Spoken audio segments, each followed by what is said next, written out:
इंद्रजीत पाल कौर द्वारा अनुवादित Dale Carnegie दी पुस्तक चिंता छड्डो सुख नाल जियो दा 12वां भाग। 8 शब्द ਜਿਹੜੇ ਤੁਹਾਡਾ ਜੀਵਨ ਬਦਲ ਸਕਦੇ ਹਨ। ਡੇਲ ਕਾਰਨੇਗ ਲਿਖਦਾ ਹੈ ਕਿ ਇੱਕ ਵਾਰੀ ਮੇਰੇ ਕੋਲੋਂ ਇੱਕ ਰੇਡੀਓ ਪ੍ਰੋਗਰਾਮ ਤੇ ਪੁੱਛਿਆ ਗਿਆ, ਤੁਸੀਂ ਹੁਣ ਤੱਕ ਕਿਹੜਾ ਸਭ ਤੋਂ ਮਹੱਤਵਪੂਰਨ ਪਾਠ ਸਿੱਖਿਆ ਹੈ? ਮੇਰੇ ਖਿਆਲ 'ਚ ਇਹ ਸਬਕ ਹੈ। ਅਸੀਂ ਕੀ ਸੋਚਦੇ ਹਾਂ, ਇਸ ਦੀ ਮਹੱਤਤਾ। ਸਾਡੇ ਵਿਚਾਰ ਹੀ ਸਾਨੂੰ ਇਹ ਬਣਾਉਂਦੇ ਹਨ ਜੋ ਅਸੀਂ ਹਾਂ। ਸਾਡਾ ਮਾਨਸਿਕ ਰਵੱਈਆ ਹੀ ਸਾਡੀ ਕਿਸਮਤ ਨਿਸ਼ਚਿਤ ਕਰਦਾ ਹੈ। ਐਮਰਸਨ ਕਹਿੰਦਾ ਹੈ, ਆਦਮੀ ਉਹੀ ਹੈ ਜੋ ਉਹ ਸਾਰਾ ਦਿਨ ਸੋਚਦਾ ਹੈ। ਡੇਲ ਲਿਖਦਾ ਹੈ, ਮੈਂ ਬਿਨਾਂ ਕਿਸੇ ਸ਼ੱਕ ਤੋਂ ਪੂਰੇ ਯਕੀਨ ਨਾਲ ਦ੍ਰਿੜ ਵਿਸ਼ਵਾਸ ਨਾਲ ਕਹਿੰਦਾ ਕਿ ਸਭ ਤੋਂ ਵੱਡੀ ਸਮੱਸਿਆ ਜਿਸ ਨਾਲ ਸਾਨੂੰ ਨਜਿੱਠਣਾ ਚਾਹੀਦਾ ਹੈ ਉਹ ਹੈ ਸਹੀ ਵਿਚਾਰਾਂ ਦੀ ਚੋਣ। ਜੇ ਅਸੀਂ ਇੰਜ ਕਰ ਲਈਏ ਤਾਂ ਸਾਡੀਆਂ ਸਾਰੀਆਂ ਸਮੱਸਿਆਵਾਂ ਸੁਲਝ ਸਕਦੀਆਂ ਹਨ। ਰੋਮ ਦੇ ਮਹਾਨ ਦਾਰਸ਼ਨਿਕ ਮਾਰਕਸ ਔਰੀਲੀਅਸ ਨੇ 8 ਸ਼ਬਦਾਂ 'ਚ ਇਹਦਾ ਨਿਚੋੜ ਕੱਢ ਦਿੱਤਾ ਹੈ। ਸਾਡਾ ਜੀਵਨ ਉਹ ਹੈ ਜੋ ਸਾਡੇ ਵਿਚਾਰ ਬਣਾਉਂਦੇ ਹਨ। ਜੇ ਅਸੀਂ ਸੁਖਦ ਵਿਚਾਰ ਸੋਚਾਂਗੇ ਤਾਂ ਅਸੀਂ ਸੁਖੀ ਹੋਵਾਂਗੇ। ਦੁਖਦ ਵਿਚਾਰ ਸਾਨੂੰ ਦੁਖੀ ਬਣਾਉਣਗੇ। ਡਰਾਵਣੇ ਵਿਚਾਰ ਹੋਣਗੇ ਤਾਂ ਅਸੀਂ ਭੈਭੀਤ ਰਹਾਂਗੇ। ਜੇ ਸਾਡੇ ਵਿਚਾਰ ਅਸਵਸਥ ਹੋਣਗੇ ਤਾਂ ਸ਼ਾਇਦ ਅਸੀਂ ਬਿਮਾਰ ਹੀ ਰਹੀਏ। ਜੇ ਅਸੀਂ ਅਸਫਲਤਾ ਦੇ ਸੰਬੰਧ ਵਿੱਚ ਸੋਚਦੇ ਰਹਾਂਗੇ ਤਾਂ ਯਕੀਨਨ ਅਸੀਂ ਅਸਫਲ ਹੋ ਜਾਵਾਂਗੇ। ਨਾਰਮਨ ਵਿਨਸੈਂਟ ਪੀਲੇ ਕਹਿੰਦਾ ਹੈ, ਤੁਸੀਂ ਉਹ ਨਹੀਂ ਹੋ ਜੋ ਤੁਸੀਂ ਸੋਚਦੇ ਹੋ ਕਿ ਤੁਸੀਂ ਹੋ, ਪਰ ਤੁਸੀਂ ਜੋ ਸੋਚਦੇ ਹੋ ਤੁਸੀਂ ਉਹੀ ਹੋ। ਮੈਂ ਇਸ ਗੱਲ ਦੀ ਵਕਾਲਤ ਨਹੀਂ ਕਰਦਾ ਕਿ ਹਰ ਸਮੱਸਿਆ ਬਾਰੇ ਤੁਹਾਡਾ ਰਵੱਈਆ ਸਭ ਕੁਝ ਠੀਕ ਠਾਕ ਹੀ ਹੈ ਵਾਲਾ ਹੋਵੇ। ਜੀਵਨ ਇੰਨਾ ਆਸਾਨ ਨਹੀਂ ਹੈ, ਪਰ ਮੈਂ ਇਸ ਗੱਲ ਦੀ ਵਕਾਲਤ ਜ਼ਰੂਰ ਕਰਾਂਗਾ ਕਿ ਸਾਡਾ ਰਵੱਈਆ ਹਾਂ ਪੱਖੀ ਹੋਣਾ ਚਾਹੀਦਾ ਹੈ, ਨਾ ਪੱਖੀ ਨਹੀਂ। ਦੂਜੇ ਸ਼ਬਦਾਂ 'ਚ ਕਹੀਏ ਤਾਂ ਸਾਨੂੰ ਆਪਣੀਆਂ ਸਮੱਸਿਆਵਾਂ ਬਾਰੇ ਚੇਤੰਨ ਤਾਂ ਰਹਿਣਾ ਚਾਹੀਦਾ ਹੈ, ਪਰ ਉਹਨਾਂ ਬਾਰੇ ਚਿੰਤਾ ਨਹੀਂ ਕਰਨੀ ਚਾਹੀਦੀ। ਚੇਤਨ ਰਹਿਣਾ ਅਰਥਾਤ ਸਾਨੂੰ ਇਹ ਜਾਣਨਾ ਚਾਹੀਦਾ ਹੈ ਕਿ ਸਮੱਸਿਆਵਾਂ ਕੀ ਹਨ ਤੇ ਸ਼ਾਂਤੀਪੂਰਵਕ ਉਹਨਾਂ ਨੂੰ ਸੁਲਝਾਉਣ ਦੀ ਕੋਸ਼ਿਸ਼ ਕਰਨੀ ਚਾਹੀਦੀ ਹੈ। ਤੇ ਚਿੰਤਾ ਦਾ ਅਰਥ ਹੈ ਵਿਆਕੁਲਤਾ ਤੇ ਨਿਰਾਰਥਕ ਘੇਰੇ ਵਿੱਚ ਘੁੰਮਦੇ ਰਹਿਣਾ। ਸਾਡੇ ਮਾਨਸਿਕ ਰਵੱਈਏ ਦਾ ਸਾਡੀਆਂ ਸਰੀਰਕ ਸ਼ਕਤੀਆਂ ਤੇ ਵੀ ਹੈਰਤ ਅੰਗੇਜ਼ ਅਸਰ ਹੁੰਦਾ ਹੈ। ਬਰਤਾਨੀਆ ਦੇ ਪ੍ਰਸਿੱਧ ਮਨੋਵਿਗਿਆਨਕ J.A. ਹੈਡਫੀਲਡ ਨੇ 3 ਬੰਦਿਆਂ ਤੇ ਇੱਕ ਤਜਰਬਾ ਕੀਤਾ। ਉਸਨੇ ਉਹਨਾਂ ਬੰਦਿਆਂ ਨੂੰ 3 ਅਵਸਥਾਵਾਂ ਵਿੱਚ ਇੱਕ ਸ਼ਕਤੀ ਪ੍ਰੀਖਿਆ ਯੰਤਰ ਨੂੰ ਕੱਸ ਕੇ ਫੜਨ ਦਾ ਨਿਰਦੇਸ਼ ਦਿੱਤਾ। ਆਮ ਅਵਸਥਾ ਵਿੱਚ ਉਹਨਾਂ ਦੀ ਐਵਰੇਜ ਸ਼ਕਤੀ 101 ਪਾਉਂਡ ਸੀ। ਦੂਸਰੀ ਅਵਸਥਾ ਵਿੱਚ ਉਹਨਾਂ ਨੂੰ ਹਿਪਨੋਟਾਈਜ਼ ਕਰਕੇ ਸੁਝਾਅ ਦਿੱਤਾ ਕਿ ਬਹੁਤ ਹੀ ਕਮਜ਼ੋਰ ਸਨ। ਇਸ ਵੇਲੇ ਉਹਨਾਂ ਦੀ ਸ਼ਕਤੀ ਕੇਵਲ 29 ਪਾਉਂਡ ਸੀ। ਇਹਨਾਂ 3 ਵਿੱਚੋਂ ਇੱਕ ਬੰਦਾ ਤਾਂ ਪਹਿਲਵਾਨ ਸੀ। ਤੀਸਰੀ ਵਾਰ ਹੈਡਫੀਲਡ ਨੇ ਉਹਨਾਂ ਨੂੰ ਫਿਰ ਹਿਪਨੋਟਾਈਜ਼ ਕੀਤਾ ਤੇ ਕਿਹਾ ਕਿ ਉਹ ਬੜੇ ਤਗੜੇ ਹਨ, ਉਹਨਾਂ 'ਚ ਬੜੀ ਸ਼ਕਤੀ ਹੈ। ਇਸ ਵਾਰ ਉਹਨਾਂ ਦੀ ਗ੍ਰਿਪ 142 ਪਾਉਂਡ ਸੀ। ਇਹੋ ਜਿਹੀ ਸ਼ਕਤੀ ਹੈ ਸਾਡੇ ਮਾਨਸਿਕ ਰਵੱਈਏ ਦੀ। ਵਿਚਾਰਾਂ ਦੇ ਜਾਦੂਈ ਪ੍ਰਭਾਵ ਨੂੰ ਦਰਸਾਉਣ ਵਾਲਾ ਇੱਕ ਹੋਰ ਉਦਾਹਰਣ ਹੈ। ਅਮਰੀਕਾ ਵਿੱਚ ਗ੍ਰਹਿ ਯੁੱਧ ਦੀ ਸਮਾਪਤੀ ਤੋਂ ਬਾਅਦ ਘਰੋਂ ਬੇਘਰ ਇੱਕ ਦੁਬਲੀ ਪਤਲੀ ਔਰਤ ਨੇ ਰਿਟਾਇਰ ਸਮੁੰਦਰੀ ਕਪਤਾਨ ਦੀ ਪਤਨੀ ਮਾਂ ਵੈਬਸਟਰ ਦਾ ਦਰਵਾਜ਼ਾ ਖੜਕਾਇਆ। ਜਦੋਂ ਮਾਂ ਵੈਬਸਟਰ ਨੇ ਦਰਵਾਜ਼ਾ ਖੋਲ੍ਹਿਆ ਤਾਂ ਉਹਦੇ ਸਾਹਮਣੇ ਹੱਡੀਆਂ ਦੀ ਮੁੱਠ ਡਰੀ ਹੋਈ ਅਣਜਾਣ ਔਰਤ ਖੜੀ ਸੀ, ਜਿਹਨੇ ਦੱਸਿਆ ਕਿ ਉਹਦਾ ਨਾਂ ਸ਼੍ਰੀਮਤੀ ਗਲੋਵਰ ਹੈ ਤੇ ਉਹ ਇੱਕ ਘਰ ਦੀ ਤਲਾਸ਼ 'ਚ ਹੈ ਜਿੱਥੇ ਰਹਿ ਕੇ ਉਹ ਆਪਣੀਆਂ ਮੁਸੀਬਤਾਂ ਦਾ ਹੱਲ ਸੋਚ ਸਕੇ। ਤੂੰ ਇੱਥੇ ਕਿਉਂ ਨਹੀਂ ਰਹਿ ਜਾਂਦੀ? ਮੈਂ ਇਸ ਵੱਡੇ ਘਰ 'ਚ ਇਕੱਲੀ ਰਹਿੰਦੀ ਹਾਂ, ਮਾਂ ਵੈਬਸਟਰ ਨੇ ਕਿਹਾ। ਸ਼ਾਇਦ ਸ਼੍ਰੀਮਤੀ ਗਲੋਵਰ ਹਮੇਸ਼ਾ ਲਈ ਉੱਥੇ ਰਹਿ ਜਾਂਦੀ ਜੇ ਸ਼੍ਰੀਮਤੀ ਵੈਬਸਟਰ ਦਾ ਜਵਾਈ ਛੁੱਟੀ ਨਾ ਆ ਜਾਂਦਾ। ਮੈਂ ਇਸ ਘਰ 'ਚ ਅਵਾਰਾਗਰਦ ਬੇਘਰ ਬਾਹਰ ਲੋਕਾਂ ਨੂੰ ਨਹੀਂ ਚਾਹੁੰਦਾ, ਕਹਿ ਕੇ ਉਹਨੇ ਸ਼੍ਰੀਮਤੀ ਗਲੋਵਰ ਨੂੰ ਦਰਵਾਜ਼ੇ ਤੋਂ ਬਾਹਰ ਕੱਢ ਦਿੱਤਾ। ਮੂਸਲਾਧਾਰ ਮੀਂਹ ਪੈ ਰਿਹਾ ਸੀ। ਉਹ ਕੁਛ ਦੇਰ ਖੜੀ ਭਿੱਜਦੀ ਰਹੀ, ਫਿਰ ਕਿਸੇ ਹੋਰ ਠਿਕਾਣੇ ਦੀ ਤਲਾਸ਼ 'ਚ ਤੁਰ ਪਈ। ਅੱਗੇ ਜਾ ਕੇ ਇਹ ਬੇਘਰ-ਬਾਰ ਔਰਤ ਸੰਸਾਰ 'ਚ ਇਨਸਾਨ ਦੀ ਸੋਚ ਨੂੰ ਹੋਰ ਕਿਸੇ ਵੀ ਔਰਤ ਨਾਲੋਂ ਵੱਧ ਪ੍ਰਭਾਵਿਤ ਕਰਨ ਵਾਲੀ ਸੀ। ਹੁਣ ਉਹ ਲੱਖਾਂ ਸ਼ਰਧਾਲੂਆਂ 'ਚ ਮੇਰੀ ਬੇਕਰ ਐਡੀ ਦੇ ਨਾਂ ਨਾਲ ਜਾਣੀ ਜਾਂਦੀ ਹੈ, ਜਿਹਨੇ ਕ੍ਰਿਸਚੀਅਨ ਸਾਇੰਸ ਦੀ ਸਥਾਪਨਾ ਕੀਤੀ ਸੀ। ਇਸ ਘਟਨਾ ਤੋਂ ਪਹਿਲਾਂ ਉਹਦੇ ਜੀਵਨ 'ਚ ਕੇਵਲ ਬਿਮਾਰੀ, ਦੁੱਖ ਤੇ ਤਕਲੀਫਾਂ ਹੀ ਸਨ। ਉਹਦਾ ਪਹਿਲਾ ਪਤੀ ਸ਼ਾਦੀ ਤੋਂ ਕੁਝ ਦੇਰ ਬਾਅਦ ਹੀ ਮਰ ਗਿਆ ਸੀ। ਦੂਸਰਾ ਕਿਸੇ ਹੋਰ ਔਰਤ ਨਾਲ ਭੱਜ ਗਿਆ ਸੀ। ਉਹਦਾ ਇੱਕ ਬੇਟਾ ਸੀ। ਗਰੀਬੀ ਤੇ ਬਿਮਾਰੀ ਕਾਰਨ ਜਦੋਂ ਉਹ ਕੇਵਲ 4 ਸਾਲਾਂ ਦੀ ਸੀ, ਸ਼੍ਰੀਮਤੀ ਗਲੋਵਰ ਨੂੰ ਉਹ ਬੱਚਾ ਕਿਸੇ ਸੰਸਥਾ ਨੂੰ ਦੇਣਾ ਪੈ ਗਿਆ ਸੀ। ਆਪਣੀ ਮਾੜੀ ਸਿਹਤ ਕਰਕੇ ਐਡੀ ਸਾਲਾਂ ਤੋਂ ਇਸ ਗੱਲ 'ਚ ਰੁਚੀ ਲੈਂਦੀ ਸੀ ਜਿਸ ਨੂੰ ਉਹ ਦ ਸਾਇੰਸ ਆਫ ਮਾਈਂਡ ਹੀਲਿੰਗ, ਮਨ ਦੀ ਸ਼ਕਤੀ ਨਾਲ ਬਿਮਾਰੀ ਦੂਰ ਕਰਨ ਦਾ ਵਿਗਿਆਨ ਕਹਿੰਦੀ ਸੀ। ਮਦਰ ਵੈਬਸਟਰ ਦੇ ਘਰ ਤੋਂ ਕੱਢੀ ਜਾਣ ਦੇ ਬਾਅਦ ਜਦੋਂ ਉਹ ਬਰਫੀਲੇ ਤਿਲਕਵੇਂ ਰਸਤੇ ਤੇ ਜਾ ਰਹੀ ਸੀ ਤਾਂ ਉਹਦਾ ਪੈਰ ਤਿਲਕ ਗਿਆ। ਉਹ ਡਿੱਗ ਕੇ ਬੇਹੋਸ਼ ਹੋ ਗਈ। ਉਹਦੀ ਰੀੜ੍ਹ ਦੀ ਹੱਡੀ ਤੇ ਸੱਟ ਲੱਗ ਗਈ। ਡਾਕਟਰਾਂ ਦੇ ਅਨੁਸਾਰ ਉਹ ਕੁਝ ਦਿਨਾਂ ਦੀ ਹੀ ਮਹਿਮਾਨ ਸੀ। ਜੇ ਉਹ ਬਚ ਵੀ ਗਈ ਤਾਂ ਉਹਨਾਂ ਦਾ ਕਹਿਣਾ ਸੀ ਕਿ ਉਹ ਫਿਰ ਕਦੇ ਤੁਰ ਨਹੀਂ ਸੀ ਸਕਦੀ। ਮੰਜੀ ਤੇ ਲੇਟਿਆਂ ਹੀ ਉਹਨੇ ਬਾਈਬਲ ਖੋਲ੍ਹੀ। ਜਿਵੇਂ ਕਿਸੇ ਦੈਵੀ ਸ਼ਕਤੀ ਨਾਲ ਹੀ ਉਹ ਪੇਜ ਖੁੱਲ੍ਹ ਗਿਆ ਜਿਸ ਵਿੱਚ ਸੰਤ ਮੈਥਿਊ ਦੇ ਇਹ ਸ਼ਬਦ ਸਨ, ਤੇ ਦੇਖੋ, ਲੋਕ ਉਸ ਕੋਲ ਇੱਕ ਅਧਰੰਗ ਦੇ ਮਾਰੇ ਬੰਦੇ ਨੂੰ ਮੰਜੀ ਤੇ ਪਾ ਕੇ ਲਿਆਏ ਤੇ ਜੀਸਸ ਨੇ ਉਸ ਬੰਦੇ ਨੂੰ ਕਿਹਾ, ਬੇਟਾ ਉੱਠ, ਖੁਸ਼ ਹੋ, ਤੇਰੇ ਪਾਪ ਮਾਫ਼ ਕਰ ਦਿੱਤੇ ਜਾਣਗੇ, ਉੱਠ ਤੇ ਆਪਣੇ ਘਰ ਜਾ। ਉਹ ਬੰਦਾ ਉੱਠਿਆ ਤੇ ਆਪਣੇ ਘਰ ਚਲਾ ਗਿਆ। ਉਹ ਕਹਿੰਦੀ ਹੈ, ਜੀਸਸ ਦੇ ਇਹਨਾਂ ਸ਼ਬਦਾਂ ਨੇ ਉਸ ਵਿੱਚ ਇਹੋ ਜਿਹੀ ਸ਼ਕਤੀ, ਇੰਨਾ ਵਿਸ਼ਵਾਸ ਤੇ ਠੀਕ ਕਰਨ ਦੀ ਇੰਨੀ ਉਮੰਗ ਭਰ ਦਿੱਤੀ ਕਿ ਉਸੇ ਵੇਲੇ ਮੰਜੀ ਤੋਂ ਉੱਠ ਕੇ ਤੁਰ ਪਈ। ਐਡੀ ਕਹਿੰਦੀ ਹੈ, ਇਸ ਅਨੁਭਵ ਤੋਂ ਮੈਨੂੰ ਇਹ ਗਿਆਨ ਹੋਇਆ ਕਿ ਮੈਂ ਆਪਣੇ ਆਪ 'ਚ ਕਿਵੇਂ ਠੀਕ ਹੋ ਸਕਦੀ ਹਾਂ ਤੇ ਦੂਸਰਿਆਂ ਨੂੰ ਵੀ ਇਸ ਤਰ੍ਹਾਂ ਕਰਨ ਲਈ ਦੱਸ ਸਕਦੀ ਹਾਂ। ਮੈਨੂੰ ਵਿਗਿਆਨਕ ਤੌਰ ਤੇ ਵੀ ਇਹ ਯਕੀਨ ਹੋ ਗਿਆ ਕਿ ਸਾਰੇ ਪ੍ਰਭਾਵਾਂ ਦਾ ਕਾਰਨ ਦਿਮਾਗ ਹੀ ਹੈ। ਮਾਨਸਿਕਤਾ ਚਮਤਕਾਰ ਕਰ ਸਕਦੀ ਹੈ। ਫਿਰ ਮੇਰੀ ਬੇਕਰ ਐਡੀ ਨੇ ਕ੍ਰਿਸਚੀਅਨ ਸਾਇੰਸ ਨਾਮ ਦੇ ਧਰਮ ਦੀ ਸਥਾਪਨਾ ਕੀਤੀ, ਜਿਹਨੇ ਸਾਰੇ ਸੰਸਾਰ ਨੂੰ ਪ੍ਰਭਾਵਿਤ ਕੀਤਾ।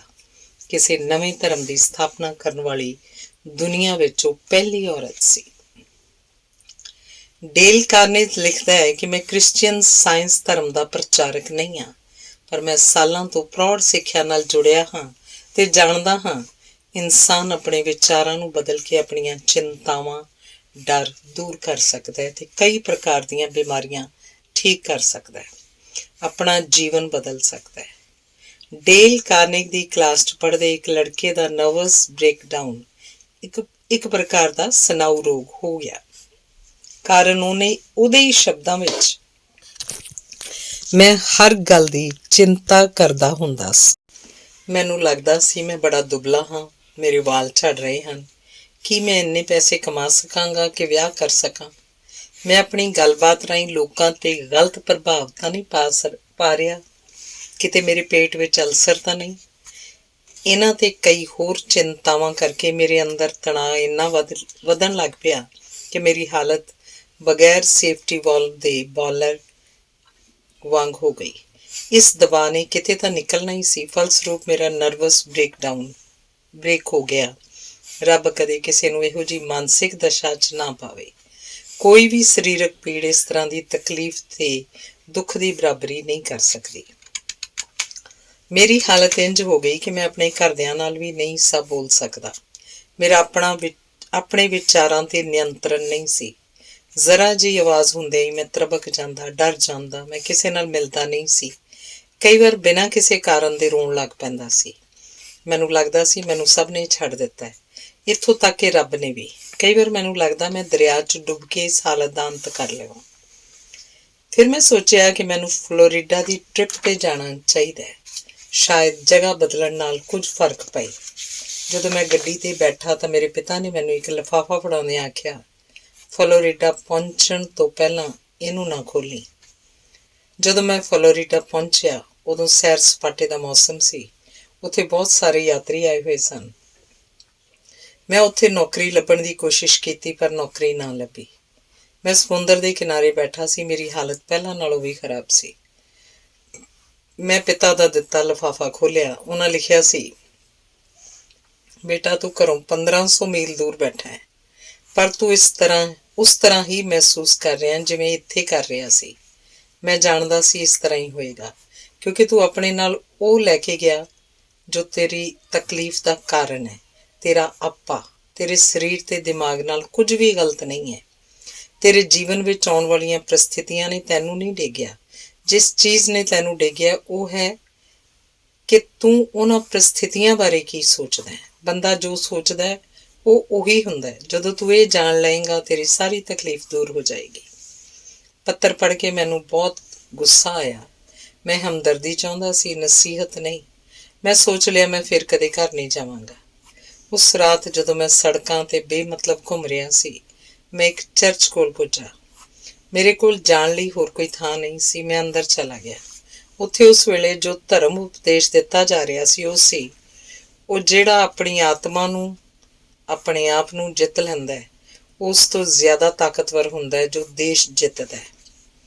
ਰੱਬ ਦੇ ਘਰ ਦੀ ਪਵਿੱਤਰਤਾ 'ਚ ਬੈਠ ਕੇ ਤੇ ਉਹ ਵਿਚਾਰ ਸੁਣ ਕੇ ਤੇ ਜੋ ਮੇਰੇ ਪਿਤਾ ਨੇ ਆਪਣੇ ਪੱਤਰ 'ਚ ਲਿਖੇ ਸਨ, ਮੇਰੇ ਮਨ 'ਚ ਇਕੱਠਾ ਹੋਇਆ ਕੂੜਾ ਕਰਕਟ ਬਾਹਰ ਕੱਢ ਦਿੱਤਾ। ਮੈਂ ਜੀਵਨ 'ਚ ਪਹਿਲੀ ਵਾਰ ਸਪਸ਼ਟ ਤੇ ਵਿਚਾਰਪੂਰਵਕ ਸੋਚ ਸਕਿਆ। ਮੈਂ ਜਾਣਿਆ ਕਿ ਮੈਂ ਕਿੰਨਾ ਬੇਵਕੂਫ ਸਾਂ। ਮੈਂ ਆਪਣੀ ਅਸਲੀਅਤ ਜਾਣ ਕੇ ਹੈਰਾਨ ਰਹਿ ਗਿਆ। ਮੈਂ ਸਾਰੀ ਦੁਨੀਆ ਤੇ ਉਸ ਵਿੱਚ ਰਹਿਣ ਵਾਲੇ ਸਾਰੇ ਲੋਕਾਂ ਨੂੰ ਬਦਲਣਾ ਚਾਹੁੰਦਾ ਸੀ, ਜਦੋਂ ਕਿ ਮੈਨੂੰ ਕੇਵਲ ਆਪਣੇ ਦਿਮਾਗ ਰੂਪੀ ਕੈਮਰੇ ਦਾ ਫੋਕਸ ਬਦਲਣ ਦੀ ਜ਼ਰੂਰਤ ਸੀ। ਅਗਲੇ ਦਿਨ ਹੀ ਮੈਂ ਘਰ ਪਰਤ ਗਿਆ। ਇੱਕ ਹਫ਼ਤੇ ਬਾਅਦ ਮੈਂ ਆਪਣੇ ਕੰਮ ਤੇ ਚਲਾ ਗਿਆ। 4 ਮਹੀਨਿਆਂ ਬਾਅਦ ਮੈਂ ਜਿਸ ਲੜਕੀ ਨੂੰ ਚਾਹੁੰਦਾ ਸੀ ਤੇ ਪਹਿਲਾਂ ਸੋਚਦਾ ਸੀ ਕਿ ਮੈਂ ਉਹਨੂੰ ਨਹੀਂ ਪਾ ਸਕਣਾ, ਉਸ ਨਾਲ ਮੇਰੀ ਸ਼ਾਦੀ ਹੋ ਗਈ। ਹੁਣ ਮੇਰੇ 5 ਬੱਚੇ ਹਨ। ਮੇਰਾ ਜੀਵਨ ਭਰਪੂਰ ਤੇ ਖੁਸ਼ੀਆਂ ਭਰਿਆ ਹੈ। ਹੁਣ ਮੈਂ ਜੀਵਨ ਦੀਆਂ ਸਹੀ ਕਦਰਾਂ ਕੀਮਤਾਂ ਦੀ ਪ੍ਰਸ਼ੰਸਾ ਕਰਦਾ। ਜਦੋਂ ਅਣਸੁਖਾਵੀਆਂ ਭਾਵਨਾਵਾਂ ਭਾਰੂ ਹੋਣ ਲੱਗਦੀਆਂ ਹਨ, ਉਦੋਂ ਮੈਂ ਆਪਣੇ ਆਪ ਨੂੰ ਕਹਿੰਦਾ, ਆਪਣੇ ਕੈਮਰੇ ਦਾ ਫੋਕਸ ਠੀਕ ਕਰ। ਹੁਣ ਕਈ ਵਾਰ ਮੈਂ ਸੋਚਦਾ ਮੇਰਾ ਬ੍ਰੇਕਡਾਊਨ ਹੋਣ ਕਰਕੇ ਹੀ ਮੈਨੂੰ ਪਤਾ ਚੱਲਿਆ ਕਿ ਵਿਚਾਰਾਂ ਦੀ ਸ਼ਕਤੀ ਦਾ ਸਾਡੇ ਦਿਮਾਗ ਤੇ ਸਰੀਰ ਤੇ ਕੀ ਪ੍ਰਭਾਵ ਹੁੰਦਾ ਹੈ। ਹੁਣ ਮੈਂ ਆਪਣੇ ਵਿਚਾਰਾਂ ਕੋਲੋਂ ਆਪਣੇ ਲਈ ਕੰਮ ਕਰਵਾ ਸਕਦਾ, ਆਪਣੇ ਬਰਖਿਲਾਫ ਨਹੀਂ। ਮੈਂ ਨਿਸ਼ਚਿਤ ਤੌਰ ਤੇ ਕਹਿ ਸਕਦਾ ਕਿ ਸਾਡੀ ਮਾਨਸਿਕ ਸ਼ਾਂਤੀ ਤੇ ਜਿਹੜੀ ਖੁਸ਼ੀ ਅਸੀਂ ਜਿਉਣ ਵਿੱਚੋਂ ਪ੍ਰਾਪਤ ਕਰਦੇ ਹਾਂ, ਉਹ ਇਸ ਗੱਲ ਤੇ ਨਹੀਂ ਨਿਰਭਰ ਕਰਦੀ ਕਿ ਅਸੀਂ ਕਿੱਥੇ ਹਾਂ, ਸਾਡੇ ਕੋਲ ਕੀ ਹੈ, ਅਸੀਂ ਕੌਣ ਹਾਂ, ਪਰ ਉਹ ਪੂਰੀ ਤਰ੍ਹਾਂ ਸਾਡੇ ਮਾਨਸਿਕ ਰਵੱਈਏ ਤੇ ਨਿਰਭਰ ਕਰਦੀ ਹੈ। ਜੌਨ ਮਿਲਟਨ ਨੇ 300 ਸਾਲ ਪਹਿਲਾਂ ਲਿਖਿਆ ਸੀ, The mind is its own place and in itself can make a heaven of hell, a hell of heaven. ਮਨ ਹੀ ਮਤਲਬ ਵਿਚਾਰ ਹੀ ਸਵਰਗ ਨੂੰ ਨਰਕ ਤੇ ਨਰਕ ਨੂੰ ਸਵਰਗ ਬਣਾ ਸਕਦਾ ਹੈ। ਨੈਪੋਲੀਅਨ ਤੇ ਹੈਲਨ ਕੇਲਰ ਇਸ ਤੱਥ ਦੇ ਪ੍ਰਤੱਖ ਉਦਾਹਰਣ ਹਨ। ਨੈਪੋਲੀਅਨ ਕੋਲ ਜੀਵਨ ਦੀ ਉਹ ਹਰ ਵਸਤੂ ਸੀ ਜਿਹਦੀ ਕੋਈ ਇਨਸਾਨ ਇੱਛਾ ਕਰ ਸਕਦਾ ਹੈ, ਤਾਕਤ, ਅਮੀਰੀ, ਸ਼ਾਨ। ਫਿਰ ਵੀ ਉਹਨੇ ਸੇਂਟ ਹੈਲੀਨਾ 'ਚ ਕਿਹਾ ਸੀ, ਮੈਂ ਆਪਣੀ ਸਾਰੀ ਜ਼ਿੰਦਗੀ 'ਚ 6 ਦਿਨ ਵੀ ਖੁਸ਼ੀ ਦੇ ਨਹੀਂ ਵੇਖੇ। ਜਦਕਿ ਹੈਲਨ ਕੇਲਰ, ਜਿਹੜੀ ਕਿ ਅੰਨੀ ਬੋਲੀ ਤੇ ਗੂੰਗੀ ਸੀ, ਉਹਨੇ ਕਿਹਾ ਸੀ, ਜ਼ਿੰਦਗੀ ਕਿੰਨੀ ਖੂਬਸੂਰਤ ਹੈ। ਡੇਲ ਕਹਿੰਦਾ, ਜੇ ਅੱਧੀ ਸਦੀ ਦੀ ਜ਼ਿੰਦਗੀ ਨੇ ਮੈਨੂੰ ਕੁਝ ਸਿਖਾਇਆ ਹੈ ਤਾਂ ਉਹ ਹੈ, ਤੁਹਾਡੇ ਆਪਣੇ ਬਿਨਾਂ ਹੋਰ ਕੋਈ ਤੁਹਾਨੂੰ ਸ਼ਾਂਤੀ ਨਹੀਂ ਦੇ ਸਕਦਾ। ਇਪਿਕਟੀਟਸ ਬੜਾ ਵੱਡਾ ਫਿਲਾਸਫਰ ਹੋਇਆ। ਉਹਨੇ ਸੁਚੇਤ ਕੀਤਾ ਸੀ ਕਿ ਸਾਨੂੰ ਆਪਣੇ ਮਨ ਵਿੱਚੋਂ ਗਲਤ ਵਿਚਾਰ ਕੱਢਣ ਵੱਲ ਵਿਸ਼ੇਸ਼ ਧਿਆਨ ਦੇਣਾ ਚਾਹੀਦਾ ਹੈ, ਬਨਿਸਬਤ ਆਪਣੇ ਸਰੀਰ ਵਿੱਚੋਂ ਟਿਊਮਰ ਕੱਢਣ ਦੇ। Del ਕਾਰਨੇਜ H.J. ਐਂਗਲਰਟ ਦਾ ਉਦਾਹਰਨ ਦਿੰਦਾ ਹੈ। 10 ਸਾਲ ਪਹਿਲਾਂ ਐਂਗਲਰਟ ਨੂੰ ਸਕਾਰਲੈਟ ਬੁਖਾਰ ਹੋ ਗਿਆ ਸੀ। ਜਦੋਂ ਠੀਕ ਹੋਇਆ ਤਾਂ ਉਹਨੂੰ ਪਤਾ ਚੱਲਿਆ ਕਿ ਉਹਦੇ ਗੁਰਦਿਆਂ ਵਿੱਚ ਕੁਝ ਬਿਮਾਰੀ ਹੋ ਗਈ ਹੈ ਤੇ ਫਿਰ ਕੁਝ ਚਿਰ ਬਾਅਦ ਉਹਦਾ ਬਲੱਡ ਪ੍ਰੈਸ਼ਰ ਬਹੁਤ ਵੱਧ ਗਿਆ। ਡਾਕਟਰਾਂ ਨੇ ਉਹਨੂੰ ਦੱਸਿਆ ਕਿ ਇਹ ਜਾਨਲੇਵਾ ਹੈ, ਉਹਨੂੰ ਆਪਦੇ ਸਾਰੇ ਕਾਗਜ਼ ਪੱਤਰ ਠੀਕ ਕਰ ਲੈਣੇ ਚਾਹੀਦੇ ਹਨ। ਉਹ ਕਹਿੰਦਾ, ਮੈਂ ਤੇ ਮੇਰਾ ਪਰਿਵਾਰ ਬੜੇ ਨਿਮੋ ਝੂਣ ਤੇ ਦੁਖੀ ਹੋ ਗਏ। ਮੈਂ ਬੜਾ ਉਦਾਸ ਸਾਂ, ਪਰ ਇੱਕ ਹਫ਼ਤੇ ਤੱਕ ਆਪਣੇ ਤੇ ਤਰਸ ਖਾਣ ਤੇ ਦੁਖੀ ਹੋਣ ਤੋਂ ਬਾਅਦ ਮੈਂ ਆਪਣੇ ਆਪ ਨੂੰ ਕਿਹਾ, ਤੂੰ ਬੇਵਕੂਫਾਂ ਵਾਂਗ ਕਰ ਰਿਹਾ ਹੈ, ਹੋ ਸਕਦਾ ਤੂੰ ਅਜੇ 1 ਸਾਲ ਤੱਕ ਨਾ ਮਰੇ। ਫਿਰ ਜਿੰਨਾ ਚਿਰ ਜ਼ਿੰਦਗੀ ਹੈ ਕਿਉਂ ਨਾ ਖੁਸ਼ ਰਹਿ। ਮੈਂ ਆਪਣੇ ਚਿਹਰੇ ਤੇ ਮੁਸਕਾਨ ਲਿਆਂਦੀ ਤੇ ਇਸ ਤਰ੍ਹਾਂ ਵਰਤਾਓ ਕਰਨ ਲੱਗ ਪਿਆ ਜਿਵੇਂ ਸਭ ਕੁਝ ਠੀਕ ਠਾਕ ਹੋਵੇ। ਪਹਿਲਾਂ ਤਾਂ ਮੈਨੂੰ ਇੰਜ ਕਰਨ ਲਈ ਕੋਸ਼ਿਸ਼ ਕਰਨੀ ਪਈ, ਪਰ ਮੈਂ ਖੁਸ਼ ਰਹਿਣਾ ਸ਼ੁਰੂ ਕਰ ਦਿੱਤਾ। ਇਸ ਨਾਲ ਮੇਰੇ ਪਰਿਵਾਰ ਤੇ ਵੀ ਸਕਾਰਾਤਮਕ ਪ੍ਰਭਾਵ ਪਿਆ। ਪਹਿਲੀ ਗੱਲ, ਮੈਂ ਠੀਕ ਮਹਿਸੂਸ ਕਰਨ ਲੱਗ ਪਿਆ, ਲਗਭਗ ਓਨਾ ਹੀ ਜਿੰਨਾ ਮੈਂ ਐਕਟ ਕਰਦਾ ਸਾਂ, ਤੇ ਹੌਲੀ ਹੌਲੀ ਮੇਰੀ ਹਾਲਤ ਵਿੱਚ ਸੁਧਾਰ ਹੋਣ ਲੱਗ ਪਿਆ। ਹੁਣ ਮਹੀਨਿਆਂ ਬਾਅਦ ਮੈਂ ਨਾ ਕੇਵਲ ਜ਼ਿੰਦਾ ਹਾਂ, ਖੁਸ਼ ਹਾਂ, ਬਲਕਿ ਮੇਰਾ ਬਲੱਡ ਪ੍ਰੈਸ਼ਰ ਵੀ ਘਟ ਗਿਆ। ਮੈਂ ਇਹ ਗੱਲ ਪੂਰੇ ਯਕੀਨ ਨਾਲ ਕਹਿ ਸਕਦਾ ਕਿ ਡਾਕਟਰ ਦੀ ਗੱਲ ਸੱਚ ਹੋ ਜਾਣੀ ਸੀ ਜੇ ਮੈਂ ਹਾਰ ਮੰਨ ਲੈਂਦਾ ਤੇ ਮਰਨ ਬਾਰੇ ਹੀ ਸੋਚਦਾ ਰਹਿੰਦਾ। ਜੇਮਸ ਐਲਨ ਆਪਣੀ ਪੁਸਤਕ As a Man Think, As a Man Think ਵਿੱਚ ਲਿਖਦਾ ਹੈ, ਜਦੋਂ ਕੋਈ ਇਨਸਾਨ ਚੀਜ਼ਾਂ ਬਾਰੇ ਤੇ ਦੂਸਰੇ ਲੋਕਾਂ ਬਾਰੇ ਆਪਣੇ ਵਿਚਾਰ ਬਦਲ ਲੈਂਦਾ ਹੈ ਤਾਂ ਉਹ ਚੀਜ਼ਾਂ ਤੇ ਲੋਕ ਵੀ ਉਸ ਲਈ ਵਿਚਾਰ ਬਦਲ ਲੈਂਦੇ ਹਨ। ਜਦੋਂ ਕੋਈ ਇਨਸਾਨ ਆਪਣੇ ਮੁੱਢਲੇ ਵਿਚਾਰ ਬਦਲਦਾ ਹੈ ਤਾਂ ਉਹ ਹੈਰਾਨ ਰਹਿ ਜਾਏਗਾ ਕਿ ਕਿਸ ਤਰ੍ਹਾਂ ਤੇਜ਼ੀ ਨਾਲ ਉਸ ਵਿੱਚ ਬਦਲਾਅ ਆਉਂਦਾ ਹੈ, ਇੱਥੋਂ ਤੱਕ ਕਿ ਉਹਦੀ ਪਦਾਰਥਕ ਹਾਲਤ ਵੀ ਬਦਲ ਜਾਂਦੀ ਹੈ। ਇਪਿਕਟੇਟਸ ਨੇ ਤਾਂ ਇਹ ਗੱਲ 19 ਸਦੀਆਂ ਪਹਿਲਾਂ ਕਹੀ ਸੀ, ਪਰ ਅੱਜ ਦੇ ਡਾਕਟਰ ਵੀ ਉਹਦੀ ਗੱਲ ਨੂੰ ਮੰਨਦੇ ਹਨ। ਡਾਕਟਰ ਰਾਬਿਨਸਨ ਦੇ ਕਹੇ ਅਨੁਸਾਰ ਜੌਨ ਹੌਪਕਿਨ ਹਸਪਤਾਲ 'ਚ ਭਰਤੀ ਹੋਏ 5 ਮਰੀਜ਼ਾਂ ਵਿੱਚੋਂ 4 ਦੀ ਬਿਮਾਰੀ ਦਾ ਕਾਰਨ ਭਾਵਨਾਤਮਕ ਤਣਾਅ ਤੇ ਦਬਾਅ ਸਨ। ਸਰੀਰ 'ਚ ਉਤਪੰਨ ਬਹੁਤੇ ਰੋਗਾਂ ਦਾ ਵੀ ਅਕਸਰ ਇਹੀ ਕਾਰਨ ਹੁੰਦਾ ਹੈ। ਜੇ ਇਹਨਾਂ ਮਰੀਜ਼ਾਂ ਦੀ ਹਿਸਟਰੀ ਜਾਣੀਏ ਤਾਂ ਪਤਾ ਲੱਗੇਗਾ ਕਿ ਉਹ ਜੀਵਨ ਨਾਲ ਤੇ ਉਹਦੀਆਂ ਸਮੱਸਿਆਵਾਂ ਨਾਲ ਤਾਲਮੇਲ ਨਹੀਂ ਬਿਠਾ ਸਕੇ, ਸਮਝੌਤਾ ਵੀ ਨਹੀਂ ਕਰ ਸਕੇ। ਵਿਲੀਅਮ ਜੇਮਸ ਨਾਲੋਂ ਵੱਧ ਸ਼ਾਇਦ ਹੀ ਕੋਈ ਪ੍ਰੈਕਟੀਕਲ ਸਾਈਕੋਲੋਜੀ ਬਾਰੇ ਜਾਣਦਾ ਹੋਵੇ। ਉਹਨੇ ਇਹ ਨਿਰੀਖਣ ਕੀਤਾ, ਲੱਗਦਾ ਹੈ ਭਾਵਨਾਵਾਂ ਤੋਂ ਬਾਅਦ ਕੰਮ ਜਾਂ ਕਿਰਿਆਸ਼ੀਲਤਾ ਹੁੰਦੀ ਹੈ, ਪਰ ਅਸਲ ਵਿੱਚ ਇਹ ਦੋਵੇਂ ਇਕੱਠੇ ਹੀ ਚੱਲਦੇ ਹਨ। ਕੰਮ ਜਾਂ ਹਰਕਤ, ਜਿਹੜੀ ਕਿ ਬਹੁਤ ਕਰਕੇ ਸਾਡੀ ਇੱਛਾ ਦੇ ਵੱਸ 'ਚ ਹੁੰਦੀ ਹੈ, ਇਹਨੂੰ ਕੰਟਰੋਲ ਕਰਕੇ ਅਸੀਂ ਅਸਿੱਧੇ ਤੌਰ 'ਤੇ ਆਪਣੀਆਂ ਭਾਵਨਾਵਾਂ ਨੂੰ ਵੱਸ 'ਚ ਕਰ ਸਕਦੇ ਹਾਂ। ਦੂਸਰੇ ਸ਼ਬਦਾਂ 'ਚ ਅਸੀਂ ਅਚਾਨਕ ਆਪਣੀਆਂ ਭਾਵਨਾਵਾਂ ਨੂੰ ਨਹੀਂ ਬਦਲ ਸਕਦੇ, ਪਰ ਆਪਣੇ ਐਕਸ਼ਨ ਨੂੰ, ਕਾਰਜ ਨੂੰ ਬਦਲ ਕੇ ਇੰਜ ਕਰ ਸਕਦੇ ਹਾਂ। ਉਦਾਹਰਨ ਦੇ ਤੌਰ 'ਤੇ ਤੁਸੀਂ ਉਦਾਸ ਬੈਠੇ ਹੋ, ਉਦੋਂ ਹੀ ਕੋਈ ਆ ਜਾਂਦਾ ਹੈ। ਤੁਸੀਂ ਉਦਾਸੀ ਦੀ ਭਾਵਨਾ ਨੂੰ ਇੱਕ ਪਲ 'ਚ ਮਨ 'ਚੋਂ ਨਹੀਂ ਕੱਢ ਸਕਦੇ, ਪਰ ਤੁਸੀਂ ਆਪਣੇ ਬੁੱਲ੍ਹਾਂ 'ਤੇ ਮੁਸਕਾਨ ਲਿਆ ਸਕਦੇ ਹੋ, ਕਿਉਂਕਿ ਇਹ ਐਕਸ਼ਨ ਤੁਹਾਡੇ ਸਿੱਧੇ ਕੰਟਰੋਲ 'ਚ ਹੈ। ਉਦਾਸ ਹੋ, ਤੁਸੀਂ ਇੰਜ ਕਰਕੇ ਦੇਖੋ, ਆਪਣੇ ਬੁੱਲ੍ਹਾਂ 'ਤੇ ਆਪਣੀ ਸਭ ਤੋਂ ਸੋਹਣੀ ਪੂਰੀ ਮੁਸਕਾਨ ਲਿਆਓ, ਸਿੱਧੇ ਬੈਠ ਕੇ ਡੂੰਘਾ ਸਾਹ ਲਓ, ਕੋਈ ਮਨਪਸੰਦ ਗੀਤ ਗਾਓ, ਨਹੀਂ ਗਾ ਸਕਦੇ ਤਾਂ ਗੁਣਗੁਣਾਓ। ਤੁਹਾਨੂੰ ਪਤਾ ਚੱਲ ਜਾਏਗਾ ਕਿ ਵਿਲੀਅਮ ਜੇਮਸ ਕੀ ਕਹਿ ਰਿਹਾ ਸੀ। ਇਹ ਸਰੀਰਕ ਤੌਰ 'ਤੇ ਨਾਮੁਮਕਿਨ ਹੈ। ਜਦੋਂ ਤੁਸੀਂ ਖੁਸ਼ ਹੋਣ ਦਾ ਐਕਟ ਕਰ ਰਹੇ ਹੋ ਤਾਂ ਬਹੁਤੀ ਦੇਰ ਉਦਾਸ ਰਹਿ ਸਕੋ। ਇਹ ਪ੍ਰਕਿਰਤੀ ਦੀ ਇੱਕ ਮੁੱਢਲੀ ਸੱਚਾਈ ਹੈ ਜੋ ਸਾਡੇ ਸਾਰਿਆਂ ਦੇ ਜੀਵਨ 'ਚ ਕਰਾਮਾਤ ਕਰ ਸਕਦੀ ਹੈ। ਅਗਲਾ ਲੇਖ ਹੈ, ਬਦਲਾ ਲੈਣਾ ਬੜਾ ਮਹਿੰਗਾ ਪੈਂਦਾ ਹੈ। ਜਦੋਂ ਅਸੀਂ ਕਿਸੇ ਨੂੰ ਨਫ਼ਰਤ ਕਰਦੇ ਹਾਂ ਤਾਂ ਅਸੀਂ ਉਸ ਇਨਸਾਨ ਦੇ ਹੱਥ ਵਿੱਚ ਆਪਣੇ ਵਿਰੁੱਧ ਵਰਤਣ ਲਈ ਤਾਕਤ ਦੇ ਦਿੰਦੇ ਹਾਂ। ਇਹ ਤਾਕਤ ਸਾਡੀ ਨੀਂਦ, ਭੁੱਖ, ਸਿਹਤ ਤੇ ਖੁਸ਼ੀਆਂ 'ਤੇ ਹਾਵੀ ਹੋ ਜਾਂਦੀ ਹੈ, ਜਿਸ ਲਈ ਸਾਡੇ ਮਨ ਵਿੱਚ ਨਫ਼ਰਤ ਉਪਜਦੀ ਹੈ। ਅਸੀਂ ਉਹਦਾ ਕੁਝ ਨਹੀਂ ਵਿਗਾੜ ਸਕਦੇ, ਪਰ ਆਪਣੇ ਰਾਤ ਦਿਨ ਨੂੰ ਨਰਕ ਬਣਾ ਲੈਂਦੇ ਹਾਂ। ਜੇ ਮਤਲਬੀ ਖੁਦਗਰਜ਼ ਲੋਕ ਤੁਹਾਡਾ ਫਾਇਦਾ ਉਠਾਉਣਾ ਚਾਹੁੰਦੇ ਹਨ ਤਾਂ ਬਿਹਤਰ ਇਹੀ ਹੋਏਗਾ ਕਿ ਉਹਨਾਂ ਨਾਲ ਬਰਾਬਰ ਹੋਣ ਦੀ ਬਜਾਏ ਤੁਸੀਂ ਆਪਣੀ ਲਿਸਟ ਵਿੱਚ ਉਹਨਾਂ ਦਾ ਨਾਂ ਹੀ ਕੱਢ ਦਿਓ, ਉਹਨਾਂ ਨੂੰ ਭੁੱਲ ਜਾਓ। ਇਹ ਗੱਲ ਕਿਸੇ ਸੰਤ ਜਾਂ ਪੈਗੰਬਰ ਨੇ ਨਹੀਂ ਕਹੀ, ਇਹ ਗੱਲ ਪੁਲਿਸ ਮਹਿਕਮੇ ਦੇ ਇੱਕ ਬੁਲੇਟਿਨ 'ਚ ਕਹੀ ਗਈ ਸੀ।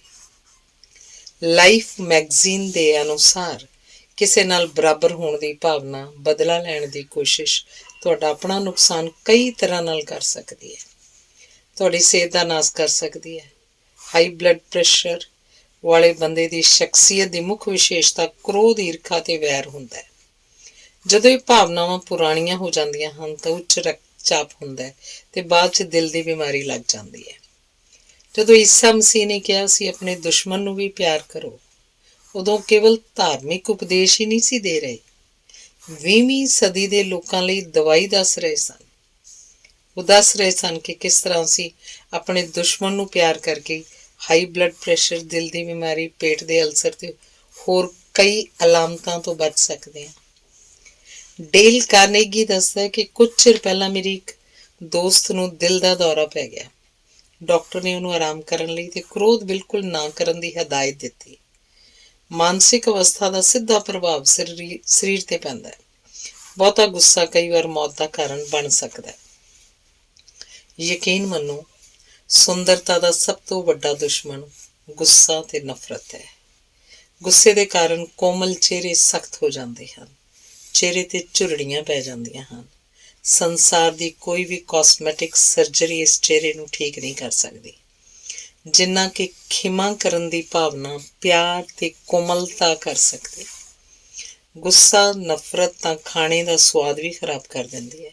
ਸੋਚੋ, ਜੇਕਰ ਸਾਡੇ ਦੁਸ਼ਮਣਾਂ ਨੂੰ ਪਤਾ ਲੱਗੇ ਕਿ ਉਹਨਾਂ ਲਈ ਸਾਡੀ ਨਫ਼ਰਤ ਸਾਨੂੰ ਖਾ ਰਹੀ ਹੈ, ਬੇਚੈਨ ਕਰ ਰਹੀ ਹੈ, ਸਾਡੀ ਦਿੱਖ ਖਰਾਬ ਕਰ ਰਹੀ ਹੈ, ਜ਼ਿੰਦਗੀ ਛੋਟੀ ਕਰ ਰਹੀ ਹੈ, ਉਹ ਕਿੰਨੇ ਖੁਸ਼ ਹੋਣਗੇ। ਜੇ ਅਸੀਂ ਆਪਣੇ ਦੁਸ਼ਮਣਾਂ ਨੂੰ ਪਿਆਰ ਨਹੀਂ ਕਰ ਸਕਦੇ, ਆਪਣੇ ਆਪ ਨੂੰ ਤਾਂ ਕਰ ਸਕਦੇ ਹਾਂ। ਫਿਰ ਖੁਦ ਨੂੰ ਇੰਨਾ ਪਿਆਰ ਕਰੋ ਕਿ ਆਪਣੇ ਦੁਸ਼ਮਣਾਂ ਨੂੰ ਆਪਣੀ ਖੁਸ਼ੀ ਆਪਣੀ ਸਿਹਤ 'ਤੇ ਹਾਵੀ ਨਾ ਹੋਣ ਦਿਓ। ਸ਼ੇਕਸਪੀਅਰ ਨੇ ਕਿਹਾ, ਆਪਣੇ ਦੁਸ਼ਮਣਾਂ ਲਈ ਆਪਣੀ ਅੰਗੀਠੀ ਨੂੰ ਇੰਨਾ ਗਰਮ ਨਾ ਕਰ ਦਿਓ ਕਿ ਉਹ ਤੁਹਾਨੂੰ ਹੀ ਝੁਲਸਾ ਦੇਵੇ। ਸੰਤ ਸੁਭਾਅ ਦਾ ਹੋਣਾ ਤੇ ਆਪਣੇ ਦੁਸ਼ਮਣਾਂ ਨੂੰ ਪਿਆਰ ਕਰਨਾ ਸੌਖਾ ਨਹੀਂ, ਪਰ ਆਪਣੀ ਸਿਹਤ ਤੇ ਖੁਸ਼ੀ ਬਰਕਰਾਰ ਰੱਖਣ ਲਈ ਘੱਟ ਤੋਂ ਘੱਟ ਸਾਨੂੰ ਉਹਨਾਂ ਨੂੰ ਮਾਫ਼ ਜ਼ਰੂਰ ਕਰ ਦੇਣਾ ਚਾਹੀਦਾ ਹੈ। ਡੇਲ ਕਾਰਨੇਜ ਲਿਖਦਾ ਹੈ ਕਿ ਇੱਕ ਵਾਰੀ ਮੈਂ ਜਨਰਲ ਆਈਜ਼ਨਹਾਵਰ ਦੇ ਪੁੱਤਰ ਨੂੰ ਪੁੱਛਿਆ ਕਿ ਤੇਰੇ ਪਿਤਾ ਕਦੀ ਕਿਸੇ ਪ੍ਰਤੀ ਗੁੱਸੇ ਜਾਂ ਕ੍ਰੋਧ ਦੀ ਭਾਵਨਾ ਪਾਲਦੇ ਹਨ। ਉਹਨੇ ਦੱਸਿਆ ਕਿ ਉਹਦੇ ਪਿਤਾ ਜਿਸ ਇਨਸਾਨ ਨੂੰ ਪਸੰਦ ਨਹੀਂ ਕਰਦੇ, ਉਸ ਬਾਰੇ ਇੱਕ ਮਿੰਟ ਲਈ ਵੀ ਨਹੀਂ ਸੋਚਦੇ। ਇਹ ਕਹਾਵਤ ਹੈ ਕਿ ਜਿਸ ਆਦਮੀ ਨੂੰ ਗੁੱਸਾ ਨਹੀਂ ਆਉਂਦਾ ਉਹ ਬੇਵਕੂਫ ਹੈ, ਪਰ ਜਿਹੜਾ ਆਦਮੀ ਗੁੱਸੇ ਨਹੀਂ ਹੁੰਦਾ ਉਹ ਸਿਆਣਾ ਹੈ। ਬਰਨਾਰਡ ਬਾਰੂਚ ਅਮਰੀਕਾ ਦੇ 6 ਰਾਸ਼ਟਰਪਤੀਆਂ ਦਾ ਸਲਾਹਕਾਰ ਸੀ। ਜਦੋਂ ਉਹਨੂੰ ਪੁੱਛਿਆ ਗਿਆ ਕਿ ਉਹ ਆਪਣੇ ਦੁਸ਼ਮਣਾਂ ਦੇ ਸ਼ਾਬਦਿਕ ਹਮਲਿਆਂ ਨਾਲ ਵਿਚਲਿਤ ਹੁੰਦਾ ਹੈ, ਤਾਂ ਉਹਨੇ ਕਿਹਾ ਕਿ ਕੋਈ ਵੀ ਇਨਸਾਨ ਨਾ ਮੈਨੂੰ ਨੀਵਾਂ ਦਿਖਾ ਸਕਦਾ ਹੈ ਤੇ ਨਾ ਹੀ ਅਸ਼ਾਂਤ ਕਰ ਸਕਦਾ ਹੈ। ਮੈਂ ਕਿਸੇ ਨੂੰ ਵੀ ਇੰਜ ਨਹੀਂ ਕਰਨ ਦੇਵਾਂਗਾ। ਇਸ ਤਰ੍ਹਾਂ ਹੀ ਜਿੰਨੀ ਦੇਰ ਤੱਕ ਤੁਸੀਂ ਆਪ ਨਾ ਕਰਨ ਦਿਓ, ਕੋਈ ਵੀ ਤੁਹਾਨੂੰ ਅਸ਼ਾਂਤ ਨਹੀਂ ਕਰ ਸਕਦਾ। ਆਪਣੇ ਦੁਸ਼ਮਣਾਂ ਨੂੰ ਮਾਫ਼ ਕਰਨ ਤੇ ਭੁੱਲਣ ਲਈ ਸਾਨੂੰ ਕਿਸੇ ਵੱਡੇ ਉਦੇਸ਼ 'ਚ ਲੀਨ ਹੋ ਜਾਣਾ ਚਾਹੀਦਾ ਹੈ। ਫਿਰ ਦੁਸ਼ਮਣੀ ਤੇ ਅਪਮਾਨ ਕੋਈ ਮਾਇਨੇ ਨਹੀਂ ਰੱਖਣਗੇ। ਅਸੀਂ ਆਪਣੇ ਉਦੇਸ਼ ਦੀ ਲਗਨ 'ਚ ਸਭ ਕੁਝ ਭੁੱਲ ਜਾਵਾਂਗੇ। ਇਹਦਾ ਉਦਾਹਰਣ ਇੱਕ ਘਟਨਾ ਹੈ ਜੋ 1918 ਵਿੱਚ ਮਿਸਿਸਿਪੀ ਦੇ ਜੰਗਲਾਂ 'ਚ ਘਟੀ ਸੀ। ਲਾਰੈਂਸ ਜੋਨ ਨੂੰ ਬੇਇਨਸਾਫੀ ਨਾਲ ਮਾਰਿਆ ਜਾਣ ਲੱਗਾ ਸੀ। ਲਾਰੈਂਸ ਜੋਨ ਇੱਕ ਹਬਸ਼ੀ ਅਧਿਆਪਕ ਸੀ ਜਿਸਨੇ ਪਾਈਨਵੁੱਡ ਕੰਟਰੀ ਸਕੂਲ ਦੀ ਸਥਾਪਨਾ ਕੀਤੀ ਸੀ। ਇਹ ਸਕੂਲ ਅੱਜ ਦੇਸ਼ 'ਚ ਮੰਨਿਆ ਜਾਂਦਾ ਹੈ। ਸਮਾਂ ਪਹਿਲੇ ਵਿਸ਼ਵ ਯੁੱਧ ਦਾ ਸੀ। ਮਿਸਿਸਿਪੀ 'ਚ ਅਫਵਾਹ ਫੈਲ ਗਈ ਕਿ ਜਰਮਨ ਹਬਸ਼ੀਆਂ ਨੂੰ ਵਿਦਰੋਹ ਕਰਨ ਲਈ ਉਕਸਾ ਰਹੇ ਹਨ। ਲਾਰੈਂਸ ਜੋਨਸ 'ਤੇ ਇਸ ਗੱਲ ਦਾ ਇਲਜ਼ਾਮ ਸੀ।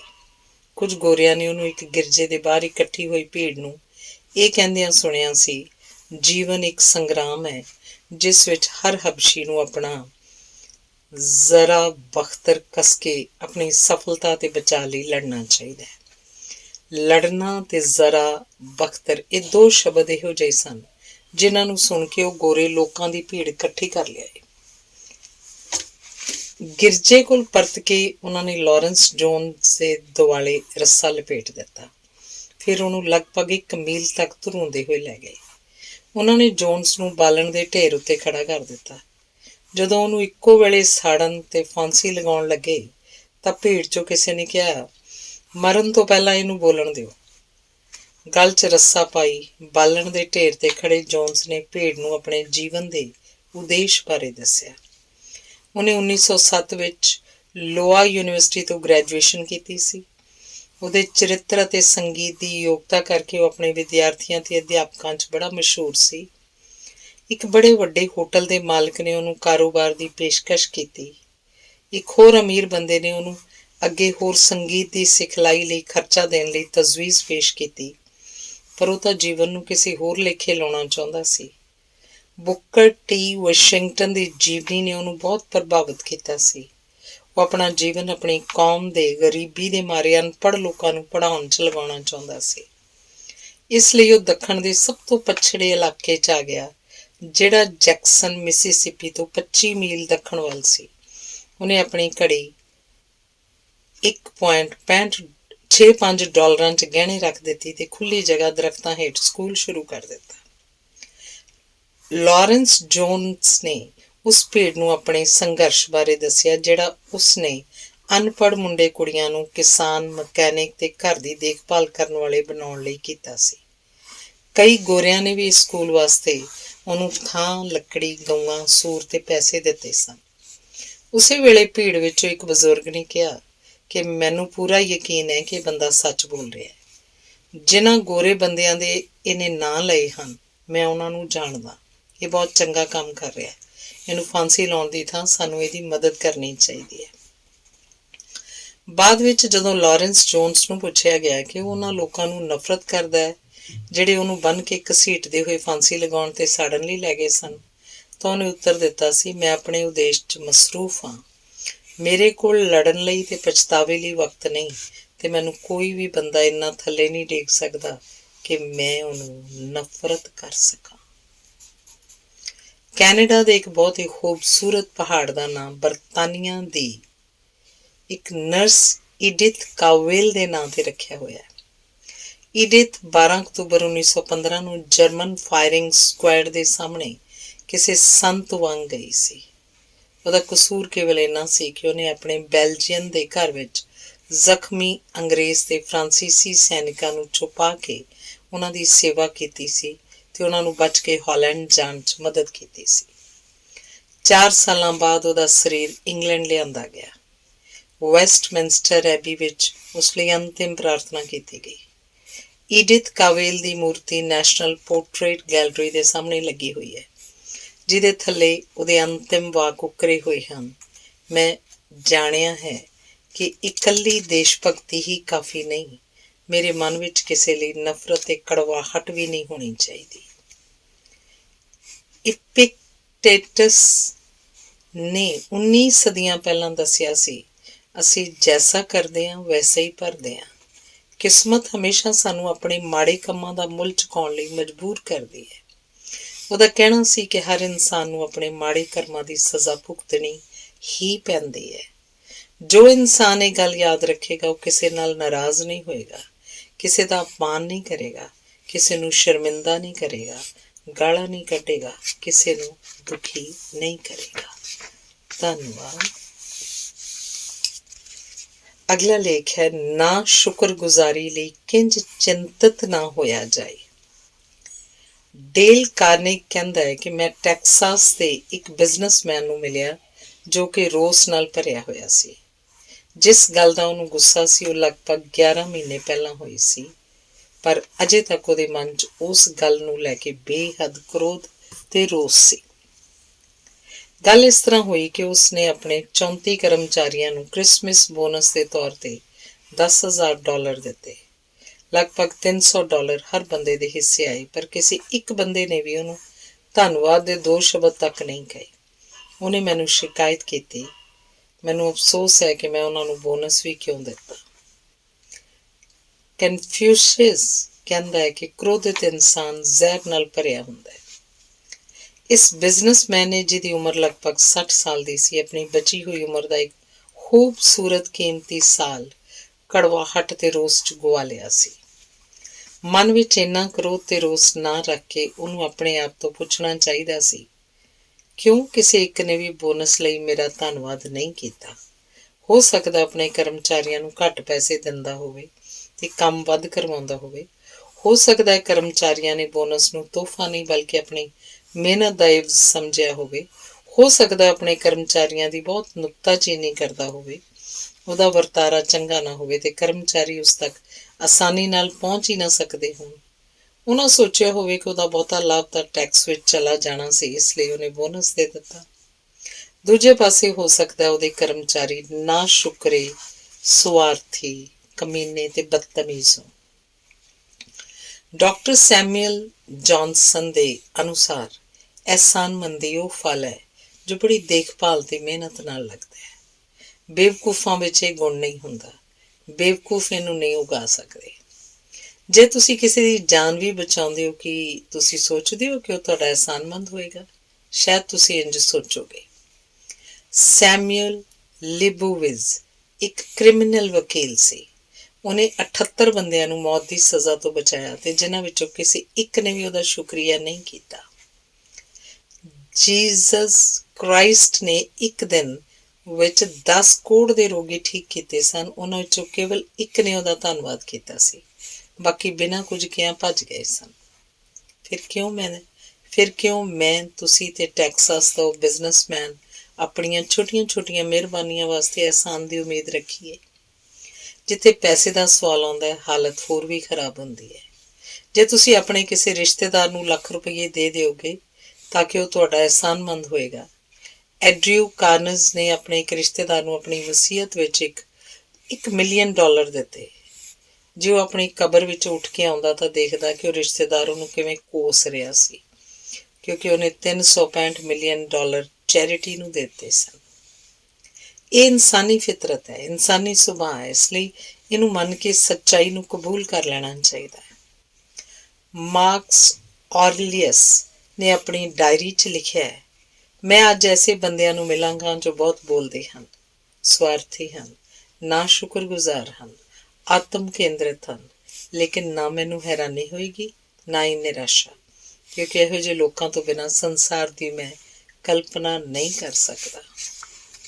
ਇਸ ਲਈ ਨਾ ਸ਼ੁਕਰਗੁਜ਼ਾਰੀ ਲਈ ਆਪਣੇ ਮਨ 'ਚ ਕ੍ਰੋਧ ਤੇ ਰੋਸ ਨਹੀਂ ਰੱਖਣਾ ਚਾਹੀਦਾ। ਜੇ ਕਦੇ ਕਦਾਈ ਕੋਈ ਸ਼ੁਕਰਗੁਜ਼ਾਰ ਮਿਲ ਜਾਂਦਾ ਹੈ ਤਾਂ ਇਹਨੂੰ ਖੁਸ਼ਕਿਸਮਤੀ ਹੀ ਸਮਝਣੀ ਚਾਹੀਦੀ ਹੈ। ਜੇ ਅਸੀਂ ਹਮੇਸ਼ਾ ਅਹਿਸਾਨਮੰਦੀ ਦੀ ਉਮੀਦ ਰੱਖਾਂਗੇ ਤਾਂ ਸਿਵਾ ਨਿਰਾਸ਼ਾ ਤੇ ਪੀੜਾ ਦੇ ਸਾਨੂੰ ਕੁਝ ਹੱਥ ਨਹੀਂ ਲੱਗੇਗਾ। ਹਾਲਾਂਕਿ ਇੰਜ ਕਰਨਾ ਬੜਾ ਔਖਾ ਹੈ। ਹਜ਼ਾਰਾਂ ਲੋਕ ਹਨ ਜੋ ਕਿਸੇ ਦੀ ਅਹਿਸਾਨ ਫਰਾਮੋਸ਼ੀ, ਬੇਪਰਵਾਹੀ ਤੇ ਇਕੱਲੇਪਣ ਕਰਕੇ ਬਿਮਾਰ ਹੋ ਜਾਂਦੇ ਹਨ। ਉਹ ਪਿਆਰ ਪਾਉਣਾ ਚਾਹੁੰਦੇ ਹਨ, ਪਰ ਪਿਆਰ ਪਾਉਣ ਦਾ ਇੱਕੋ ਤਰੀਕਾ ਹੈ ਕਿ ਮੰਗਣ ਦੀ ਥਾਂ ਤੇ ਦਿਓ, ਪਰ ਉਹਨੂੰ ਵਾਪਸ ਪਾਉਣ ਦੀ ਉਮੀਦ ਨਾ ਕਰੋ। ਖੁਸ਼ੀਆਂ ਪਾਉਣ ਦਾ ਇੱਕ ਇਹੋ ਤਰੀਕਾ ਹੈ। ਡੇਲ ਕਾਰਨੇਜ਼ ਕਹਿੰਦਾ, ਜਦੋਂ ਮੈਂ ਬੱਚਾ ਸੀ ਅਸੀਂ ਬੜੇ ਗਰੀਬ ਸਾਂ, ਮੁਸ਼ਕਿਲ ਨਾਲ ਗੁਜ਼ਾਰਾ ਹੁੰਦਾ ਸੀ। ਫਿਰ ਵੀ ਮੇਰੇ ਮਾਤਾ ਪਿਤਾ ਹਰ ਸਾਲ ਇੱਕ ਅਨਾਥ ਆਸ਼ਰਮ ਨੂੰ ਕੁਝ ਪੈਸੇ ਭੇਜਦੇ ਸਨ। ਹਾਲਾਂਕਿ ਉਹਨਾਂ ਦਾ ਕਦੇ ਕਿਸੇ ਨੇ ਧੰਨਵਾਦ ਨਹੀਂ ਸੀ ਕੀਤਾ, ਪਰ ਛੋਟੇ ਅਨਾਥ ਬੱਚਿਆਂ ਦੀ ਮਦਦ ਕਰਕੇ ਉਹਨਾਂ ਨੂੰ ਜਿਹੜੀ ਖੁਸ਼ੀ ਮਿਲਦੀ ਸੀ, ਉਹਨਾਂ ਲਈ ਉਹੀ ਬਹੁਤ ਸੀ। ਇਸ ਲਈ ਜੇ ਅਸੀਂ ਖੁਸ਼ ਰਹਿਣਾ ਚਾਹੁੰਦੇ ਹਾਂ ਤਾਂ ਸਾਨੂੰ ਨਾ ਸ਼ੁਕਰਗੁਜ਼ਾਰੀ ਜਾਂ ਅਹਿਸਾਨ ਫਰਾਮੋਸ਼ੀ ਨੂੰ ਭੁੱਲ ਕੇ ਆਪਣੀ ਅੰਦਰੂਨੀ ਖੁਸ਼ੀ ਲਈ ਦੇਣਾ ਚਾਹੀਦਾ ਹੈ, ਚਾਹੇ ਉਹ ਪਿਆਰ ਹੈ, ਸਮਾਂ ਹੈ ਜਾਂ ਪੈਸਾ ਹੈ। ਸਦੀਆਂ ਤੋਂ ਮਾਤਾ ਪਿਤਾ ਆਪਣੇ ਬੱਚਿਆਂ ਦੀ ਅਹਿਸਾਨ ਫਰਾਮੋਸ਼ੀ ਕਰਕੇ ਦੁਖੀ ਹੁੰਦੇ ਹਨ। ਇੱਥੋਂ ਤੱਕ ਕਿ ਸ਼ੇਕਸਪੀਅਰ ਦ ਕਿੰਗ ਲੀਅਰ ਰੋ ਕੇ ਕਹਿੰਦਾ ਹੈ, ਸੱਪ ਦੇ ਵਿਸ਼ੈਲੇ ਦੰਦਾਂ ਨਾਲੋਂ ਵੀ ਵਿਸ਼ੈਲਾ ਹੁੰਦਾ ਹੈ ਨਾ ਸ਼ੁਕਰਾ ਬੱਚਾ। ਪਰ ਬੱਚੇ ਸ਼ੁਕਰਗੁਜ਼ਾਰ ਤਾਈਓ ਹੋਣਗੇ ਜੇ ਉਹਨਾਂ ਨੂੰ ਇੰਜ ਕਰਨਾ ਸਿਖਾਇਆ ਜਾਏਗਾ। ਨਾ ਸ਼ੁਕਰਗੁਜ਼ਾਰੀ ਫਾਲਤੂ ਘਾਹ ਬੂਟੀ ਵਾਂਗ ਹੈ ਤੇ ਸ਼ੁਕਰਗੁਜ਼ਾਰੀ ਮਿਹਨਤ ਨਾਲ ਉਗਾਏ ਗਏ ਗੁਲਾਬਾਂ ਦੀ ਤਰ੍ਹਾਂ। ਸਾਨੂੰ ਯਾਦ ਰੱਖਣਾ ਚਾਹੀਦਾ ਹੈ ਕਿ ਸਾਡੇ ਬੱਚੇ ਜੋ ਦੇਖਦੇ ਨੇ, ਜੋ ਸੁਣਦੇ ਨੇ, ਉਹੀ ਸਿੱਖਦੇ ਤੇ ਉਂਝ ਹੀ ਕਰਦੇ ਨੇ। ਡੇਲ ਕਾਰਨੇਜ਼ ਆਪਣੀ ਮਾਸੀ ਵਾਇਓਲਾ ਐਲਿਕੈਂਡਰ ਦਾ ਉਦਾਹਰਨ ਦਿੰਦਾ ਹੈ, ਜਿਸ ਨੂੰ ਅਹਿਸਾਨ ਫਰਾਮੋਸ਼ੀ ਬਾਰੇ ਗਿਲਾ ਨਹੀਂ ਸੀ ਕਰਨਾ ਪਿਆ। ਡੇਲ ਕਹਿੰਦਾ, ਜਦੋਂ ਮੈਂ ਛੋਟਾ ਬੱਚਾ ਸੀ ਮੇਰੀ ਮਾਸੀ ਨੇ ਆਪਣੀ ਮਾਂ ਤੇ ਸੱਸ ਦੋਨਾਂ ਨੂੰ ਆਪਣੇ ਕੋਲ ਫਾਰਮ ਤੇ ਰੱਖਿਆ ਹੋਇਆ ਸੀ। ਉਹਨਾਂ ਦੋਵੇਂ ਬਜ਼ੁਰਗ ਔਰਤਾਂ ਦੀ ਦੇਖਭਾਲ ਬੜੇ ਪਿਆਰ ਨਾਲ ਕਰਦੀ ਸੀ। ਮਾਸੀ ਦੇ ਆਪਣੇ ਵੀ 6 ਬੱਚੇ ਸਨ, ਪਰ ਉਹਨੂੰ ਕਦੇ ਇੰਜ ਨਹੀਂ ਲੱਗਾ ਕਿ ਉਹ ਉਹਨਾਂ ਬਜ਼ੁਰਗ ਔਰਤਾਂ ਦੀ ਦੇਖਭਾਲ ਕਰਕੇ ਆਪਣੇ ਸਿਰ ਤੇ ਇਸ ਗੱਲ ਦਾ ਸਿਹਰਾ ਬੰਨ੍ਹਣਾ ਚਾਹੁੰਦੀ ਹੈ। ਮਾਸੀ ਵਾਸਤੇ ਉਹ ਸੁਭਾਵਕ ਸੀ, ਸਹੀ ਗੱਲ ਸੀ ਤੇ ਉਹ ਇੰਜ ਕਰਨਾ ਚਾਹੁੰਦੀ ਸੀ। ਵਾਇਓਲਾ ਮਾਸੀ ਨੂੰ ਵਿਧਵਾ ਹੋਇਆ 20 ਸਾਲ ਹੋ ਗਏ ਨੇ। ਉਹਦੇ 5 ਵਿਆਹੇ ਵਰੇ ਬੱਚੇ ਨੇ। ਹਰ ਕੋਈ ਉਹਨੂੰ ਆਪਣੇ ਕੋਲ ਰੱਖਣਾ ਚਾਹੁੰਦਾ ਹੈ। ਕੀ ਉਹ ਅਹਿਸਾਨਮੰਦੀ ਦੀ ਭਾਵਨਾ ਕਰਕੇ ਇੰਜ ਕਰਦੇ ਨੇ? ਨਹੀਂ। ਬੱਚੇ ਉਹਨੂੰ ਬਹੁਤ ਪਿਆਰ ਕਰਦੇ ਨੇ ਕਿਉਂਕਿ ਉਹਨਾਂ ਨੂੰ ਬਚਪਨ 'ਚ ਪਿਆਰ ਭਰਿਆ ਵਾਤਾਵਰਨ ਮਿਲਿਆ। ਘਰ ਇੱਕ ਪਾਠਸ਼ਾਲਾ ਵਾਂਗ ਹੀ ਹੁੰਦਾ, ਬੱਚਾ ਜੋ ਦੇਖਦਾ ਉਹੀ ਕਰਦਾ। ਵਾਇਓਲਾ ਦੇ ਬੱਚਿਆਂ ਨੇ ਉਹਨੂੰ ਆਪਣੇ ਵੱਡਿਆਂ ਦਾ ਧਿਆਨ ਰੱਖਦਿਆਂ, ਪਿਆਰ ਨਾਲ ਉਹਨਾਂ ਦੀ ਸੰਭਾਲ ਦੇਖਭਾਲ ਕਰਦਿਆਂ ਦੇਖਿਆ ਸੀ। ਉਹ ਐਸੇ ਵਾਤਾਵਰਨ 'ਚ ਪਲੇ ਸਨ ਜੋ ਹਮਦਰਦੀ, ਗਰਮਾਹਟ ਤੇ ਸੇਵਾ ਦੀ ਭਾਵਨਾ ਨਾਲ ਭਰਿਆ ਹੋਇਆ ਸੀ। ਉਹ ਬੱਚੇ ਨਾ ਸ਼ੁਕਰਗੁਜ਼ਾਰ ਕਿਵੇਂ ਹੋ ਸਕਦੇ ਸਨ? ਹੁਣ 5 ਬੱਚੇ ਜੋ ਮਾਂ ਨੂੰ ਆਪਣੇ ਕੋਲ ਰੱਖਣਾ ਚਾਹੁੰਦੇ ਸਨ ਤਾਂ ਕੇਵਲ ਪਿਆਰ ਕਰਕੇ, ਉਹਨਾਂ ਨੇ ਤਾਂ ਨਾ ਸ਼ੁਕਰੇ ਹੋਣਾ ਸਿੱਖਿਆ ਹੀ ਨਹੀਂ ਸੀ। ਖਾਸ ਕਰ ਬੱਚਿਆਂ ਦੀ ਪਾਲਣਾ ਵੇਲੇ ਸਾਨੂੰ ਇਸ ਗੱਲ ਦਾ ਬਹੁਤ ਧਿਆਨ ਰੱਖਣਾ ਚਾਹੀਦਾ ਹੈ। ਸ਼ੁਕਰਗੁਜ਼ਾਰ ਬੱਚੇ ਵੱਡੇ ਕਰਨ ਲਈ ਪਹਿਲਾਂ ਸਾਨੂੰ ਆਪ ਸ਼ੁਕਰਗੁਜ਼ਾਰ ਹੋਣਾ ਪਏਗਾ। ਬੱਚੇ ਤਾਂ ਉਹੀ ਸਿੱਖਣਗੇ ਜੋ ਦੇਖਣਗੇ ਤੇ ਸੁਣਨਗੇ। ਤੁਸੀਂ ਉਹ ਗੱਲ ਸੁਣੀ ਹੋਏਗੀ, ਇੱਕ ਬੰਦਾ ਆਪਣੇ ਬਜ਼ੁਰਗ ਬਾਪ ਨੂੰ ਠੂਠੇ 'ਚ ਖਾਣਾ ਦੇਣ ਲੱਗ ਪਿਆ ਸੀ। ਜਦੋਂ ਉਸ ਬਜ਼ੁਰਗ ਦੀ ਮੌਤ ਹੋਈ ਤਾਂ ਉਹਦੇ ਪੋਤੇ ਨੇ ਠੂਠਾ ਸੰਭਾਲ ਕੇ ਰੱਖ ਲਿਆ। ਪਿਤਾ ਦੇ ਪੁੱਛਣ ਤੇ ਕਿ ਇਹ ਠੂਠਾ ਕਿਉਂ ਸਾਂਭ ਲਿਆ, ਬੱਚੇ ਨੇ ਕਿਹਾ, ਜਦੋਂ ਤੁਸੀਂ ਬੁੱਢੇ ਹੋ ਜਾਓਗੇ ਤੁਹਾਨੂੰ ਇਸ ਵਿੱਚ ਹੀ ਖਾਣਾ ਦਿੱਤਾ ਜਾਏਗਾ। ਧੰਨਵਾਦ। ਅਗਲਾ ਲੇਖ ਹੈ, ਕੀ ਤੁਸੀਂ ਆਪਣੀਆਂ ਨਿਆਮਤਾਂ ਦਾ ਸੌਦਾ ਕਰ ਸਕਦੇ ਹੋ? ਮੈਂ ਉਦੋਂ ਤੱਕ ਬਹੁਤ ਉਦਾਸ ਸਾਂ, ਇਹ ਸੋਚ ਕੇ ਕਿ ਮੇਰੇ ਕੋਲ ਬੂਟ ਨਹੀਂ ਸਨ, ਜਦੋਂ ਤੱਕ ਮੈਂ ਉਸ ਬੰਦੇ ਨੂੰ ਨਹੀਂ ਸੀ ਵੇਖਿਆ ਜਿਹਦੇ ਪੈਰ ਹੀ ਨਹੀਂ ਸਨ। ਕੀ ਤੁਸੀਂ ਲੱਖਾਂ ਰੁਪਈਆਂ ਵਿੱਚ ਆਪਣੀਆਂ ਅੱਖਾਂ ਵੇਚ ਸਕਦੇ ਹੋ? ਤੁਸੀਂ ਆਪਣੀਆਂ ਦੋਵੇਂ ਲੱਤਾਂ ਦੀ ਕੀ ਕੀਮਤ ਲਾਓਗੇ? ਤੁਹਾਡੇ ਹੱਥ, ਤੁਹਾਡੀ ਸੁਣਨ ਦੀ ਸ਼ਕਤੀ, ਤੁਹਾਡੇ ਬੱਚੇ, ਤੁਹਾਡਾ ਪਰਿਵਾਰ, ਆਪਣੀ ਸਾਰੀ ਪੂੰਜੀ ਨੂੰ ਜੋੜੋ। ਤੁਹਾਨੂੰ ਮਹਿਸੂਸ ਹੋਏਗਾ ਕਿ ਤੁਸੀਂ ਦੁਨੀਆ ਦੀ ਦੌਲਤ ਦੇ ਬਦਲੇ ਵੀ ਆਪਣੀ ਇਸ ਪੂੰਜੀ 'ਚੋਂ ਕੁਝ ਵੀ ਨਹੀਂ ਦਿਓਗੇ। ਹੈਰੋਲਡ ਐਬਟ ਕੁਝ ਚਿਰ ਡਲ ਕਾਰਨਿਸ ਦਾ ਲੈਕਚਰ ਮੈਨੇਜਰ ਰਿਹਾ ਸੀ। ਡੇਲ ਦੱਸਦਾ, ਇੱਕ ਵਾਰੀ ਮੈਂ ਹੈਰੋਲਡ ਤੋਂ ਪੁੱਛਿਆ ਕਿ ਉਹ ਕਿਵੇਂ ਚਿੰਤਾ ਤੋਂ ਮੁਕਤ ਰਹਿੰਦਾ ਹੈ। ਹੈਰੋਲਡ ਨੇ ਦੱਸਿਆ ਕਿ ਮੈਂ ਬਹੁਤ ਚਿੰਤਾ ਕਰਦਾ ਹੁੰਦਾ ਸੀ। 1934 ਦੀ ਗੱਲ ਹੈ। ਉਸ ਦਿਨ ਮੈਂ ਜੋ ਦੇਖਿਆ, ਉਸ ਦ੍ਰਿਸ਼ ਨੇ, ਉਹਨਾਂ 10 ਸਕਿੰਟਾਂ ਨੇ ਮੈਨੂੰ ਉਹ ਸਬਕ ਸਿਖਾਇਆ ਜੋ ਮੈਂ ਪਿਛਲੇ 10 ਸਾਲਾਂ 'ਚ ਨਹੀਂ ਸੀ ਸਿੱਖਿਆ। ਮੈਨੂੰ ਆਪਣੇ ਵਪਾਰ 'ਚ ਘਾਟਾ ਹੀ ਨਹੀਂ ਸੀ ਪਿਆ, ਮੇਰੇ ਤੇ ਕਰਜ਼ਾ ਵੀ ਚੜ੍ਹ ਗਿਆ ਸੀ, ਜਿਹਨੂੰ ਉਤਾਰਨ ਵਿੱਚ ਮੈਨੂੰ 7 ਸਾਲ ਲੱਗ ਗਏ ਸਨ। ਪਿਛਲੇ ਹਫ਼ਤੇ ਮੇਰਾ ਰਾਸ਼ਨ ਸਟੋਰ ਬੰਦ ਹੋ ਗਿਆ ਸੀ। ਮੈਂ ਬੈਂਕ ਤੋਂ ਲੋਨ ਲੈਣ ਵਾਸਤੇ ਜਾ ਰਿਹਾ ਸੀ ਤਾਂ ਕਿ ਮੈਂ ਕੈਨਸਾਸ ਸਿਟੀ ਜਾ ਕੇ ਨੌਕਰੀ ਲੱਭ ਸਕਾਂ। ਮੈਂ ਮਾਰ ਖਾਂਦੇ ਬੰਦੇ ਵਾਂਗ ਤੁਰ ਰਿਹਾ ਸੀ। ਮੇਰਾ ਆਪਣੇ 'ਤੇ ਵਿਸ਼ਵਾਸ ਟੁੱਟ ਚੁੱਕਾ ਸੀ। ਨਿਰਾਸ਼ਾ ਨੇ ਮੈਨੂੰ ਘੇਰ ਲਿਆ ਸੀ। ਤਾਂਹੀਓ ਮੇਰੀ ਨਜ਼ਰ ਸਾਹਮਣੇ ਤੋਂ ਆਉਂਦੇ ਇੱਕ ਬੰਦੇ 'ਤੇ ਪਈ ਜਿਹਦੀਆਂ ਲੱਤਾਂ ਨਹੀਂ ਸਨ। ਉਹ ਇੱਕ ਰੇਹੜੀ 'ਤੇ ਬੈਠਾ ਸੀ ਤੇ ਬਾਹਾਂ ਦੇ ਜ਼ੋਰ ਨਾਲ ਰੇਹੜੀ ਚਲਾ ਰਿਹਾ ਸੀ। ਮੇਰੇ ਕੋਲ ਪਹੁੰਚ ਕੇ ਉਹਨੇ ਕਿਹਾ, ਗੁੱਡ ਮਾਰਨਿੰਗ ਸਰ, ਅੱਜ ਕਿੱਡਾ ਸੋਹਣਾ ਸਵੇਰਾ ਹੈ ਨਾ ਸਰ? ਉਹਨੇ ਬੜੇ ਉਤਸ਼ਾਹ ਨਾਲ ਕਿਹਾ। ਉਹਨੂੰ ਵੇਖ ਕੇ ਮੈਨੂੰ ਲੱਗਿਆ ਕਿ ਮੈਂ ਕਿੰਨਾ ਅਮੀਰ ਸੀ। ਮੇਰੀਆਂ ਦੋਵੇਂ ਲੱਤਾਂ ਠੀਕ ਠਾਕ ਸਨ। ਮੈਂ ਆਪਣੇ ਆਪ ਨੂੰ ਕਿਹਾ, ਜੇ ਬੰਦਾ ਬਿਨਾਂ ਲੱਤਾਂ ਤੋਂ ਖੁਸ਼, ਉਤਸ਼ਾਹਿਤ ਤੇ ਆਤਮ ਵਿਸ਼ਵਾਸ ਪੂਰਨ ਹੈ, ਮੇਰੇ ਕੋਲ ਤਾਂ 2 ਲੱਤਾਂ ਨੇ। ਮੈਨੂੰ ਆਪਣੀ ਨਿਰਾਸ਼ਾ ਤੇ ਸ਼ਰਮਿੰਦਗੀ ਮਹਿਸੂਸ ਹੋਈ। ਉਸ ਦਿਨ ਤੋਂ ਬਾਅਦ ਮੈਂ ਚਿੰਤਾ ਤੇ ਨਿਰਾਸ਼ਾ ਛੱਡ ਦਿੱਤੀ। ਡੇਲ ਕਾਰਨਿਸ ਕਹਿੰਦਾ, ਮੈਂ ਇੱਕ ਵਾਰੀ ਐਡੀ ਰਿਕਨ ਬੈਕਰ ਨੂੰ ਪੁੱਛਿਆ, ਜਦੋਂ ਆਪਣੇ ਸਾਥੀਆਂ ਨਾਲ ਇੱਕ ਲਾਈਫ ਰੈਫਟ ਸੇ 21 ਦਿਨਾਂ ਤੱਕ ਪੈਸੀਫਿਕ ਸਮੁੰਦਰ 'ਚ ਗੁਆਚਿਆ ਰਿਹਾ ਸੀ, ਤੁਹਾਨੂੰ ਕੀ ਮਹਿਸੂਸ ਹੋਇਆ ਸੀ? ਉਸ ਘਟਨਾ ਨੇ ਮੈਨੂੰ ਜੀਵਨ ਦਾ ਸਭ ਤੋਂ ਵੱਡਾ ਸਬਕ ਸਿਖਾਇਆ ਕਿ ਜੇ ਤੁਹਾਡੇ ਕੋਲ ਪੀਣ ਲਈ ਸਾਫ਼ ਪਾਣੀ ਤੇ ਭੁੱਖ ਮਿਟਾਉਣ ਲਈ ਪੂਰਾ ਭੋਜਨ ਹੈ ਤਾਂ ਫਿਰ ਤੁਹਾਨੂੰ ਜੀਵਨ ਵਿੱਚ ਕੋਈ ਸ਼ਿਕਾਇਤ ਨਹੀਂ ਹੋਣੀ ਚਾਹੀਦੀ। ਬੈਕਰ ਨੇ ਦੱਸਿਆ। ਟਾਈਮ ਮੈਗਜ਼ੀਨ 'ਚ ਇੱਕ ਸਾਰਜੈਂਟ ਬਾਰੇ ਲੇਖ ਛਪਿਆ ਸੀ। ਲੜਾਈ 'ਚ ਉਹਦੇ ਗਲੇ 'ਚ ਬੰਬ ਤੋਂ ਨਿਕਲੇ ਲੋਹੇ ਦੇ ਟੁਕੜੇ ਲੱਗੇ ਸਨ। 7 ਵਾਰੀ ਉਹਨੂੰ ਖੂਨ ਚੜਾਉਣਾ ਪਿਆ ਸੀ। ਉਹਨੇ ਆਪਣੇ ਡਾਕਟਰ ਨੂੰ ਨੋਟ ਲਿਖ ਕੇ ਪੁੱਛਿਆ, ਕੀ ਮੈਂ ਜਿੰਦਾ ਰਹਾਂਗਾ? ਡਾਕਟਰ ਨੇ ਉੱਤਰ ਦਿੱਤਾ, ਬਿਲਕੁਲ। ਉਹਨੇ ਦੂਜਾ ਨੋਟ ਲਿਖਿਆ, ਕੀ ਮੈਂ ਬੋਲ ਸਕਾਂਗਾ? ਡਾਕਟਰ ਨੇ ਹਾਂ ਕਿਹਾ। ਸਾਰਜੈਂਟ ਨੇ ਇੱਕ ਹੋਰ ਨੋਟ ਲਿਖਿਆ, ਹੱਦ ਹੋ ਗਈ, ਫਿਰ ਮੈਂ ਚਿੰਤਾ ਕਿਉਂ ਕਰ ਰਿਹਾ? ਜੇ ਤੁਸੀਂ ਵੀ ਚਿੰਤਾ ਕਰ ਰਹੇ ਹੋ ਤਾਂ ਆਪਣੇ ਆਪ ਤੋਂ ਪੁੱਛੋ, ਮੈਂ ਕਿਸ ਗੱਲ ਦੀ ਚਿੰਤਾ ਕਰ ਰਿਹਾ? ਤੁਹਾਨੂੰ ਪਤਾ ਲੱਗੇਗਾ ਕਿ ਅਕਸਰ ਨਿਗੂਣੀਆਂ ਮਹੱਤਵਹੀਣ ਗੱਲਾਂ ਹੁੰਦੀਆਂ ਹਨ ਜਿਨ੍ਹਾਂ ਦੀ ਅਸੀਂ ਚਿੰਤਾ ਕਰਦੇ ਹਾਂ। ਜੇ ਧਿਆਨ ਨਾਲ ਸੋਚਿਆ ਜਾਏ ਤਾਂ ਲਗਭਗ 90% ਚੀਜ਼ਾਂ ਜੀਵਨ 'ਚ ਠੀਕ ਹੁੰਦੀਆਂ ਹਨ ਤੇ 10% ਗਲਤ। ਜੇ ਅਸੀਂ ਖੁਸ਼ ਰਹਿਣਾ ਚਾਹੁੰਦੇ ਹਾਂ ਤਾਂ ਸਾਨੂੰ ਉਸ 10% ਲਈ ਮਾਯੂਸ ਨਾ ਹੋ ਕੇ 90% ਲਈ ਖੁਸ਼ ਹੋਣਾ ਚਾਹੀਦਾ ਹੈ। ਇੰਗਲੈਂਡ ਦੇ ਬਹੁਤ ਸਾਰੇ ਗਿਰਜਾ ਘਰਾਂ 'ਚ ਉਕਰਿਆ ਹੋਇਆ ਹੈ, ਥਿੰਕ ਐਂਡ ਥੈਂਕ। ਸੋਚੋ ਤੇ ਸ਼ੁਕਰ ਕਰੋ। ਸੋਚੋ ਕਿ ਸਾਨੂੰ ਕਿਸ ਗੱਲ ਕਰਕੇ ਧੰਨਵਾਦੀ ਹੋਣਾ ਚਾਹੀਦਾ ਹੈ ਤੇ ਉਸ ਅਕਾਲ ਪੁਰਖ ਦੀਆਂ ਬਖਸ਼ਿਸ਼ਾਂ ਤੇ ਦਇਆ ਦਾ ਧੰਨਵਾਦੀ ਹੋਣਾ ਚਾਹੀਦਾ ਹੈ। ਪਰ ਜਿਸ ਤਰ੍ਹਾਂ ਕਿ ਸ਼ੋਪੇਨਹਾਵਰ ਕਹਿੰਦਾ ਹੈ, ਸਾਡੇ ਕੋਲ ਕੀ ਹੈ, ਇਸ ਬਾਰੇ ਅਸੀਂ ਬਹੁਤ ਘੱਟ ਸੋਚਦੇ ਹਾਂ ਤੇ ਕੀ ਨਹੀਂ ਹੈ, ਇਸ ਬਾਰੇ ਅਕਸਰ ਸੋਚਦੇ ਰਹਿੰਦੇ ਹਾਂ। ਇਹ ਇਨਸਾਨ ਦੀ ਸਭ ਤੋਂ ਵੱਡੀ ਤਰਾਸਦੀ ਹੈ। ਇਤਿਹਾਸ ਵਿੱਚ ਸ਼ਾਇਦ ਲੜਾਈਆਂ ਤੇ ਬਿਮਾਰੀਆਂ ਤੋਂ ਵੀ ਜ਼ਿਆਦਾ ਇਹ ਗੱਲ ਇਨਸਾਨ ਦੇ ਦੁੱਖ ਦਾ ਕਾਰਨ ਹੈ। ਡੇਲ ਕਾਰਨੇਗੀ ਕਹਿੰਦਾ ਹੈ ਕਿ ਮੈਂ ਤੇ ਲਿਊਸਿਲ ਬਲੇਕ ਨੇ ਕੋਲੰਬੀਆ ਯੂਨੀਵਰਸਿਟੀ ਤੋਂ ਇਕੱਠਿਆਂ ਜਰਨਲਿਜ਼ਮ ਦਾ ਕੋਰਸ ਕੀਤਾ ਸੀ। ਲਿਊਸਿਲ ਨੇ ਮੈਨੂੰ ਦੱਸਿਆ, ਮੇਰਾ ਜੀਵਨ ਬੜਾ ਵਿਅਸਤ ਤੇ ਖੁਸ਼ੀਆਂ ਭਰਿਆ ਸੀ। ਮੈਂ ਪਾਰਟੀਆਂ 'ਤੇ ਜਾਂਦੀ ਸਾਂ, ਘੋੜੇ ਦੀ ਸਵਾਰੀ ਕਰਦੀ ਸਾਂ, ਡਾਂਸ ਕਰਦੀ ਸਾਂ। ਫਿਰ ਇੱਕ ਦਿਨ ਮੈਂ ਬੇਹੋਸ਼ ਹੋ ਗਈ, ਦਿਲ ਦਾ ਦੌਰਾ। ਡਾਕਟਰਾਂ ਨੇ ਦੱਸਿਆ ਤੁਹਾਨੂੰ ਪੂਰਾ 1 ਸਾਲ ਮੰਜੇ ਤੇ ਪੈ ਕੇ ਆਰਾਮ ਕਰਨਾ ਪਏਗਾ। 1 ਸਾਲ ਤੱਕ ਮੰਜੀ ਤੇ ਬਿਮਾਰ, ਮੌਤ ਵੀ ਹੋ ਸਕਦੀ ਸੀ। ਮੈਂ ਬੜਾ ਡਰ ਗਈ।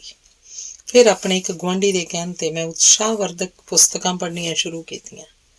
ਰੋਜ਼ ਸਵੇਰੇ ਉੱਠ ਕੇ ਮੈਂ ਉਹਨਾਂ ਚੀਜ਼ਾਂ ਬਾਰੇ ਸੋਚਦੀ ਜਿਨ੍ਹਾਂ ਕਰਕੇ ਮੈਨੂੰ ਈਸ਼ਵਰ ਦਾ ਧੰਨਵਾਦੀ ਹੋਣਾ ਚਾਹੀਦਾ ਹੈ। ਇੱਕ ਪਿਆਰੀ ਸੋਹਣੀ ਬੇਟੀ, ਅਲੌਕਿਕ ਸੰਗੀਤ ਮੈਂ ਦੇਖ ਸਕਦੀ ਸਾਂ, ਸੰਗੀਤ ਸੁਣ ਸਕਦੀ ਸਾਂ, ਚੰਗਾ ਖਾਣਾ, ਚੰਗੇ ਮਿੱਤਰ। ਇਸ ਗੱਲ ਨੂੰ ਕਈ ਸਾਲ ਬੀਤ ਗਏ ਨੇ। ਹੁਣ ਮੈਂ ਪੂਰੀ ਤਰ੍ਹਾਂ ਕਿਰਿਆਸ਼ੀਲ ਜੀਵਨ ਜਿਉ ਰਹੀ ਹਾਂ। ਹੁਣ ਮੈਨੂੰ ਰੋਜ਼ ਸਵੇਰੇ ਉੱਠ ਕੇ ਆਪਣੀਆਂ ਨਿਯਮਤਾਂ ਗਿਣਨ ਦੀ ਆਦਤ ਹੋ ਗਈ ਹੈ ਤੇ ਇਹ ਮੇਰੀ ਸਭ ਤੋਂ ਕੀਮਤੀ ਨਿਧੀ ਹੈ। ਪਰ ਕਈ ਵਾਰ ਮੈਨੂੰ ਇਸ ਗੱਲ ਤੇ ਸ਼ਰਮ ਵੀ ਆਉਂਦੀ ਹੈ ਕਿ ਮੈਂ ਉਦੋਂ ਤੀਕਰ ਜਿਉਣਾ ਨਹੀਂ ਸਿੱਖਿਆ ਜਦੋਂ ਤੱਕ ਮੈਨੂੰ ਇਸ ਗੱਲ ਦਾ ਡਰ ਨਹੀਂ ਲੱਗਿਆ ਕਿ ਮੈਂ ਮਰਨ ਵਾਲੀ ਹਾਂ। ਡਾਕਟਰ ਜੌਨਸਨ ਨੇ 200 ਸਾਲ ਪਹਿਲਾਂ ਕਿਹਾ ਸੀ, ਹਰ ਘਟਨਾ ਦੇ ਚੰਗੇ ਪੱਖ ਵੱਲ ਵੇਖਣ ਦੀ ਆਦਤ ਸਾਲ 'ਚ 1000 ਪਾਉਂਡ ਕਮਾਉਣ ਨਾਲੋਂ ਵੀ ਵੱਧ ਕੇ ਹੈ। ਲੋਗਾਨ ਪੀਅਰਸਾਲ ਸਮਿਥ ਨੇ ਇਹ ਕਹਿ ਕੇ ਗਾਗਰ ਵਿੱਚ ਸਾਗਰ ਪਾ ਦਿੱਤਾ, ਜੀਵਨ ਵਿੱਚ 2 ਟੀਚੇ ਹੋਣੇ ਚਾਹੀਦੇ ਹਨ। ਪਹਿਲਾ, ਜੋ ਤੁਸੀਂ ਚਾਹੁੰਦੇ ਹੋ ਉਹਨੂੰ ਪ੍ਰਾਪਤ ਕਰੋ। ਦੂਜਾ, ਫਿਰ ਉਹਦਾ ਆਨੰਦ ਮਾਣੋ। ਪਰ ਕੇਵਲ ਸਮਝਦਾਰ ਲੋਕ ਦੂਜਾ ਟੀਚਾ ਪ੍ਰਾਪਤ ਕਰਦੇ ਹਨ। ਹਰ ਰੋਜ਼ ਸਵੇਰੇ ਉੱਠ ਕੇ ਰੱਬ ਦੀਆਂ ਬਖਸ਼ਿਸ਼ਾਂ ਨੂੰ ਗਿਣੋ। ਧੰਨਵਾਦ। ਅਗਲਾ ਲੇਖ ਹੈ, ਆਪਣੇ ਆਪ ਨੂੰ ਪਹਿਚਾਣੋ। ਜੋ ਤੁਸੀਂ ਹੋ ਉਹੀ ਰਹੋ। ਯਾਦ ਰੱਖੋ, ਇਸ ਧਰਤੀ ਤੇ ਤੁਹਾਡੇ ਵਰਗਾ ਹੋਰ ਕੋਈ ਨਹੀਂ ਹੈ। ਜੋ ਮਰਜ਼ੀ ਹੋ ਜਾਏ, ਹਮੇਸ਼ਾ ਤੁਸੀਂ ਜੋ ਹੋ ਉਹੀ ਰਹੋ।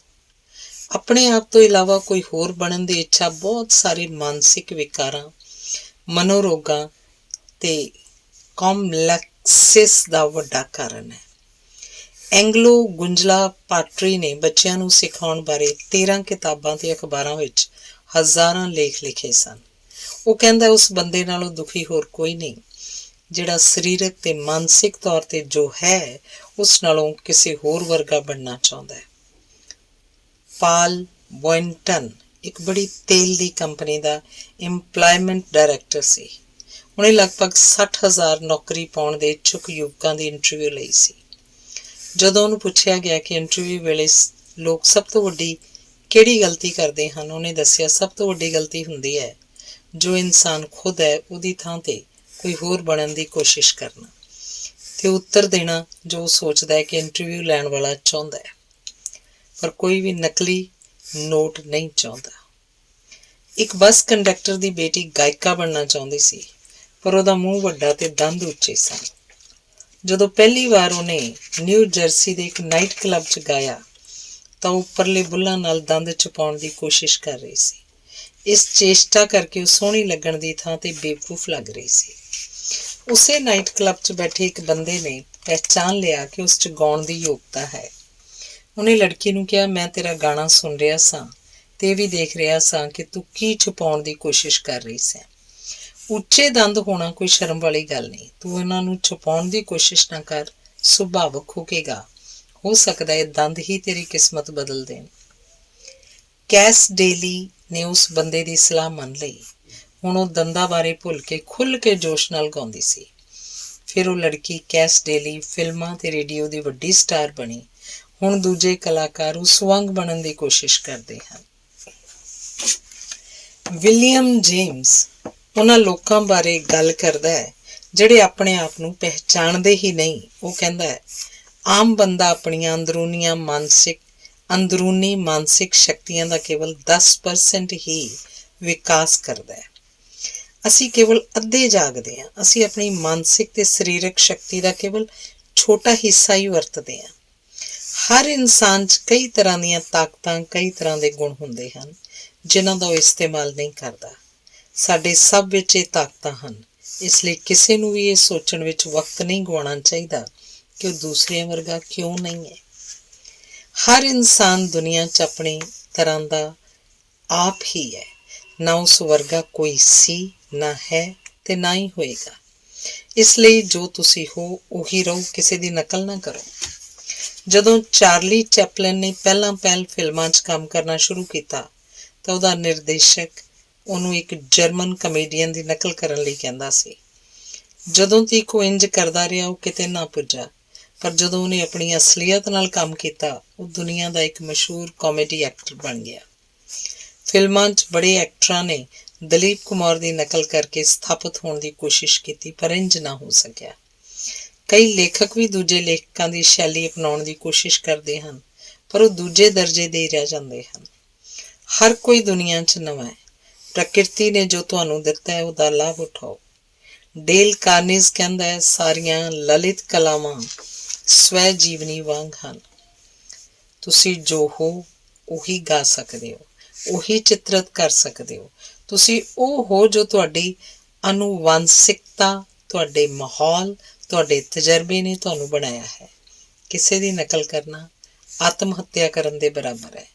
ਇਹ ਕਰਕੇ ਤੁਸੀਂ ਆਪਣੇ ਆਪੇ ਨੂੰ ਮਾਰ ਰਹੇ ਹੋ। ਮਸ਼ਹੂਰ ਕਵੀ ਡਗਲਸ ਮੈਲੋਕ ਦੀ ਇੱਕ ਕਵਿਤਾ ਦੀਆਂ ਕੁਝ ਪੰਕਤੀਆਂ ਹਨ। If you can't be a highway, then just be a trail. If you can't be the sun, be a star. It is not by size that you win or you fall. Be the best of whatever you are. ਜੇ ਤੂੰ ਖੁੱਲਾ ਰਾਹ ਨਹੀਂ ਬਣ ਸਕਦਾ, ਪਗਡੰਡੀ ਬਣ ਜਾ। ਜੇ ਸੂਰਜ ਨਹੀਂ ਹੋ ਸਕਦਾ, ਤਾਰਾ ਹੀ ਹੋ ਜਾ। ਵੱਡੇ ਛੋਟੇ ਹੋਣ ਨਾਲ ਜਿੱਤ ਹਾਰ ਨਹੀਂ ਹੁੰਦੀ। ਤੂੰ ਜੋ ਵੀ ਹੋਵੇਂ, ਹੋ ਸਭ ਤੋਂ ਵਧੀਆ। ਇਸ ਲਈ ਕਿਸੇ ਦੀ ਨਕਲ ਨਾ ਕਰੋ, ਆਪਣੇ ਆਪ ਨੂੰ ਪਛਾਣੋ ਤੇ ਜੋ ਤੁਸੀਂ ਹੋ ਉਹੀ ਰਹੋ। ਧੰਨਵਾਦ। ਅਗਲਾ ਲੇਖ ਹੈ, ਖਟਾਸ ਨੂੰ ਮਿਠਾਸ ਵਿੱਚ ਬਦਲ ਦਿਓ। ਸਮਝਦਾਰ ਲੋਕ ਜੇ ਉਹਨਾਂ ਦੇ ਹਿੱਸੇ ਨਿੰਬੂ ਆਏ ਤਾਂ ਉਸ 'ਤੇ ਅਫਸੋਸ ਨਹੀਂ ਕਰਦੇ। ਨਿੰਬੂ ਪਾਣੀ ਬਣਾ ਲੈਂਦੇ ਨੇ, ਪਰ ਬੇਵਕੂਫ ਖੱਟਾ ਖੱਟਾ ਕਰਕੇ ਰੋਂਦੇ ਨੇ। ਸਾਰਾ ਦੋਸ਼ ਆਪਣੀ ਕਿਸਮਤ ਨੂੰ ਦਿੰਦੇ ਨੇ। ਬੇਵਕੂਫ ਕਿਸਮਤ ਨੂੰ ਗਾਲਾਂ ਕੱਢਦੇ ਨੇ ਤੇ ਆਤਮ ਦਇਆ 'ਚ ਡੁੱਬ ਜਾਂਦੇ ਨੇ। ਸਮਝਦਾਰ ਸੋਚਦਾ ਹੈ, ਮੈਂ ਇਸ ਬਦਕਿਸਮਤੀ ਤੋਂ ਕੀ ਸਿੱਖ ਸਕਦਾ? ਮੈਂ ਆਪਣੀ ਹਾਲਤ ਕਿੰਝ ਸੁਧਾਰ ਸਕਦਾ? ਮੈਂ ਇਸ ਨਿੰਬੂ ਦਾ ਮਿੱਠਾ ਨਿੰਬੂ ਪਾਣੀ ਲੈਮਨੇਡ ਕਿਵੇਂ ਬਣਾ ਸਕਦਾ? ਐਲਫਰੈਡ ਐਡਲਰ ਬੜਾ ਵੱਡਾ ਮਨੋਵਿਗਿਆਨੀ ਸੀ, ਜਿਸ ਨੇ ਆਪਣਾ ਸਾਰਾ ਜੀਵਨ ਲੋਕਾਂ ਨੂੰ ਤੇ ਉਹਨਾਂ ਦੇ ਅੰਦਰ ਛੁਪੀਆਂ ਸ਼ਕਤੀਆਂ ਨੂੰ ਪੜ੍ਹਨ 'ਚ ਬਿਤਾਇਆ। ਉਹਦੇ ਅਨੁਸਾਰ ਇਨਸਾਨ ਦੀ ਇੱਕ ਹੈਰਾਨ ਕਰਨ ਵਾਲੀ ਖੂਬੀ ਹੈ ਮਾਈਨਸ ਨੂੰ ਪਲੱਸ ਕਰਨ ਦੀ, ਯਾਨੀ ਕਿ ਹਾਨੀ ਨੂੰ ਲਾਭ 'ਚ ਬਦਲਣ ਦੀ। ਡੇਲ ਕਾਰਨੇਜ ਦੀ ਜਾਣ ਪਛਾਣ ਦੀ ਇੱਕ ਔਰਤ ਸੀ, ਥੈਲਮਾ ਥਾਮਸਨ। ਉਹਨੇ ਡੇਲ ਕਾਰਨੇਜ ਨੂੰ ਆਪਣੀ ਕਹਾਣੀ ਇਸ ਤਰ੍ਹਾਂ ਦੱਸੀ। ਯੁੱਧ ਵੇਲੇ ਮੇਰੇ ਪਤੀ ਦੀ ਪੋਸਟਿੰਗ ਆਰਮੀ ਦੇ ਇੱਕ ਟ੍ਰੇਨਿੰਗ ਕੈਂਪ 'ਚ ਸੀ, ਜੋ ਕੈਲੀਫੋਰਨੀਆ ਦੇ ਮੋਜ਼ੇਵ ਮਾਰੂਥਲ ਦੇ ਲਾਗੇ ਸੀ। ਆਪਣੇ ਪਤੀ ਦੇ ਸਾਥ ਵਾਸਤੇ ਮੈਂ ਉੱਥੇ ਰਹਿਣ ਚਲੀ ਗਈ, ਪਰ ਮੈਂ ਉਸ ਜਗ੍ਹਾ ਨੂੰ ਨਫ਼ਰਤ ਕਰਦੀ ਸੀ। ਇਸ ਤੋਂ ਪਹਿਲਾਂ ਮੈਂ ਕਦੇ ਇੰਨੀ ਦੁਖੀ ਨਹੀਂ ਸੀ ਹੋਈ। ਮੇਰੇ ਪਤੀ ਨੂੰ ਮੋਜ਼ੇਵ ਮਾਰੂਥਲ 'ਚ ਜਾ ਕੇ ਕੰਮ ਕਰਨ ਦਾ ਹੁਕਮ ਹੋਇਆ। ਮੈਂ ਛੋਟੀ ਜਿਹੀ ਮਾਮੂਲੀ ਝੌਂਪੜੀ ਵਿੱਚ ਇਕੱਲੀ ਰਹਿ ਗਈ। ਅੱਤ ਦੀ ਗਰਮੀ ਸੀ। ਥੋਰ ਦੀ ਛਾਂ ਥੱਲੇ ਵੀ ਤਾਪਮਾਨ 125 ਡਿਗਰੀ ਤੇ ਰਹਿੰਦਾ ਸੀ। ਗੱਲ ਕਰਨ ਲਈ ਨਾ ਬੰਦਾ ਨਾ ਬੰਦੇ ਦੀ ਜ਼ਾਤ। ਸਾਰਾ ਦਿਨ ਰੇਤ ਭਰੀਆਂ ਗਰਮ ਹਵਾਵਾਂ ਚੱਲਦੀਆਂ। ਇੱਥੋਂ ਤੱਕ ਕਿ ਖਾਣੇ ਵਿੱਚ ਵੀ ਰੇਤ ਦੇ ਕਣ ਵੜ ਜਾਂਦੇ। ਅਖੀਰ ਦੁਖੀ ਹੋ ਕੇ ਮੈਂ ਆਪਣੇ ਮਾਤਾ ਪਿਤਾ ਨੂੰ ਲਿਖਿਆ ਕਿ ਮੈਂ ਇਹੋ ਜਿਹੇ ਹਾਲਾਤ ਵਿੱਚ ਹੋਰ ਨਹੀਂ ਰਹਿ ਸਕਦੀ, ਮੈਂ ਵਾਪਸ ਆ ਰਹੀ ਹਾਂ। ਇਸ ਤੋਂ ਚੰਗਾ ਤੇ ਮੈਂ ਜੇਲ੍ਹ 'ਚ ਹੁੰਦੀ। ਮੇਰੇ ਪਿਤਾ ਨੇ ਕੇਵਲ 2 ਪੰਕਤੀਆਂ 'ਚ ਮੇਰੀ ਚਿੱਠੀ ਦਾ ਜਵਾਬ ਦਿੱਤਾ। 2 ਆਦਮੀਆਂ ਨੇ ਜੇਲ੍ਹ ਦੀਆਂ ਸਲਾਖਾਂ ਵਿੱਚੋਂ ਬਾਹਰ ਦੇਖਿਆ। ਇੱਕ ਨੇ ਚਿੱਕੜ ਵੇਖਿਆ, ਦੂਸਰੇ ਨੇ ਤਾਰੇ। ਮੈਂ ਉਹ ਲਾਈਨਾਂ ਬਾਰ-ਬਾਰ ਪੜ੍ਹੀਆਂ। ਮੈਨੂੰ ਆਪਣੇ ਆਪ 'ਤੇ ਸ਼ਰਮਿੰਦਗੀ ਹੋਈ। ਮੈਂ ਉਦੋਂ ਹੀ ਨਿਸ਼ਚਾ ਕੀਤਾ ਕਿ ਹੁਣ ਮੈਂ ਤਾਰੇ ਹੀ ਦੇਖਾਂਗੀ। ਮੈਂ ਉੱਥੋਂ ਦੇ ਵਸਨੀਕਾਂ ਨਾਲ ਦੋਸਤੀ ਕਰ ਲਈ। ਉਹਨਾਂ ਦੀ ਪ੍ਰਤੀਕਿਰਿਆ ਨੇ ਮੈਨੂੰ ਹੈਰਾਨ ਕਰ ਦਿੱਤਾ। ਜਦੋਂ ਮੈਂ ਉਹਨਾਂ ਦੀ ਬਣਾਈ ਦੇ ਕੰਮ ਤੇ ਮਿੱਟੀ ਦੇ ਬਰਤਨ ਬਣਾਉਣ ਦੀ ਕਲਾ 'ਚ ਰੁਚੀ ਵਿਖਾਈ ਤਾਂ ਉਹਨਾਂ ਨੇ ਮੈਨੂੰ ਆਪਣੀਆਂ ਸਭ ਤੋਂ ਪਸੰਦੀਦਾ ਚੀਜ਼ਾਂ ਤੋਹਫੇ ਦੇ ਤੌਰ 'ਤੇ ਦਿੱਤੀਆਂ। ਉਹ ਚੀਜ਼ਾਂ ਜਿਹੜੀਆਂ ਉਹ ਟੂਰਿਸਟ ਨੂੰ ਵੇਚਣ ਤੋਂ ਇਨਕਾਰ ਕਰ ਦਿੰਦੇ ਸਨ। ਮੈਂ ਆਕਰਸ਼ਕ ਨਾਗਫਨਿਆਂ ਤੇ ਜੋਸ਼ੂਆ ਦੇ ਦਰਖਤਾਂ ਬਾਰੇ ਪੜ੍ਹਿਆ। ਖੁੱਡਾਂ 'ਚ ਰਹਿਣ ਵਾਲੇ ਚੂਹੇ ਜਿਹੇ ਜਾਨਵਰਾਂ, ਪ੍ਰਾਇਰੀ ਕੁੱਤਿਆਂ ਬਾਰੇ ਜਾਣਿਆ। ਰੇਤ ਵਿੱਚੋਂ ਸਿੱਪੀਆਂ ਤੇ ਘੋਗੇ ਲੱਭੇ। ਲੱਖਾਂ ਸਾਲ ਪਹਿਲਾਂ ਜਦੋਂ ਇਹ ਰੇਤ ਦਾ ਮਾਰੂਥਲ ਸਮੁੰਦਰ ਦੀ ਤਲਹੱਟੀ ਸੀ, ਇਹ ਸਿੱਪੀਆਂ ਤੇ ਘੋਗੇ ਉਸ ਸਮੇਂ ਦੇ ਗਵਾਹ ਸਨ। ਮੇਰੇ ਵਿੱਚ ਹੈਰਾਨ ਕਰਨ ਵਾਲਾ ਬਦਲਾਅ ਕਿਵੇਂ ਆਇਆ? ਮੁਝੇ ਮਾਰੂਥਲ ਨਹੀਂ ਬਦਲਿਆ, ਪਰ ਮੈਂ ਬਦਲ ਗਈ ਸੀ, ਕਿਉਂਕਿ ਮੈਂ ਆਪਣਾ ਨਜ਼ਰੀਆ ਬਦਲ ਲਿਆ ਸੀ, ਆਪਣੀ ਸੋਚ ਬਦਲ ਲਈ ਸੀ। ਮੈਂ ਸਭ ਤੋਂ ਵੱਧ ਦੁੱਖ ਦੇਣ ਵਾਲੇ ਆਪਣੇ ਅਨੁਭਵ ਨੂੰ ਆਪਣੇ ਜੀਵਨ ਦੇ ਸਭ ਤੋਂ ਜ਼ਿਆਦਾ ਜੋਸ਼ੀਲੇ ਤੇ ਰੋਮਾਂਚਿਕ ਅਨੁਭਵਾਂ 'ਚ ਤਬਦੀਲ ਕਰ ਲਿਆ ਸੀ। ਮੈਂ ਇੱਕ ਤਰ੍ਹਾਂ ਨਵੀਂ ਦੁਨੀਆ ਦੀ ਖੋਜ ਕਰ ਰਹੀ ਸੀ। ਇਸ ਨਵੀਂ ਦੁਨੀਆ ਨੇ ਮੈਨੂੰ ਉਤਸ਼ਾਹਿਤ ਤੇ ਅਚੰਭਤ ਕਰ ਦਿੱਤਾ ਸੀ। ਮੈਂ ਇੰਨੀ ਉਤਸ਼ਾਹਿਤ ਹੋ ਗਈ ਕਿ ਮੈਂ ਆਪਣੇ ਉਸ ਅਨੁਭਵ ਤੇ ਇੱਕ ਨੋਵਲ ਲਿਖਿਆ, ਜਿਹਦਾ ਨਾਂ ਹੈ ਬ੍ਰਾਈਟ ਰੈਮਪਾਰਟ। ਮੈਂ ਜਦੋਂ ਆਪਣੀ ਹੀ ਬਣਾਈ ਹੋਈ ਜੇਲ੍ਹ 'ਚੋਂ ਬਾਹਰ ਦੇਖਿਆ ਤਾਂ ਮੈਨੂੰ ਤਾਰੇ ਲੱਭ ਪਏ। ਜੀਵਨ ਦੀ ਸਭ ਤੋਂ ਮਹੱਤਵਪੂਰਨ ਗੱਲ ਨਫ਼ੇ ਤੋਂ, ਠੀਕ ਪ੍ਰਸਥਿਤੀਆਂ ਤੋਂ ਲਾਭ ਉਠਾਉਣਾ ਨਹੀਂ ਹੈ। ਇਹ ਤਾਂ ਕੋਈ ਬੇਵਕੂਫ ਵੀ ਕਰ ਸਕਦਾ ਹੈ। ਅਸਲੀ ਗੱਲ ਹੈ ਜੀਵਨ ਵਿੱਚ ਵਾਪਰੀਆਂ ਗਲਤ ਘਟਨਾਵਾਂ ਤੋਂ, ਨੁਕਸਾਨ ਤੋਂ ਲਾਭ ਉਠਾਉਣਾ। ਇਸ ਵਾਸਤੇ ਬੁੱਧੀ ਦੀ ਲੋੜ ਹੁੰਦੀ ਹੈ। ਇੱਥੇ ਮੂਰਖ ਤੇ ਬੁੱਧੀਮਾਨ ਵਿਚਾਲੇ ਅੰਤਰ ਦਾ ਪਤਾ ਚੱਲਦਾ ਹੈ। ਡੇਲ ਕਾਰਨੇਜ ਇਸ ਦਾ ਇੱਕ ਹੋਰ ਬੜਾ ਅੱਛਾ ਉਦਾਹਰਨ ਦਿੰਦਾ ਹੈ। ਉਹ ਕਹਿੰਦਾ, ਮੈਂ ਇੱਕ ਵਾਰੀ ਫਲੋਰੀਡਾ ਦੇ ਇੱਕ ਕਿਸਾਨ ਨੂੰ ਮਿਲਿਆ। ਜਦੋਂ ਉਹਨੇ ਪਹਿਲਾਂ ਉੱਥੇ ਜ਼ਮੀਨ ਲਈ ਤਾਂ ਬੜਾ ਨਿਰਾਸ਼ ਹੋਇਆ। ਉੱਥੇ ਨਾ ਤਾਂ ਫਸਲ ਹੋ ਸਕਦੀ ਸੀ, ਨਾ ਫਲਦਾਰ ਬੂਟੇ ਲੱਗ ਸਕਦੇ ਸਨ। ਉੱਥੇ ਕੰਡਿਆਲੇ ਦਰਖਤਾਂ ਤੇ ਰੈਟਲ ਸੱਪਾਂ ਦੇ ਸਿਵਾ ਕੁਝ ਨਹੀਂ ਸੀ। ਫਿਰ ਉਸਨੂੰ ਇੱਕ ਗੱਲ ਸੁੱਝੀ, ਕਿਉਂ ਨਾ ਮੈਂ ਇਹਨਾਂ ਰੈਟਲ ਸੱਪਾਂ ਤੋਂ ਹੀ ਲਾਭ ਉਠਾਵਾਂ। ਉਹਨੇ ਰੈਟਲ ਸੱਪਾਂ ਦੇ ਮੀਟ ਨੂੰ ਡੱਬਾ ਬੰਦ ਕਰਨਾ ਸ਼ੁਰੂ ਕਰ ਦਿੱਤਾ। ਹੌਲੀ ਹੌਲੀ ਉਹਦਾ ਫਾਰਮ ਇੰਨਾ ਮਸ਼ਹੂਰ ਹੋ ਗਿਆ ਕਿ ਉਹਨੂੰ ਵੇਖਣ ਸਾਲਾਨਾ ਹਜ਼ਾਰਾਂ ਟੂਰਿਸਟ ਆਉਣ ਲੱਗ ਪਏ। ਫਿਰ ਉਹ ਰੈਟਲ ਸੱਪਾਂ ਦਾ ਜ਼ਹਿਰ ਦੂਰ ਦੂਰ ਦੀਆਂ ਪ੍ਰਯੋਗਸ਼ਾਲਾ ਨੂੰ ਭੇਜਣ ਲੱਗ ਪਿਆ, ਜਿੱਥੇ ਉਸ ਜ਼ਹਿਰ ਤੋਂ ਸੱਪ ਦੇ ਕੱਟੇ ਤੋਂ ਬਚਣ ਦੀ ਦਵਾਈ ਬਣਾਈ ਜਾਂਦੀ ਸੀ। ਉੱਥੇ ਰੈਟਲ ਸੱਪ ਦੀ ਖੱਲ, ਪਰਸ ਤੇ ਜੁੱਤੇ ਬਣਾਉਣ ਲਈ ਵਿਕ ਜਾਂਦੀ ਸੀ। ਉਸ ਬੰਦੇ ਨੂੰ ਸਨਮਾਨਿਤ ਕਰਨ ਵਾਸਤੇ, ਜਿਹਨੇ ਆਪਣੇ ਖੱਟੇ ਨਿੰਬੂ ਨਾਲ ਮਿੱਠਾ ਨਿੰਬੂ ਪਾਣੀ ਬਣਾ ਲਿਆ, ਉਸ ਪਿੰਡ ਦਾ ਨਾਂ ਰੈਟਲ ਸਨੇਕ ਫਲੋਰੀਡਾ ਰੱਖ ਦਿੱਤਾ ਗਿਆ। ਡੇਲ ਕਹਿੰਦਾ, ਮੈਂ ਬਹੁਤ ਸਾਰੇ ਇਹੋ ਜਿਹੇ ਲੋਕਾਂ ਬਾਰੇ ਪੜ੍ਹਿਆ ਹੈ ਜਿਨ੍ਹਾਂ ਨੇ ਜੀਵਨ ਦੀਆਂ ਬਹੁਤ ਵੱਡੀਆਂ ਪ੍ਰਾਪਤੀਆਂ ਕੀਤੀਆਂ ਹਨ ਤੇ ਉਹਨਾਂ ਵਿੱਚੋਂ ਬਹੁਤਿਆਂ ਨੇ ਸ਼ੁਰੂਆਤ ਕਿਸੇ ਤਰ੍ਹਾਂ ਦੀ ਕਮਜ਼ੋਰੀ ਜਾਂ ਅੜਚਨ ਨਾਲ ਕੀਤੀ। ਹੋ ਸਕਦਾ ਮਿਲਟਨ ਇੰਨੀ ਅੱਛੀ ਕਵਿਤਾ ਨਾ ਲਿਖ ਸਕਦਾ ਜੇ ਉਸਦੀ ਨਜ਼ਰ ਹੁੰਦੀ। ਬੀਥੋਵਨ ਨੇ ਸ਼ਾਇਦ ਇੰਨਾ ਲੁਭਾਵਨਾ ਸੰਗੀਤ ਇਸ ਲਈ ਕੰਪੋਜ਼ ਕੀਤਾ ਕਿਉਂਕਿ ਉਹ ਸੁਣ ਨਹੀਂ ਸੀ ਸਕਦਾ। ਹੈਲਨ ਕੈਲਰ ਨੇ ਜੱਗ ਪ੍ਰਸਿੱਧ ਕਰਨ 'ਚ ਉਹਦੇ ਅੰਧੇ ਤੇ ਬੋਲਪਨ ਨੇ ਰੁਕਾਵਟ ਨਹੀਂ ਪਾਈ, ਸਗੋਂ ਉਹਨੂੰ ਪ੍ਰੋਤਸ਼ਾਹਿਤ ਕੀਤਾ।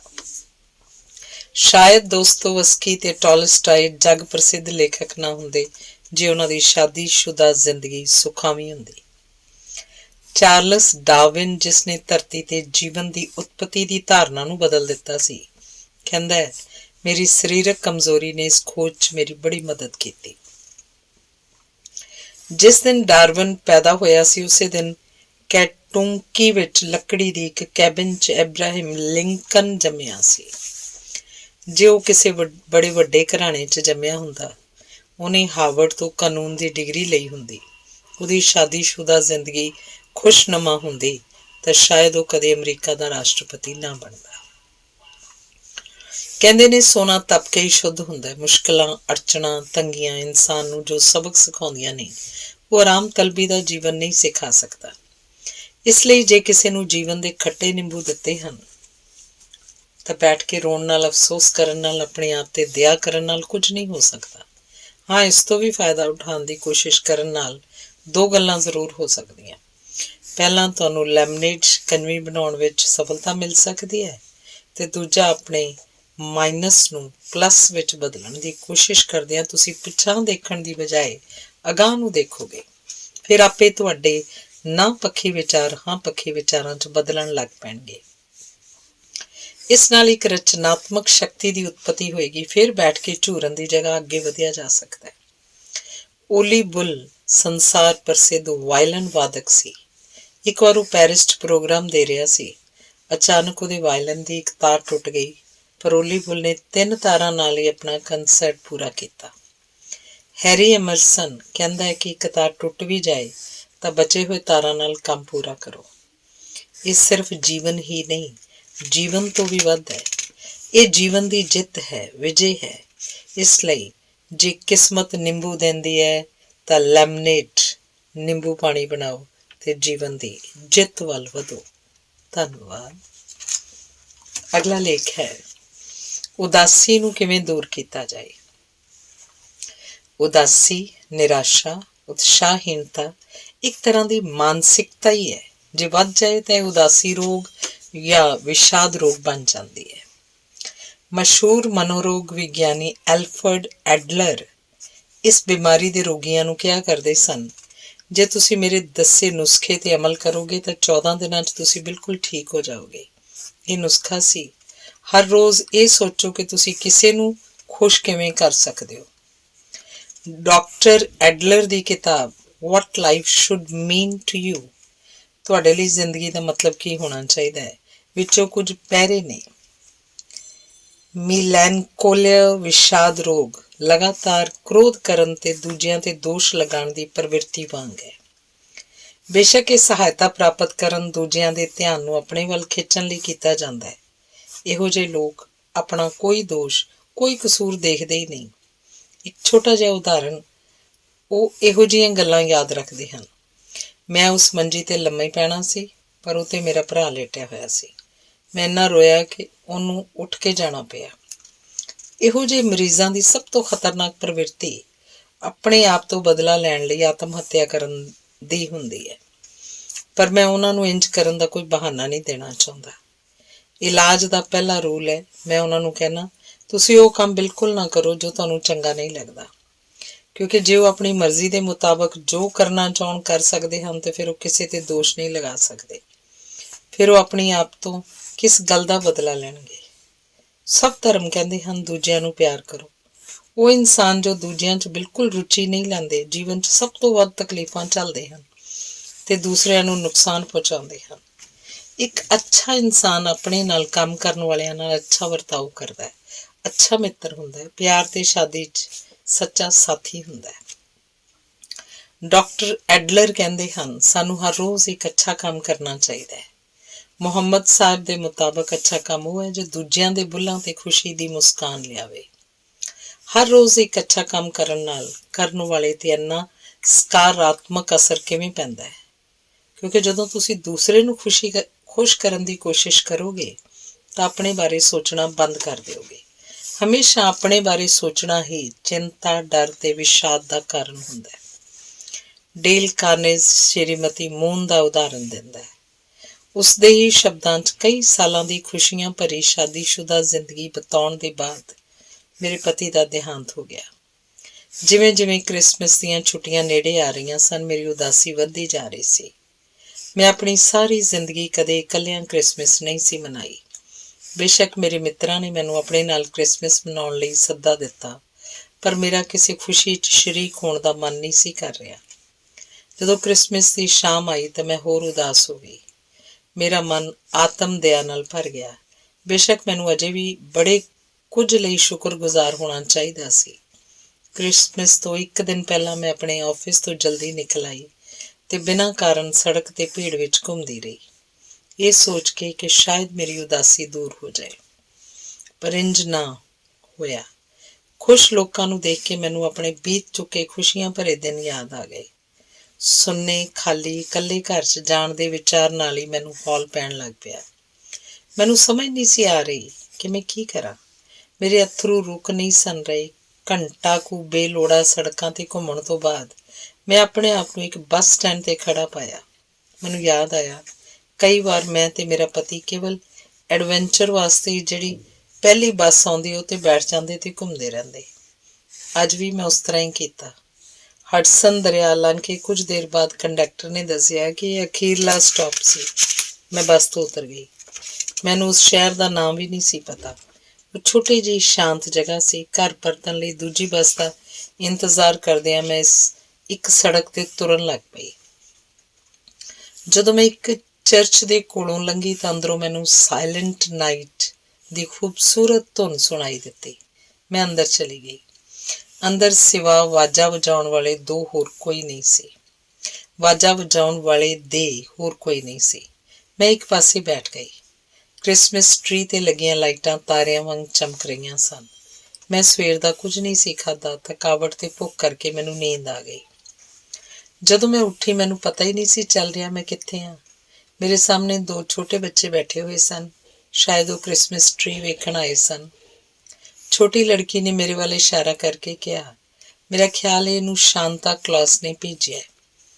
ਮੇਰੇ ਜਾਗਣ ਤੇ ਬੱਚੇ ਕੁਝ ਡਰ ਵੀ ਗਏ ਸਨ। ਮੈਂ ਉਹਨਾਂ ਨੂੰ ਕਿਹਾ ਕਿ ਮੈਂ ਉਹਨਾਂ ਨੂੰ ਕੋਈ ਨੁਕਸਾਨ ਨਹੀਂ ਪਹੁੰਚਾਵਾਂਗੀ। ਉਹਨਾਂ ਦੇ ਕੱਪੜੇ ਬੜੇ ਮਾੜੇ ਸਨ। ਮੇਰੇ ਇਹ ਪੁੱਛਣ ਤੇ ਕਿ ਉਹਨਾਂ ਦੇ ਮਾਤਾ ਪਿਤਾ ਕਿੱਥੇ ਹਨ, ਉਹਨਾਂ ਦੱਸਿਆ ਕਿ ਉਹਨਾਂ ਦੇ ਮਾਤਾ ਪਿਤਾ ਨਹੀਂ ਹਨ।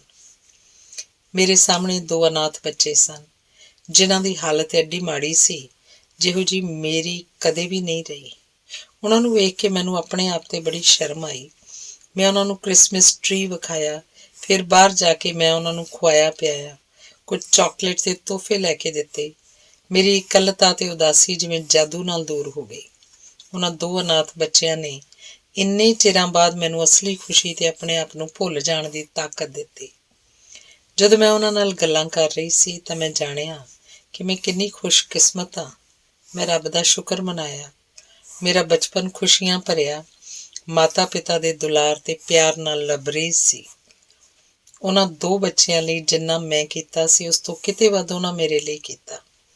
ਉਸ ਘਟਨਾ ਨੇ ਮੈਨੂੰ ਦੱਸਿਆ ਕਿ ਆਪ ਖੁਸ਼ ਰਹਿਣ ਵਾਸਤੇ ਦੂਸਰਿਆਂ ਨੂੰ ਖੁਸ਼ ਕਰਨਾ ਕਿੰਨਾ ਜ਼ਰੂਰੀ ਹੈ।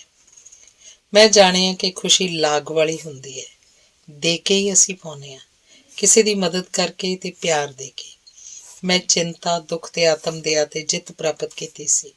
ਮੈਂ ਆਪਣੇ ਆਪ ਨੂੰ ਨਵਾਂ ਇਨਸਾਨ ਮਹਿਸੂਸ ਕਰ ਰਹੀ ਸੀ, ਕੇਵਲ ਉਦੋਂ ਹੀ ਨਹੀਂ ਬਲਕਿ ਆਉਣ ਵਾਲੇ ਸਾਲਾਂ ਵਿੱਚ ਵੀ। ਅੱਧੇ ਤੋਂ ਵੀ ਵੱਧ ਲੋਕ ਜਿਹੜੇ ਇਲਾਜ ਲਈ ਮਨੋਚਿਕਿਤਸਕਾਂ ਕੋਲ ਭੱਜਦੇ ਨੇ, ਉਹ ਆਪਣੇ ਆਪ ਨੂੰ ਠੀਕ ਕਰ ਸਕਦੇ ਨੇ। ਮਾਰਗਰੇਟ ਯੇਟਸ ਵਾਂਗ ਕਰਨਾ ਕੇਵਲ ਇੰਨਾ ਹੀ ਹੈ ਕਿ ਦੂਜਿਆਂ ਦੀ ਸਹਾਇਤਾ ਕਰਨ 'ਚ ਰੁਚੀ ਲਓ। ਇਹ ਗੱਲ ਮਸ਼ਹੂਰ ਮਨੋਚਿਕਿਤਸਕ ਕਾਰਲ ਜੰਗ ਨੇ ਕਹੀ ਹੈ। ਉਹ ਅੱਗੇ ਦੱਸਦਾ ਹੈ ਕਿ ਤੀਜੇ ਹਿੱਸੇ ਤੋਂ ਵੀ ਵੱਧ ਮੇਰੇ ਰੋਗੀ ਅਸਲ 'ਚ ਕਿਸੇ ਮਨੋਰੋਗ ਤੋਂ ਪੀੜਤ ਨਹੀਂ ਹੁੰਦੇ। ਉਹਨਾਂ ਦੀ ਇਸ ਦਸ਼ਾ ਦਾ ਕਾਰਨ ਕੇਵਲ ਜੀਵਨ ਦਾ ਖਾਲੀਪਣ ਤੇ ਉਦੇਸ਼ਹੀਣਤਾ ਹੁੰਦੀ ਹੈ। ਦੂਸਰੇ ਸ਼ਬਦਾਂ 'ਚ ਕਹੀਏ ਤਾਂ ਉਹ ਲੋਕਾਂ ਕੋਲੋਂ ਲਿਫਟ ਲੈਣ ਦੀ ਕੋਸ਼ਿਸ਼ 'ਚ ਰਹਿੰਦੇ ਨੇ ਤੇ ਜ਼ਿੰਦਗੀ ਦਾ ਕਾਰਵਾਂ ਉਹਨਾਂ ਕੋਲੋਂ ਲੰਘੀ ਜਾਂਦਾ ਹੈ। ਉਹ ਖੜੇ ਰਹਿੰਦੇ ਹਨ, ਦੂਜਿਆਂ ਨੂੰ ਦੋਸ਼ ਦਿੰਦੇ ਹਨ।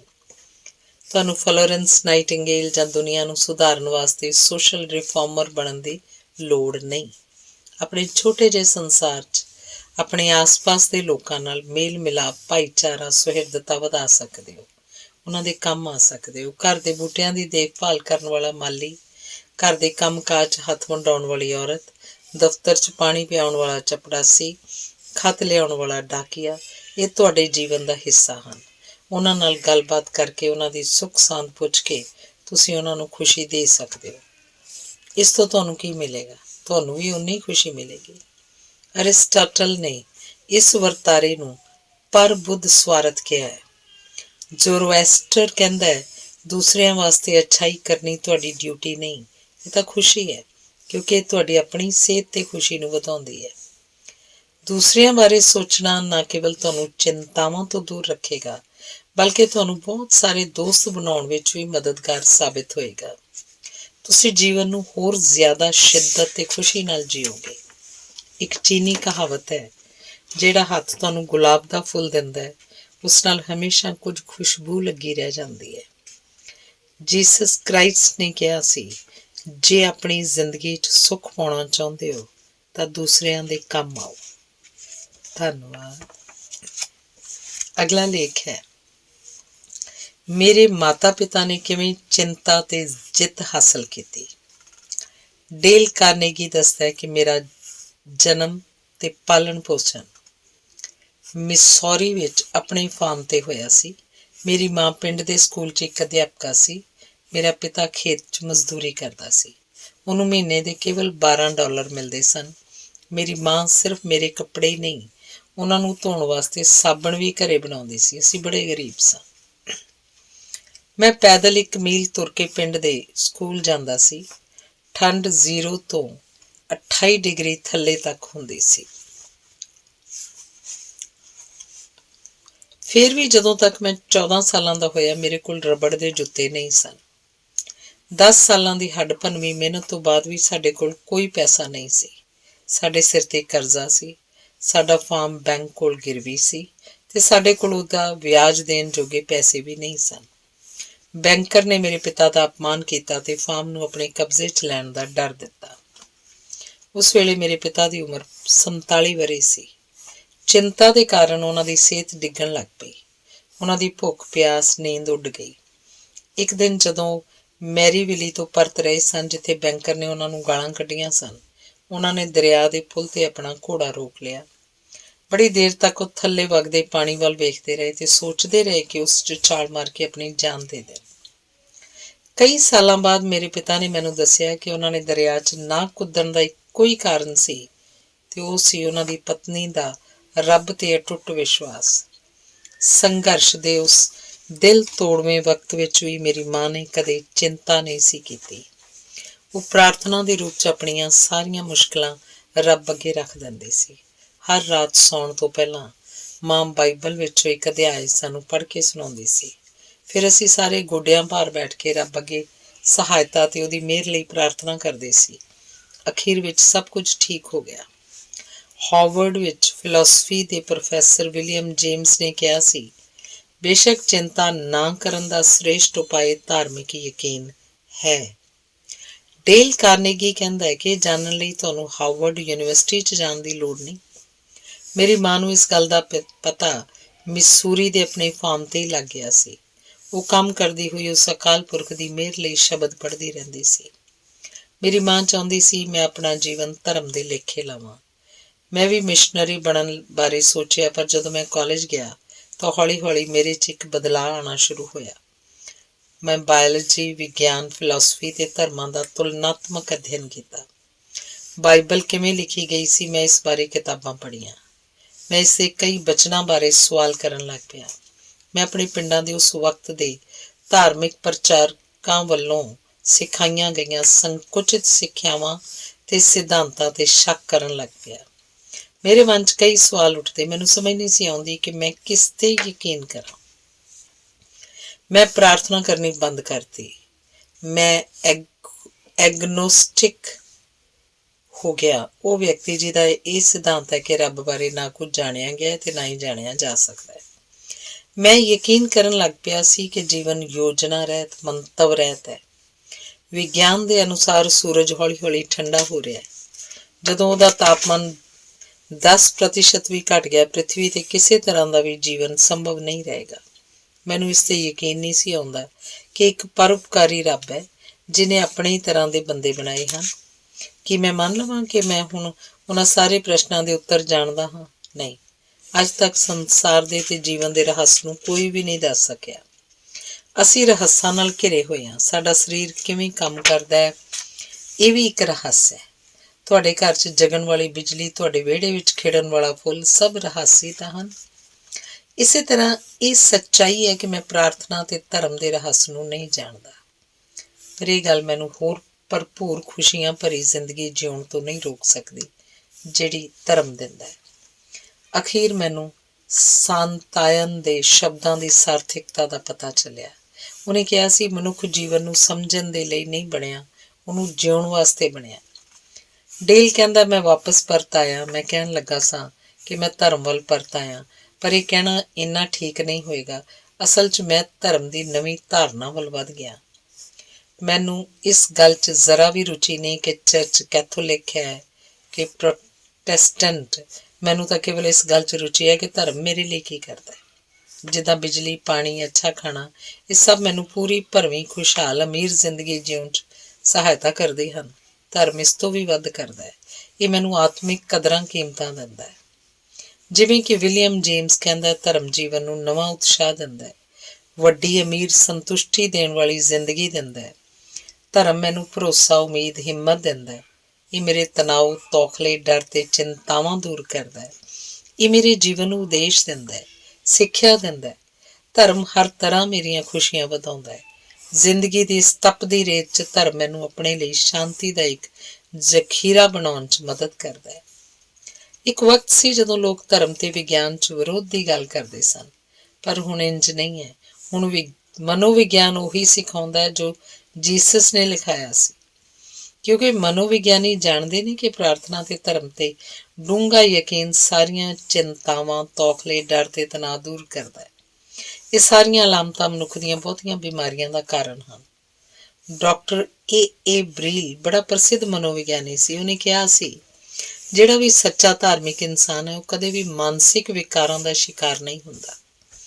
ਡੇਲ ਕਾਰਨੇਗੀ ਦੱਸਦਾ ਹੈ, ਮੈਂ ਫੋਰਡ ਕੰਪਨੀ ਦੇ ਮਾਲਕ ਹੈਨਰੀ ਫੋਰਡ ਦੀ ਇੰਟਰਵਿਊ ਉਹਦੀ ਮੌਤ ਤੋਂ ਕੁਝ ਸਾਲ ਪਹਿਲਾਂ ਲਈ।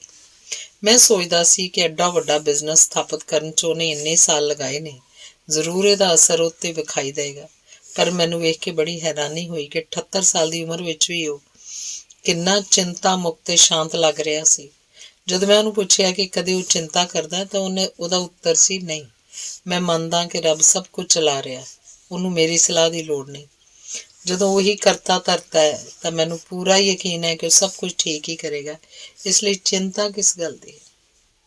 ਮਨੋਵਿਗਿਆਨੀ ਸਾਨੂੰ ਧਾਰਮਿਕ ਜੀਵਨ ਬਿਤਾਉਣ ਲਈ ਇਸ ਲਈ ਨਹੀਂ ਕਹਿੰਦੇ ਕਿ ਮਰਨ ਤੋਂ ਬਾਅਦ ਅਸੀਂ ਨਰਕ ਤੇ ਅੱਗ ਤੋਂ ਬਚੇ ਰਹੀਏ। ਉਹ ਤਾਂ ਇਸ ਕਰਕੇ ਸਾਨੂੰ ਜਿਉਂਦੇ ਜੀ ਹੀ ਕਈ ਨਰਕਾਂ ਦੀਆਂ ਅੱਗਾਂ, ਪੇਟ ਦਾ ulcer, heart attack, nervous breakdown, ਪਾਗਲਪਨ ਤੋਂ ਬਚਾਉਣ ਲਈ ਧਾਰਮਿਕ ਜੀਵਨ ਜਿਉਣ ਦੀ ਸਲਾਹ ਦਿੰਦੇ ਹਨ।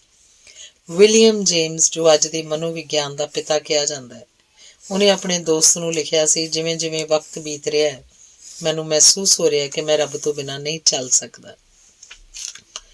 ਗਾਂਧੀ ਜੀ ਨੇ ਕਿਹਾ ਸੀ, ਬਗੈਰ ਪ੍ਰਾਰਥਨਾ ਦੇ ਮੈਂ ਬਹੁਤ ਪਹਿਲਾਂ ਪਾਗਲ ਹੋ ਗਿਆ ਹੁੰਦਾ। ਡਾਕਟਰ ਕਾਰਲ ਜੰਗ ਕਹਿੰਦਾ ਹੈ ਕਿ ਦੁਨੀਆ ਦੇ ਹਰ ਮੁਲਕ ਵਿੱਚੋਂ ਲੋਕ ਮੇਰੀ ਸਲਾਹ ਲੈਣ ਆਉਂਦੇ ਨੇ। ਮੈਂ ਹਜ਼ਾਰਾਂ ਮਰੀਜ਼ਾਂ ਦਾ ਇਲਾਜ ਕਰ ਚੁੱਕਾ। ਬਹੁਤੇ ਮਰੀਜ਼, ਖਾਸ ਕਰ 35-40 ਸਾਲ ਤੋਂ ਉੱਪਰ ਦੇ, ਉਹ ਹੁੰਦੇ ਨੇ ਜਿਨ੍ਹਾਂ ਦਾ ਧਰਮ ਤੋਂ ਯਕੀਨ ਉੱਠ ਚੁੱਕਿਆ ਹੈ। ਇਹਨਾਂ ਵਿੱਚੋਂ ਉਹੀ ਮਰੀਜ਼ ਠੀਕ ਹੁੰਦੇ ਨੇ ਜਿਹੜੇ ਵਾਪਸ ਇਸ ਵਿਸ਼ਵਾਸ ਨੂੰ ਪਾ ਲੈਂਦੇ ਨੇ। ਵਿਲੀਅਮ ਜੇਮਸ ਨੇ ਕਿਹਾ ਕਿ ਰੱਬ ਤੇ ਯਕੀਨ ਹੀ ਉਹ ਤਾਕਤ ਹੈ ਜਿਹਦੇ ਸਹਾਰੇ ਲੋਕ ਜਿਉਂਦੇ ਨੇ। ਇਹਦੇ ਨਾ ਹੋਣ ਨਾਲ ਆਦਮੀ ਹਿੰਮਤ ਹਾਰ ਜਾਂਦਾ ਹੈ। ਡੇਲ ਕਾਰਨੇਗੀ ਕਹਿੰਦਾ ਹੈ, ਮੈਂ ਐਸੇ ਲੋਕਾਂ ਨੂੰ ਜਾਣਦਾ ਜਿਹੜੇ ਸਮਝਦੇ ਹਨ ਕਿ ਧਰਮ ਕੇਵਲ ਔਰਤਾਂ, ਬੱਚਿਆਂ ਤੇ ਪ੍ਰਚਾਰਕਾਂ ਵਾਸਤੇ ਹੀ ਹੈ। ਉਹ ਆਪਣੇ ਆਪ ਨੂੰ ਹੀ-ਮੈਨ ਮਰਦ ਸਮਝਦੇ ਹਨ ਜੋ ਆਪਣੀਆਂ ਸਾਰੀਆਂ ਲੜਾਈਆਂ ਇਕੱਲੇ ਹੀ ਲੜ ਸਕਦਾ ਹੈ। ਪਰ ਤੁਹਾਨੂੰ ਇਹ ਜਾਣ ਕੇ ਹੈਰਾਨੀ ਹੋਏਗੀ ਕਿ ਦੁਨੀਆ ਦੇ ਬਹੁਤੇ ਹੀ-ਮੈਨ ਹਰ ਰੋਜ਼ ਪ੍ਰਾਰਥਨਾ ਕਰਦੇ ਹਨ। ਜਦੋਂ ਹੀ-ਮੈਨ ਆਈਸਨਾਵਰ ਬ੍ਰਿਟਿਸ਼ ਤੇ ਅਮਰੀਕਨ ਫੌਜਾਂ ਦੀ ਕਮਾਂਡ ਸੰਭਾਲਣ ਵਾਸਤੇ ਇੰਗਲੈਂਡ ਜਾਣ ਲਈ ਜਹਾਜ਼ 'ਚ ਬੈਠਾ ਤਾਂ ਉਹ ਇੱਕੋ ਕਿਤਾਬ ਲੈ ਕੇ ਗਿਆ, ਉਹ ਸੀ ਬਾਈਬਲ।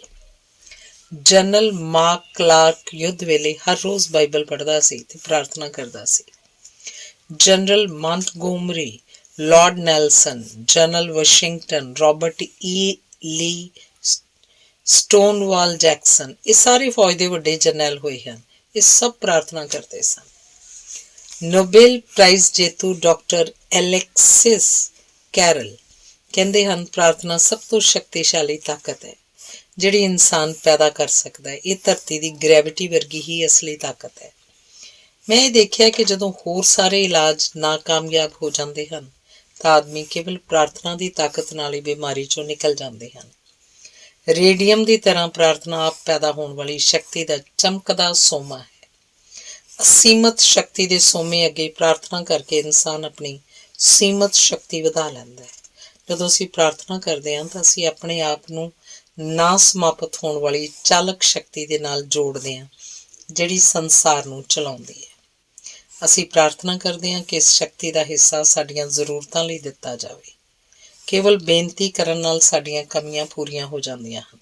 ਅਸੀਂ ਨਰੋਏ ਹੋ ਜਾਂਦੇ ਹਾਂ, ਨਵੀਂ ਸ਼ਕਤੀ ਪਾ ਕੇ ਉੱਠਦੇ ਹਾਂ। ਜਦੋਂ ਵੀ ਅਸੀਂ ਰੱਬ ਅੱਗੇ ਅਰਦਾਸ ਬੇਨਤੀ ਕਰਦੇ ਹਾਂ, ਸਾਡੀ ਆਤਮਾ ਤੇ ਸਰੀਰ ਵਿੱਚ ਰਚਨਾਤਮਕ ਹਾਂ ਪੱਖੀ ਬਦਲਾਅ ਆਉਂਦਾ ਹੈ।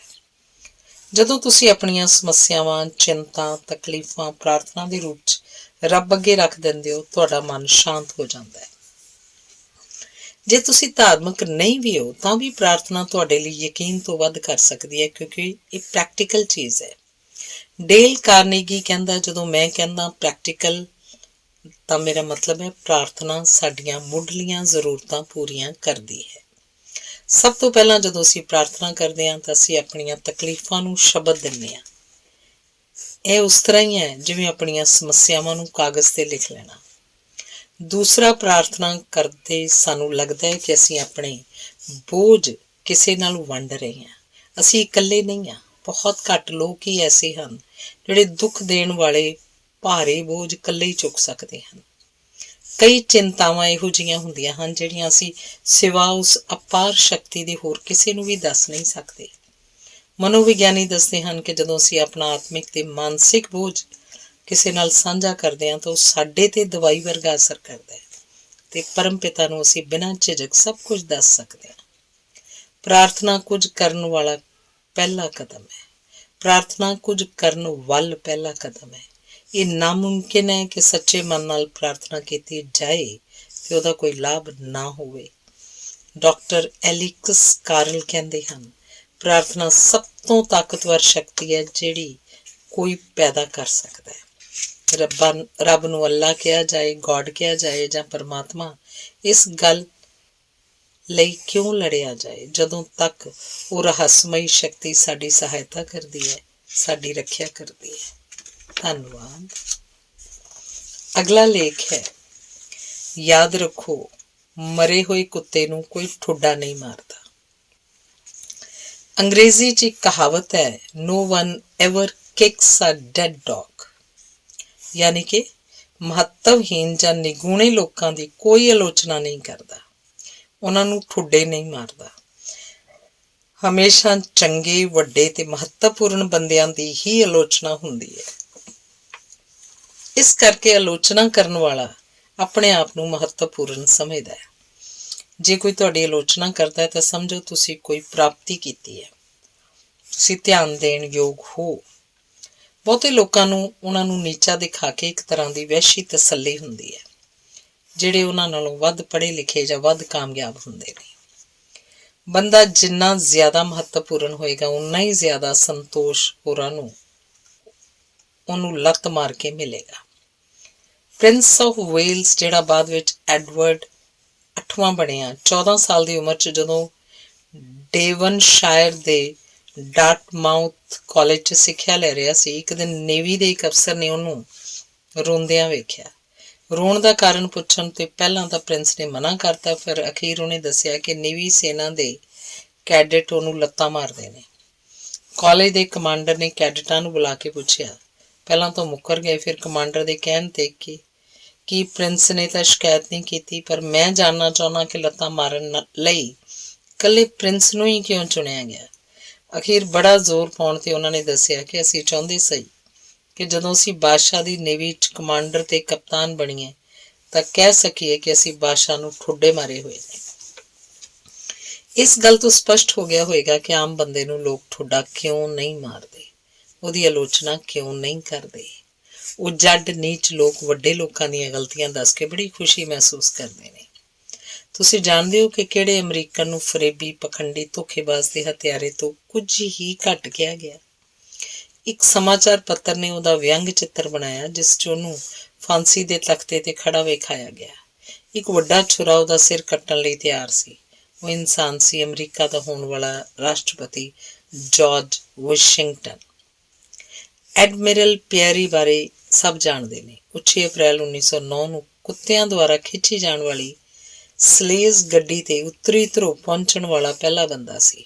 ਇਸ ਤੋਂ ਪਹਿਲਾਂ ਕਈਆਂ ਨੇ ਉੱਤਰੀ ਧਰੁਵ ਤੇ ਫਤਿਹ ਪਾਉਣ ਦੀ ਕੋਸ਼ਿਸ਼ 'ਚ ਆਪਣੀ ਜਾਨ ਗਵਾਈ ਸੀ।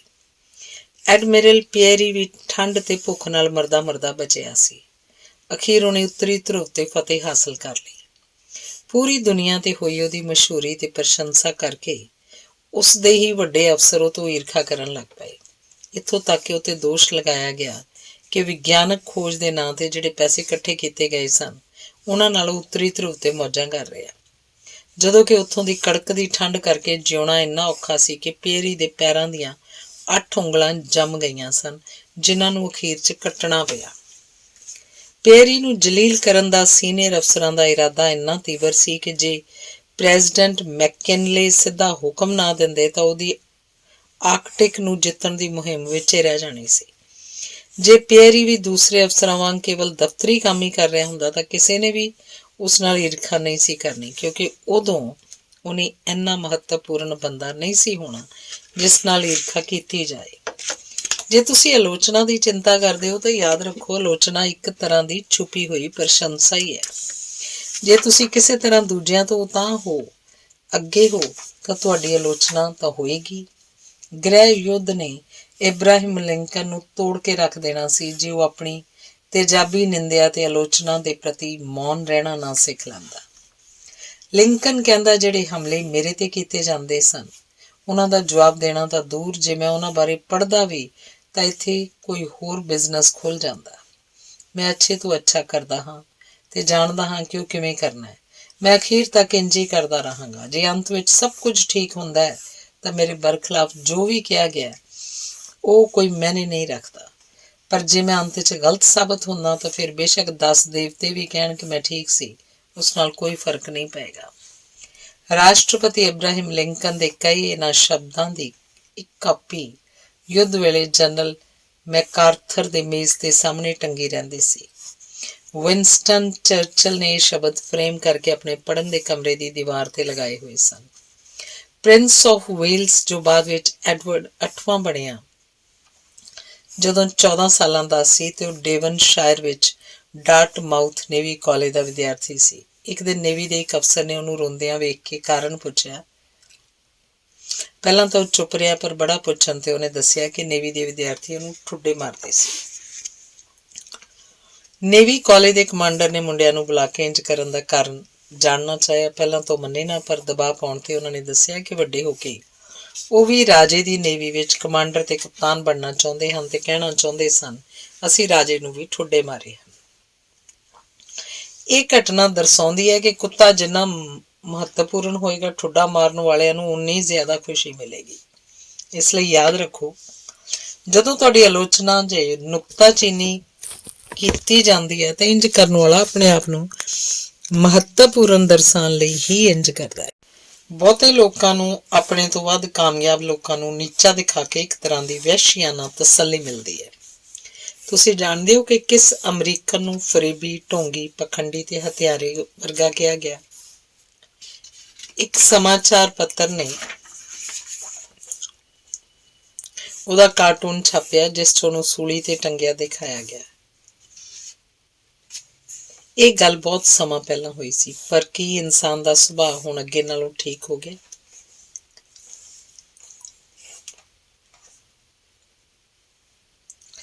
ਪੀਅਰੀ ਨੂੰ ਨੀਚਾ ਦਿਖਾਉਣ ਤੇ ਯਾਤਰਾ ਰੋਕਣ ਦੇ ਇਰਾਦੇ ਇੰਨੇ ਤੀਬਰ ਸਨ, ਜੇ ਪ੍ਰੈਜ਼ੀਡੈਂਟ ਮੈਕਿਨਲੇ ਸਿੱਧੇ ਤੌਰ ਤੇ ਹਸਤਕਸ਼ੇਪ ਨਾ ਕਰਦਾ ਤਾਂ ਉਹਨੂੰ ਆਪਣੀ ਯਾਤਰਾ ਰੋਕਣੀ ਪੈਂਦੀ। ਯਾਦ ਰੱਖੋ, ਅਨੁਚਿਤ ਆਲੋਚਨਾ ਅਸਿੱਧੇ ਤੌਰ ਤੇ ਤੁਹਾਡੀ ਪ੍ਰਸ਼ੰਸਾ ਹੀ ਹੈ। ਅਗਲਾ ਲੇਖ ਹੈ, ਤੁਹਾਡੀ ਥਕਾਨ ਦਾ ਕਾਰਨ ਕੀ ਹੈ? ਤੁਸੀਂ ਉਸ ਬਾਰੇ ਕੀ ਕਰ ਸਕਦੇ ਹੋ? ਇਕੱਲਾ ਮਾਨਸਿਕ ਕੰਮ ਤੁਹਾਨੂੰ ਨਹੀਂ ਥਕਾ ਸਕਦਾ। ਇਹ ਬੜਾ ਹੈਰਾਨ ਕਰਨ ਵਾਲਾ ਸੱਚ ਹੈ। ਵਿਗਿਆਨ ਦੇ ਅਨੁਸਾਰ ਥਕਾਵਟ ਦੀ ਪਰਿਭਾਸ਼ਾ ਹੈ ਕੰਮ ਕਰਨ ਦੀ ਘਟੀ ਹੋਈ ਸ਼ਕਤੀ। ਕੁਝ ਸਾਲ ਪਹਿਲਾਂ ਵਿਗਿਆਨੀਆਂ ਨੇ ਇਹ ਜਾਣਨ ਦੀ ਕੋਸ਼ਿਸ਼ ਕੀਤੀ ਹੈ ਕਿ ਇਨਸਾਨੀ ਦਿਮਾਗ ਬਿਨਾਂ ਥੱਕਿਆਂ ਕਿੰਨਾ ਚਿਰ ਕੰਮ ਕਰ ਸਕਦਾ ਹੈ।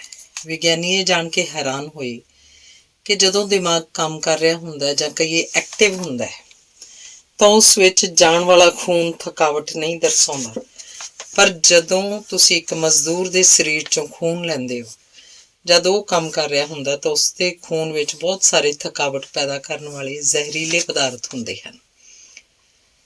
ਪਰ ਜੇ ਤੁਸੀਂ ਸਾਰਾ ਦਿਨ ਦਿਮਾਗੀ ਕੰਮ ਕਰਨ ਵਾਲੇ ਇਨਸਾਨ ਦੇ ਦਿਮਾਗ 'ਚੋਂ ਇੱਕ ਬੂੰਦ ਖੂਨ ਲਓ ਤਾਂ ਉਸ 'ਚ ਦਿਨ ਦੇ ਅਖੀਰ ਵਿੱਚ ਥਕਾਵਟ ਕਾਰਨ ਉਪਜੇ ਜ਼ਹਿਰੀਲੇ ਪਦਾਰਥ ਨਹੀਂ ਮਿਲਣਗੇ। ਇਹ ਗੱਲ ਦਰਸਾਉਂਦੀ ਹੈ ਕਿ ਦਿਮਾਗ ਕਦੇ ਨਹੀਂ ਥੱਕਦਾ। ਫਿਰ ਸਾਨੂੰ ਕੀ ਥਕਾਉਂਦਾ ਹੈ? ਮਨੋਵਿਗਿਆਨੀ ਦੱਸਦੇ ਹਨ ਕਿ ਸਾਡੀ ਥਕਾਵਟ ਦਾ ਵੱਡਾ ਕਾਰਨ ਸਾਡਾ ਮਾਨਸਿਕ ਤੇ ਭਾਵਨਾਤਮਕ ਵਰਤਾਰਾ ਹੁੰਦਾ ਹੈ।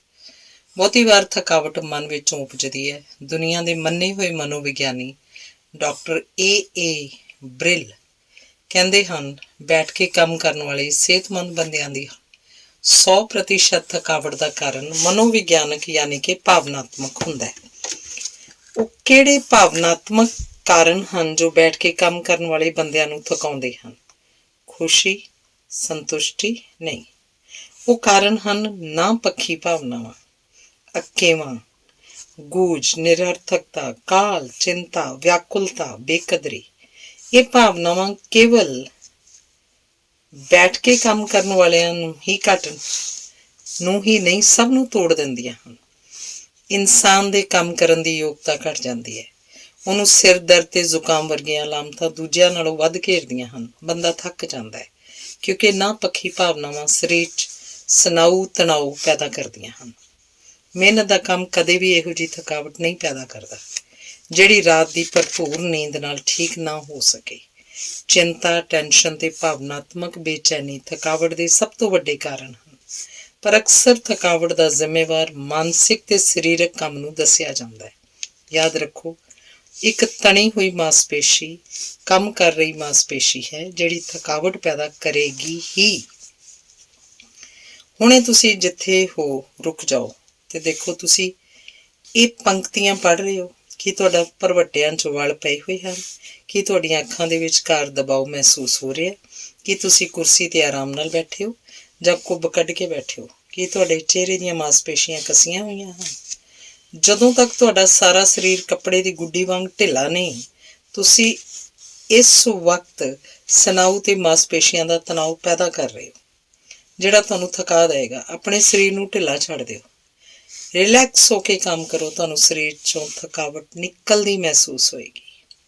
ਇਹ ਆਮ ਧਾਰਨਾ ਹੈ ਕਿ ਮਿਹਨਤ ਦੇ ਕੰਮ 'ਚ ਬੜੀ ਕੋਸ਼ਿਸ਼ ਦੀ ਭਾਵਨਾ ਚਾਹੀਦੀ ਹੈ, ਨਹੀਂ ਤਾਂ ਕੰਮ ਠੀਕ ਤਰ੍ਹਾਂ ਨਹੀਂ ਹੋਏਗਾ। ਇਸ ਲਈ ਜਦੋਂ ਅਸੀਂ ਕੋਈ ਕੰਮ ਬੜੇ ਧਿਆਨ ਨਾਲ ਕਰਦੇ ਹਾਂ ਤਾਂ ਅਣਜਾਣੇ ਹੀ ਆਪਣੀਆਂ ਸਾਰੀਆਂ ਮਾਸਪੇਸ਼ੀਆਂ ਤਣਾਅਪੂਰਨ ਕਰ ਲੈਂਦੇ ਹਾਂ। ਇਹ ਕਿਸੇ ਤਰ੍ਹਾਂ ਵੀ ਸਾਡੇ ਦਿਮਾਗ ਦੀ ਸਹਾਇਤਾ ਨਹੀਂ ਕਰਦੇ, ਸਗੋਂ ਸਾਨੂੰ ਥਕਾ ਦਿੰਦੇ ਹਨ। ਇਸ ਲਈ ਜੇ ਤੁਸੀਂ ਸਨਾਊ ਤਣਾਅ ਤੋਂ ਬਚਣਾ ਚਾਹੁੰਦੇ ਹੋ ਤਾਂ ਰਿਲੈਕਸ ਹੋ ਕੇ ਕੰਮ ਕਰੋ।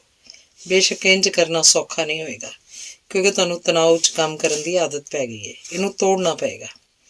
ਵਿਸ਼ਰਾਮ, ਰਿਲੈਕਸ ਕਿਵੇਂ ਹੋਣਾ ਹੈ? ਕਿ ਤੁਸੀਂ ਆਪਣੇ ਦਿਮਾਗ ਜਾਂ ਤੰਤੂਆਂ ਨਾਲ ਰਿਲੈਕਸ ਹੋਣਾ ਸ਼ੁਰੂ ਕਰੋਗੇ? ਨਹੀਂ, ਸਭ ਤੋਂ ਪਹਿਲਾਂ ਆਪਣੀਆਂ ਮਾਸਪੇਸ਼ੀਆਂ ਨੂੰ ਰਿਲੈਕਸ ਕਰੋ। ਮੰਨ ਲਓ ਅਸੀਂ ਆਪਣੀਆਂ ਅੱਖਾਂ ਤੋਂ ਸ਼ੁਰੂ ਕਰਦੇ ਹਾਂ। ਸਿਰ ਪਿਛਾਂਹ ਕਰਕੇ ਆਪਣੀਆਂ ਅੱਖਾਂ ਬੰਦ ਕਰ ਲਓ। ਮਨ 'ਚ ਆਪਣੀਆਂ ਹੀ ਅੱਖਾਂ ਨੂੰ ਕਹੋ, ਤਣਾਅ ਛੱਡੋ, ਤਣਾਅ ਛੱਡੋ। 1 ਮਿੰਟ ਲਈ ਹੌਲੀ ਹੌਲੀ ਇਹ ਗੱਲ ਦੁਹਰਾਉਂਦੇ ਜਾਓ। ਤੁਸੀਂ ਮਹਿਸੂਸ ਕਰੋਗੇ ਤੁਹਾਡੀਆਂ ਅੱਖਾਂ ਤਣਾਅ ਮੁਕਤ ਹੋਣ ਲੱਗ ਪਈਆਂ ਹਨ, ਜਿਵੇਂ ਕਿਸੇ ਹੱਥ ਨੇ ਉਹਨਾਂ ਦਾ ਤਣਾਅ ਪੂੰਝ ਦਿੱਤਾ ਹੋਵੇ। ਜਿੰਨੀ ਮਰਜ਼ੀ ਇਹ ਗੱਲ ਪਹਿਲਾਂ ਬੇਯਕੀਨੀ ਲੱਗੇ, ਪਰ ਤੁਸੀਂ ਇਸ 1 ਮਿੰਟ ਵਿੱਚ ਹੀ ਰਿਲੈਕਸ ਹੋਣ ਦਾ ਰਹੱਸ ਜਾਣ ਗਏ ਹੋਵੋਗੇ। ਇਸੇ ਤਰ੍ਹਾਂ ਤੁਸੀਂ ਆਪਣੇ ਚਿਹਰੇ, ਗਰਦਨ, ਮੋਢੇ ਤੇ ਪੂਰੇ ਸਰੀਰ ਦੀਆਂ ਮਾਸਪੇਸ਼ੀਆਂ ਨੂੰ ਰਿਲੈਕਸ ਕਰ ਸਕਦੇ ਹੋ। ਯੋਗ ਦਾ ਇੱਕ ਮਹੱਤਵਪੂਰਨ ਸਬਕ ਹੈ। ਤੰਤੂਆਂ ਦੇ ਤਣਾਅ ਨੂੰ ਦੂਰ ਕਰਨ 'ਚ ਅੱਖਾਂ ਸਭ ਤੋਂ ਮਹੱਤਵਪੂਰਨ ਹਨ ਕਿਉਂਕਿ ਸਾਰੇ ਸਰੀਰ ਦੀ ਨਰਵਸ ਤਾਕਤ ਸਨਾਊ ਸ਼ਕਤੀ ਦਾ ਚੌਥਾ ਹਿੱਸਾ ਖਰਚ ਕਰਦੀਆਂ ਹਨ। ਤੁਸੀਂ ਕਿਤੇ ਵੀ ਬੈਠੇ ਹੋਏ ਰਿਲੈਕਸ ਕਰ ਸਕਦੇ ਹੋ, ਇਸ ਲਈ ਕੋਈ ਵਿਸ਼ੇਸ਼ ਉਪਰਾਲਾ ਕਰਨ ਦੀ ਲੋੜ ਨਹੀਂ। ਬਸ ਉੱਪਰ ਦੱਸੇ ਅਨੁਸਾਰ ਆਪਣੇ ਸਰੀਰ ਦੀਆਂ ਮਾਸਪੇਸ਼ੀਆਂ ਨੂੰ ਸੁਝਾਅ ਦਿਓ। 4 ਸੁਝਾਅ ਨੇ ਜੋ ਤੁਹਾਨੂੰ ਰਿਲੈਕਸ ਹੋਣ 'ਚ ਮਦਦ ਕਰਨਗੇ। ਦਿਨ 'ਚ ਜਦੋਂ ਵੀ ਵਕਤ ਮਿਲੇ, ਜਿੱਥੇ ਵੀ ਵਕਤ ਮਿਲੇ, ਆਰਾਮ ਕਰੋ। ਕੰਮ ਜਿੰਨਾ ਮਰਜ਼ੀ ਹੋਵੇ ਪਰ ਆਰਾਮ ਦੀ ਅਵਸਥਾ 'ਚ ਕਰੋ। ਯਾਦ ਰੱਖੋ, ਸਰੀਰ ਦੇ ਤਣਾਅ ਕਾਰਨ ਹੀ ਮੋਢੇ ਦੁਖਣ ਲੱਗ ਪੈਂਦੇ ਹਨ ਤੇ ਨਰਵਸ ਤੰਤੂਆਂ ਦੀ ਥਕਾਵਟ ਹੋਣ ਲੱਗ ਪੈਂਦੀ ਹੈ। ਕੰਮ ਕਰਦੇ ਹੋਏ ਦਿਨ 'ਚ 4-5 ਵਾਰੀ ਆਪਣੇ ਆਪ ਤੋਂ ਪੁੱਛੋ, ਮੈਂ ਆਪਣੇ ਕੰਮ ਨੂੰ ਉਦੋਂ ਵੱਧ ਔਖਾ ਤਾਂ ਨਹੀਂ ਬਣਾ ਰਿਹਾ ਜਿੰਨਾ ਉਹ ਅਸਲ 'ਚ ਹੈ ਨਹੀਂ। ਦਿਨ ਦੇ ਅਖੀਰ 'ਚ ਫਿਰ ਆਪਣੇ ਆਪ ਤੋਂ ਪੁੱਛੋ, ਮੈਂ ਕਿੰਨਾ ਥੱਕਿਆ? ਜੇ ਮੈਂ ਥੱਕਿਆ ਤਾਂ ਮਾਨਸਿਕ ਕੰਮ ਕਰਕੇ ਜਾਂ ਉਸ ਤਰੀਕੇ ਕਰਦੇ ਜਿਸ ਤਰ੍ਹਾਂ ਮੈਂ ਕੰਮ ਕੀਤਾ ਹੈ। ਜੇ ਰਿਲੈਕਸ ਹੋ ਕੇ ਕੰਮ ਕਰਨ ਦੀ ਆਦਤ ਪਾ ਲਈ ਜਾਏ ਤਾਂ ਤਣਾਅ ਤੋਂ ਮੁਕਤ ਰਿਹਾ ਜਾ ਸਕਦਾ ਹੈ। ਤਣਾਅ ਕਈ ਬਿਮਾਰੀਆਂ ਦਾ ਕਾਰਨ ਬਣ ਸਕਦਾ ਹੈ। ਧੰਨਵਾਦ। ਅਗਲਾ ਲੇਖ ਹੈ, ਥਕਾਵਟ ਤੋਂ ਕਿੰਝ ਬਚਿਆ ਜਾਏ ਤੇ ਦਿੱਖ ਜਵਾਨ ਰੱਖੀ ਜਾਏ। ਬੋਸਟਨ ਦੀ ਇੱਕ ਡਿਸਪੈਂਸਰੀ 'ਚ ਹਫ਼ਤੇ 'ਚ 1 ਵਾਰ ਮੈਡੀਕਲ ਦੀਆਂ ਅਨੋਖੀਆਂ ਕਲਾਸਾਂ ਲੱਗਦੀਆਂ ਹਨ। ਇਹਨਾਂ ਕਲਾਸਾਂ ਦਾ ਅਸਲੀ ਉਦੇਸ਼ ਉਹਨਾਂ ਲੋਕਾਂ ਲਈ ਕੰਮ ਕਰਨਾ ਹੈ ਜੋ ਚਿੰਤਾ ਕਰਕੇ ਬਿਮਾਰ ਹਨ। ਭਰਤੀ ਕਰਨ ਤੋਂ ਪਹਿਲਾਂ ਇੱਥੇ ਆਉਣ ਵਾਲੇ ਮਰੀਜ਼ਾਂ ਦੀ ਪੂਰੀ ਤਰ੍ਹਾਂ ਮੈਡੀਕਲ ਜਾਂਚ ਹੁੰਦੀ ਹੈ। ਇਸ ਕਲਾਸ 'ਚ ਆਉਣ ਵਾਲਿਆਂ ਮਰੀਜ਼ਾਂ 'ਚ ਬਹੁਤੀਆਂ ਭਾਵਨਾਤਮਕ ਤੌਰ 'ਤੇ ਅਸ਼ਾਂਤ, ਵਿਆਕੁਲ ਗ੍ਰਹਿਣੀਆਂ ਹੁੰਦੀਆਂ ਹਨ। ਡਾਕਟਰ ਜੋਸਫ ਐਚ ਪ੍ਰੈਟ ਨੇ ਦੇਖਿਆ ਕਿ ਬੋਸਟਨ ਕਲੀਨਿਕ 'ਚ ਆਉਣ ਵਾਲੇ ਬਹੁਤੇ ਮਰੀਜ਼ਾਂ ਨੂੰ ਸਰੀਰਕ ਤੌਰ 'ਤੇ ਕੋਈ ਬਿਮਾਰੀ ਨਹੀਂ ਸੀ, ਪਰ ਉਹਨਾਂ 'ਚ ਬਿਮਾਰੀ ਦੇ ਸਾਰੇ ਲੱਛਣ ਮੌਜੂਦ ਸਨ। ਇੱਕ ਔਰਤ ਦੇ ਹੱਥ ਗਠੀਏ ਦੇ ਰੋਗ ਕਰਕੇ ਕਿਸੇ ਕੰਮਕਾਜ ਦੇ ਯੋਗ ਨਹੀਂ ਸਨ ਰਹੇ। ਇੱਕ ਹੋਰ ਮਰੀਜ਼ ਨੂੰ ਪੇਟ ਦੇ ਕੈਂਸਰ ਦੇ ਸਾਰੇ ਲੱਛਣ ਸਨ। ਉਹਨੂੰ ਅਸਹਿ ਕਸ਼ਟ ਸੀ, ਕਿਸੇ ਦੀ ਪਿੱਠ ਦਰਦ ਕਰਦੀ ਸੀ, ਕਿਸੇ ਦਾ ਸਿਰ, ਕੋਈ ਹਮੇਸ਼ਾ ਹੀ ਥੱਕਿਆ ਰਹਿੰਦਾ ਸੀ। ਪਰ ਜਦੋਂ ਇਹਨਾਂ ਮਰੀਜ਼ਾਂ ਦੀ ਅੱਛੀ ਤਰ੍ਹਾਂ ਮੈਡੀਕਲ ਜਾਂਚ ਕੀਤੀ ਗਈ ਤਾਂ ਉਹਨਾਂ ਵਿੱਚੋਂ ਕਿਸੇ ਨੂੰ ਵੀ ਸਰੀਰਕ ਤੌਰ 'ਤੇ ਕੋਈ ਬਿਮਾਰੀ ਨਾ ਨਿਕਲੀ। ਕਈ ਪੁਰਾਣੀ ਸੋਚ ਦੇ ਡਾਕਟਰ ਕਹਿ ਸਕਦੇ ਸਨ ਕਿ ਉਹਨਾਂ ਦੀਆਂ ਬਿਮਾਰੀਆਂ ਕਾਲਪਨਿਕ ਸਨ, ਪਰ ਡਾਕਟਰ ਪ੍ਰੈਟ ਜਾਣਦੇ ਸਨ ਕਿ ਮਰੀਜ਼ਾਂ ਨੂੰ ਇਹ ਕਹਿਣ ਦਾ ਕੋਈ ਫਾਇਦਾ ਨਹੀਂ ਸੀ ਕਿ ਘਰ ਜਾਓ ਤੇ ਬਿਮਾਰੀ ਬਾਰੇ ਭੁੱਲ ਜਾਓ। ਡਾਕਟਰ ਪ੍ਰੈਟ ਇਹ ਵੀ ਜਾਣਦੇ ਸਨ ਕਿ ਇਹਨਾਂ ਲੋਕਾਂ 'ਚੋਂ ਬਹੁਤੇ ਬਿਮਾਰ ਨਹੀਂ ਸਨ ਰਹਿਣਾ ਚਾਹੁੰਦੇ। ਜੇਕਰ ਆਪਣੀ ਤਕਲੀਫ ਬਾਰੇ ਭੁੱਲਣਾ ਇੰਨਾ ਸੌਖਾ ਹੁੰਦਾ ਤਾਂ ਕਲੀਨਿਕ ਕਿਉਂ ਹੁੰਦੇ? ਉਹ ਆਪੇ ਘਰੇ ਬੈਠੇ ਆਪਣੀ ਤਕਲੀਫ ਭੁੱਲ ਜਾਂਦੇ। ਜਦੋਂ ਡਾਕਟਰ ਪ੍ਰੈਟ ਨੇ ਇਹ ਕਲੀਨਿਕ ਖੋਲ੍ਹੀ ਸੀ ਤਾਂ ਕਈ ਡਾਕਟਰਾਂ ਨੇ ਉਹਨਾਂ 'ਤੇ ਸ਼ੱਕ ਕੀਤਾ, ਉਹਨਾਂ ਨੂੰ ਖੁੱਡੇ ਲਾਉਣ ਦੀ ਕੋਸ਼ਿਸ਼ ਕੀਤੀ ਗਈ, ਪਰ ਇਸ ਕਲਾਸ ਨੇ ਹੈਰਾਨੀਜਨਕ ਕੰਮ ਕੀਤਾ। ਜਦੋਂ ਤੋਂ ਇਹ ਕਲਾਸ ਖੁੱਲ੍ਹੀ ਹੈ, ਹਜ਼ਾਰਾਂ ਲੋਕ ਇਸ ਵਿੱਚ ਆ ਕੇ ਠੀਕ ਹੋਏ ਹਨ। ਇੱਕ ਔਰਤ ਜਿਹਨੂੰ ਪੂਰਾ ਯਕੀਨ ਸੀ ਕਿ ਉਹਨੂੰ ਦਿਲ ਦੀ ਬਿਮਾਰੀ ਹੈ, ਉਹ ਕਈ ਵਾਰੀ ਇੰਨੀ ਚਿੰਤਤ ਤੇ ਤਣਾਅਗ੍ਰਸਤ ਹੋ ਜਾਂਦੀ ਸੀ ਕਿ ਇਸ ਕਰਕੇ ਕਦੇ-ਕਦੇ ਉਹਦੀਆਂ ਅੱਖਾਂ ਦੀ ਰੌਸ਼ਨੀ ਕੁਝ ਵਕਤ ਲਈ ਜਾਂਦੀ ਰਹਿੰਦੀ ਸੀ। ਹੁਣ ਔਰਤ ਬਿਲਕੁਲ ਠੀਕ ਹੈ, ਇੱਕ ਬੱਚੇ ਦੀ ਦਾਦੀ ਬਣ ਗਈ ਹੈ, ਪਰ 40 ਤੋਂ ਇੱਕ ਦਿਨ ਵੀ ਉੱਤੇ ਨਹੀਂ ਲੱਗਦੀ। ਉਹਦੇ ਹੀ ਸ਼ਬਦਾਂ ਵਿੱਚ ਮੈਂ ਆਪਣੇ ਪਰਿਵਾਰ ਦੀਆਂ ਮੁਸ਼ਕਲਾਂ ਕਰਕੇ ਇੰਨੀ ਚਿੰਤਤ ਰਹਿੰਦੀ ਸੀ ਕਿ ਮੈਂ ਸੋਚਦੀ ਸੀ ਕਾਸ਼ ਮੈਂ ਮਰ ਸਕਦੀ। ਪਰ ਇਸ ਕਲੀਨਿਕ 'ਚ ਆ ਕੇ ਮੈਂ ਚਿੰਤਾ ਦੀ ਨਿਰਾਸਤਾ ਬਾਰੇ ਸਿੱਖਿਆ, ਚਿੰਤਾ ਤੋਂ ਮੁਕਤ ਹੋਣ ਦਾ ਤਰੀਕਾ ਸਿੱਖਿਆ।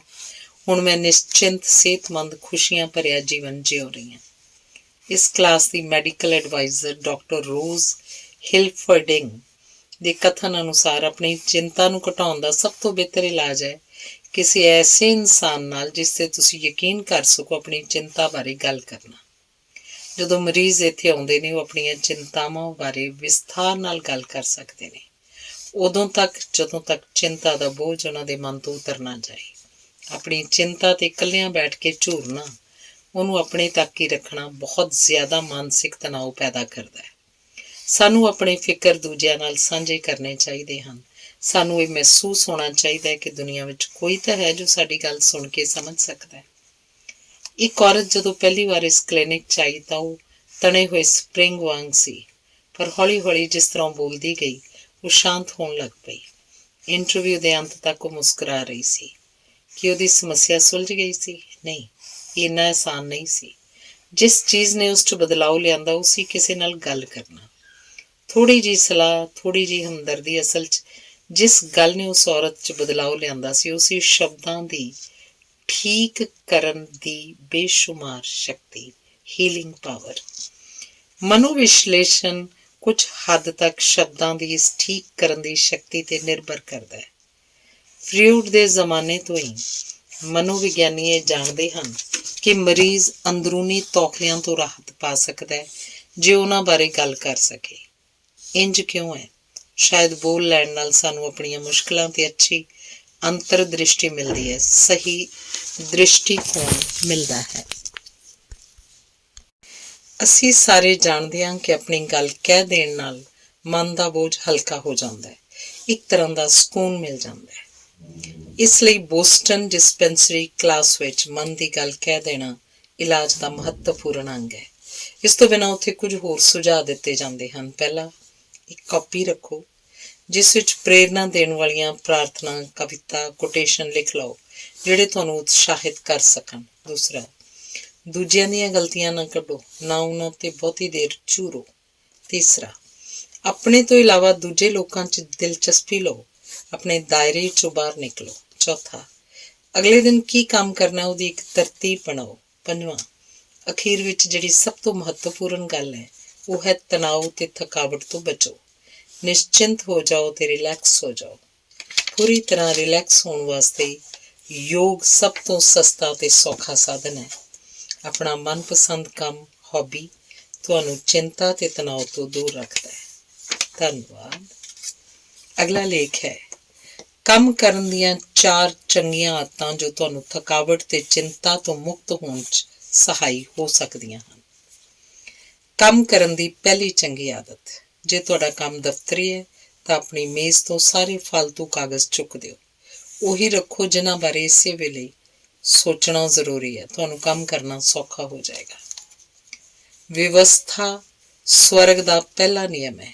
ਕਈ ਲਾਇਬ੍ਰੇਰੀਆਂ ਵਿੱਚ ਇਹ ਲਿਖਿਆ ਹੁੰਦਾ ਹੈ, ਜੇ ਤੁਹਾਡੇ ਮੇਜ਼ ਤੇ ਕਾਗਜ਼ਾਂ ਦਾ ਢੇਰ ਲੱਗਿਆ ਹੋਇਆ ਹੈ ਜਾਂ ਤੁਹਾਡੇ ਕੰਪਿਊਟਰ 'ਚ ਬਹੁਤ ਸਾਰੇ ਫਾਲਤੂ ਪੇਪਰ ਪਏ ਨੇ ਤਾਂ ਉਹ ਤੁਹਾਡੇ ਮਨ 'ਚ ਘਬਰਾਹਟ, ਚਿੰਤਾ ਤੇ ਤਣਾਅ ਪੈਦਾ ਕਰਨਗੇ। ਕੰਮ ਕਰਨ ਦੀ ਦੂਸਰੀ ਚੰਗੀ ਆਦਤ। ਕਿਸੇ ਇਨਸਾਨ 'ਚ ਦੋ ਗੁਣ ਇਕੱਠੇ ਪਾਏ ਜਾਣੇ ਸਭ ਤੋਂ ਔਖੇ ਨੇ। ਜੇ ਕਿਸੇ 'ਚ ਦੋਵੇਂ ਗੁਣ ਹੋਣ ਤਾਂ ਉਹ ਦੁਨੀਆ 'ਚ ਕੁਝ ਵੀ ਹਾਸਲ ਕਰ ਸਕਦਾ ਹੈ। ਇਹ ਗੁਣ ਹਨ ਸੋਚਣ ਦੀ ਸ਼ਕਤੀ ਤੇ ਕੰਮਾਂ ਨੂੰ ਉਹਨਾਂ ਦੀ ਮਹੱਤਤਾ ਦੇ ਕ੍ਰਮ ਅਨੁਸਾਰ ਪਹਿਲਾਂ ਜਾਂ ਪਿੱਛੋਂ ਕਰਨ ਦੀ ਯੋਗਤਾ। ਚਾਰਲਸ ਲਕਮੈਨ, ਜੋ ਬਿਲਕੁਲ ਥੱਲਿਓਂ ਸ਼ੁਰੂ ਕਰਕੇ 12 ਸਾਲਾਂ 'ਚ ਪੋਪਸੋਡੈਂਟ ਕੰਪਨੀ ਦਾ ਪ੍ਰੈਜ਼ੀਡੈਂਟ ਬਣ ਗਿਆ ਸੀ, ਉਹ ਦੱਸਦਾ ਹੈ ਕਿ ਉਹਦੀ ਕਾਮਯਾਬੀ ਦਾ ਰਾਜ਼ ਇਹ ਦੋ ਬਹੁਮੁੱਲੀਆਂ ਯੋਗਤਾਵਾਂ ਸਨ। ਪਹਿਲੀ ਸੋਚਣ ਦੀ ਯੋਗਤਾ ਤੇ ਦੂਸਰੀ ਕੰਮਾਂ ਨੂੰ ਉਹਨਾਂ ਦੀ ਮਹੱਤਤਾ ਦੇ ਕ੍ਰਮ ਅਨੁਸਾਰ ਕਰਨ ਦੀ ਯੋਗਤਾ। ਉਹ ਕਹਿੰਦਾ, ਜਿੱਥੋਂ ਤੱਕ ਮੈਨੂੰ ਯਾਦ ਆ, ਮੈਂ ਹਮੇਸ਼ਾ ਤੋਂ ਸਵੇਰੇ 5 ਵਜੇ ਉੱਠ ਜਾਂਦਾ। ਉਸ ਵੇਲੇ ਮੈਂ ਹੋਰ ਕਿਸੇ ਵੇਲੇ ਨਾਲੋਂ ਬਿਹਤਰ ਸੋਚ ਸਕਦਾ। ਸਵੇਰੇ ਮੈਂ ਆਪਣੇ ਸਾਰੇ ਦਿਨਾਂ ਦੇ ਕੰਮਾਂ ਦੀ ਯੋਜਨਾ ਬਣਾ ਲੈਂਦਾ, ਕਿਹੜਾ ਕੰਮ ਪਹਿਲਾਂ ਕਰਨਾ ਹੈ, ਕਿਹੜਾ ਬਾਅਦ 'ਚ, ਇਹਦਾ ਨਿਸ਼ਚਾ ਕਰ ਲੈਣਾ। ਜਾਰਜ ਬਰਨਾਰਡ ਸ਼ਾਹ ਨੇ ਜੋ ਆਪਣੀ ਜ਼ਿੰਦਗੀ 'ਚ ਕੰਮ ਨੂੰ ਉਹਦੀ ਮਹੱਤਤਾ ਦੇ ਕਰਮ ਅਨੁਸਾਰ ਕਰਨ ਦਾ ਨਿਯਮ ਨਾ ਬਣਾਇਆ ਹੁੰਦਾ ਤਾਂ ਉਹ ਸਾਰੀ ਉਮਰ ਬੈਂਕ 'ਚ ਕੈਸ਼ੀਅਰ ਹੀ ਰਹਿੰਦਾ। ਉਹਦੇ ਪਲਾਨ ਮੁਤਾਬਿਕ ਹਰ ਰੋਜ਼ 5 ਸਫ਼ੇ ਲਿਖਣੇ ਜ਼ਰੂਰੀ ਸਨ। ਕੰਮ ਕਰਨ ਦੀ ਤੀਸਰੀ ਚੰਗੀ ਆਦਤ। ਜੇ ਤੁਹਾਡੇ ਸਾਹਮਣੇ ਕੋਈ ਸਮੱਸਿਆ ਆਉਂਦੀ ਹੈ ਤਾਂ ਤੁਹਾਡੇ ਕੋਲ ਫੈਸਲਾ ਲੈਣ ਦੇ ਸਾਰੇ ਜ਼ਰੂਰੀ ਵੇਰਵੇ ਹਨ। ਫਿਰ ਉਸ ਸਮੱਸਿਆ ਨੂੰ ਉਸੇ ਵੇਲੇ ਸੁਲਝਾਓ, ਕੱਲ੍ਹ ਤੇ ਨਾ ਟਾਲੋ। ਡੇਲ ਕਾਰਨੇਸ ਕਹਿੰਦਾ ਹੈ ਕਿ ਮੇਰੇ ਇੱਕ ਪੁਰਾਣੇ ਵਿਦਿਆਰਥੀ HP ਹੋਵੈਲ ਨੇ ਦੱਸਿਆ, ਜਦੋਂ US ਸਟੀਲ ਦੇ ਬੋਰਡ ਆਫ ਡਾਇਰੈਕਟਰ ਦਾ ਮੈਂਬਰ ਸੀ, ਅਕਸਰ ਬੋਰਡ ਦੀਆਂ ਲੰਮੀਆਂ ਮੀਟਿੰਗਾਂ ਹੁੰਦੀਆਂ ਸਨ। ਕਈ ਸਮੱਸਿਆਵਾਂ ਬਾਰੇ ਚਰਚਾ ਹੁੰਦੀ ਸੀ ਪਰ ਨਤੀਜੇ ਬਹੁਤ ਘੱਟ ਨਿਕਲਦੇ ਸਨ। ਨਤੀਜਨ ਸਾਰੇ ਮੈਂਬਰਾਂ ਨੂੰ ਰਿਪੋਰਟਾਂ ਦੇ ਪੁਲੰਦੇ ਪੜ੍ਹਨ ਲਈ ਘਰ ਖੜਨੇ ਪੈਂਦੇ ਸਨ। ਅਖੀਰ ਹੋਵੈਲ ਨੇ ਸਾਰੇ ਡਾਇਰੈਕਟਰਾਂ ਨੂੰ ਮਨਾਇਆ ਕਿ ਇੱਕੋ ਵੇਲੇ ਕੇਵਲ ਇੱਕ ਹੀ ਸਮੱਸਿਆ ਤੇ ਵਿਚਾਰ ਵਟਾਂਦਰਾ ਕੀਤਾ ਜਾਏਗਾ ਤੇ ਕਿਸੇ ਨਤੀਜੇ ਤੇ ਪਹੁੰਚਿਆ ਜਾਏਗਾ। ਉਸ ਸਮੱਸਿਆ ਨੂੰ ਕੱਲ੍ਹ ਤੇ ਨਹੀਂ ਟਾਲਿਆ ਜਾਏਗਾ, ਚਾਹੇ ਫੈਸਲਾ ਉਸ ਸਮੱਸਿਆ ਬਾਰੇ ਹੋਰ ਜਾਣਕਾਰੀ ਪ੍ਰਾਪਤ ਕਰਨ ਦਾ ਹੋਵੇ, ਪਰ ਦੂਸਰੀ ਸਮੱਸਿਆ ਤੇ ਪਹੁੰਚਣ ਤੋਂ ਪਹਿਲਾਂ ਪਹਿਲੀ ਸਮੱਸਿਆ ਤੇ ਨਿਰਣਾ ਜ਼ਰੂਰੀ ਹੀ ਲੈ ਲਿਆ ਜਾਏਗਾ। ਕੰਮ ਕਰਨ ਦੀ ਚੌਥੀ ਚੰਗੀ ਆਦਤ।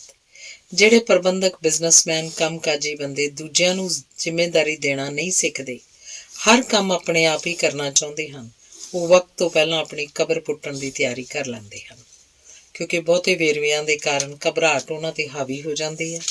ਉਹਨਾਂ ਨੂੰ ਉਤਾਵਲਾਪਣ, ਚਿੰਤਾ, ਵਿਆਕੁਲਤਾ ਤੇ ਤਣਾਅ ਘੇਰ ਲੈਂਦੇ ਹਨ।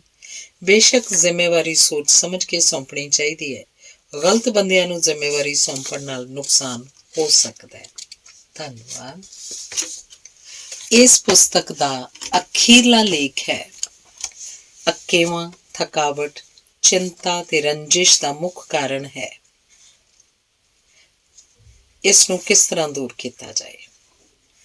ਲੰਮੇ ਚਿਰ ਤੱਕ ਮਨ ਭਾਉਂਦੇ ਕੰਮ ਕਰਕੇ ਵੀ ਇਨਸਾਨ ਥੱਕਦਾ ਤੇ ਅੱਕਦਾ ਨਹੀਂ। ਕੰਮ 'ਚ ਰੁਚੀ ਨਾ ਹੋਣ ਕਰਕੇ ਹੀ ਥਕਾਵਟ ਹੁੰਦੀ ਹੈ। ਡੇਲ ਕਾਰਨੇਗੀ ਆਫਿਸ ਵਿੱਚ ਕੰਮ ਕਰਨ ਵਾਲੀ ਇੱਕ ਲੜਕੀ ਦਾ ਉਦਾਹਰਣ ਲੈਂਦਾ ਹੈ। ਮੰਨ ਲਓ ਉਹਦਾ ਨਾਂ ਐਲਿਸ ਹੈ। ਐਲਿਸ ਸ਼ਾਮ ਨੂੰ ਦਫ਼ਤਰ ਤੋਂ ਘਰ ਆਉਂਦੀ ਹੈ। ਉਹਦਾ ਸਿਰ ਦੁਖ ਰਿਹਾ ਹੈ। ਉਹ ਇੰਨੀ ਥੱਕ ਗਈ ਹੈ ਕਿ ਉਹਦਾ ਰੋਟੀ ਖਾਣ ਨੂੰ ਵੀ ਦਿਲ ਨਹੀਂ ਕਰ ਰਿਹਾ। ਉਹ ਸਿਰ ਮੂੰਹ ਵਲੇਟ ਕੇ ਮੰਜੇ ਤੇ ਪੈ ਜਾਂਦੀ ਹੈ। ਤਾਂਹੀਓ ਟੈਲੀਫੋਨ ਵੱਜਦਾ ਹੈ। ਟੈਲੀਫੋਨ ਉਹਦੇ ਬॉयਫ੍ਰੈਂਡ ਦਾ ਹੈ। ਉਹ ਕਿਸੇ ਪਾਰਟੀ ਤੇ ਉਹਨੂੰ ਡਾਂਸ ਵਾਸਤੇ ਬੁਲਾਉਂਦਾ ਹੈ। ਗੱਲ ਸੁਣਦਿਆਂ ਐਲਿਸ ਵਿੱਚ ਜਿਵੇਂ ਨਵੇਂ ਜੀਵਨ ਦਾ ਸੰਚਾਰ ਹੋ ਜਾਂਦਾ ਹੈ। ਉਹਦੀਆਂ ਬੁਝੀਆਂ ਅੱਖਾਂ ਚਮਕ ਆ ਜਾਂਦੀ ਹੈ। ਉਹ ਸੋਹਣੀ ਤਰ੍ਹਾਂ ਤਿਆਰ ਹੋ ਜਾਂਦੀ ਹੈ। ਰਾਤ ਦੇਰ ਤੱਕ ਉਹ ਪਾਰਟੀ 'ਚ ਡਾਂਸ ਕਰਦੀ ਰਹਿੰਦੀ ਹੈ। ਘਰ ਪਰਤ ਕੇ ਉਹ ਬਿਲਕੁਲ ਨਵਾਂ ਨਰੋਆ ਮਹਿਸੂਸ ਕਰਦੀ ਹੈ। ਥਕਾਵਟ ਉਹਦੇ ਲਾਗੇ ਤਾਗੇ ਨਹੀਂ ਹੁੰਦੀ। ਕੀ ਇਹ ਲੜਕੀ ਦਫ਼ਤਰੋਂ ਆ ਕੇ ਅਸਲ 'ਚ ਥੱਕੀ ਹੋਈ ਸੀ? ਬਿਲਕੁਲ। ਉਹ ਪੂਰੀ ਤਰ੍ਹਾਂ ਨਿਢਾਲ ਸੀ ਕਿਉਂਕਿ ਉਹ ਆਪਣੇ ਕੰਮ ਤੋਂ ਅੱਕੀ ਹੋਈ ਸੀ। ਐਲਿਸ ਵਰਗੇ ਹਜ਼ਾਰਾਂ ਲੋਕ ਹਨ, ਹੋ ਸਕਦਾ ਤੁਸੀਂ ਵੀ ਉਹਨਾਂ 'ਚੋਂ ਇੱਕ ਹੋਵੋ। ਇੱਕ ਮੰਨੀ ਹੋਈ ਗੱਲ ਹੈ ਕਿ ਸਰੀਰਕ ਕੰਮ ਨਾਲੋਂ ਇਨਸਾਨ ਦਾ ਭਾਵਨਾਤਮਕ ਰਵੱਈਆ ਥਕਾਵਟ ਦਾ ਮੁੱਖ ਕਾਰਨ ਹੁੰਦਾ ਹੈ। ਇਹ ਦਿਖਾਉਣ ਵਾਸਤੇ ਕਿ ਅੱਕੇਵਾਂ ਕਿਸ ਤਰ੍ਹਾਂ ਥਕਾਵਟ ਪੈਦਾ ਕਰਦਾ ਹੈ, ਡਾਕਟਰ ਜੋਜ਼ਫ ਬਾਰਮੈਕ ਨੇ ਕੁਝ ਪ੍ਰਯੋਗ ਕੀਤੇ। ਉਹਨਾਂ ਨੇ ਕੁਝ ਵਿਦਿਆਰਥੀਆਂ ਨੂੰ ਲਗਾਤਾਰ ਇਹੋ ਜਿਹੇ ਕੰਮ ਦਿੱਤੇ ਜਿਨ੍ਹਾਂ ਕੰਮਾਂ 'ਚ ਉਹਨਾਂ ਦੀ ਰੁਚੀ ਬਿਲਕੁਲ ਨਹੀਂ ਸੀ। ਨਤੀਜਾ ਇਹ ਨਿਕਲਿਆ ਕਿ ਉਹ ਵਿਦਿਆਰਥੀ ਥੱਕੇ ਤੇ ਉਨੀਂਦੇ ਮਹਿਸੂਸ ਕਰਨ ਲੱਗ ਪਏ।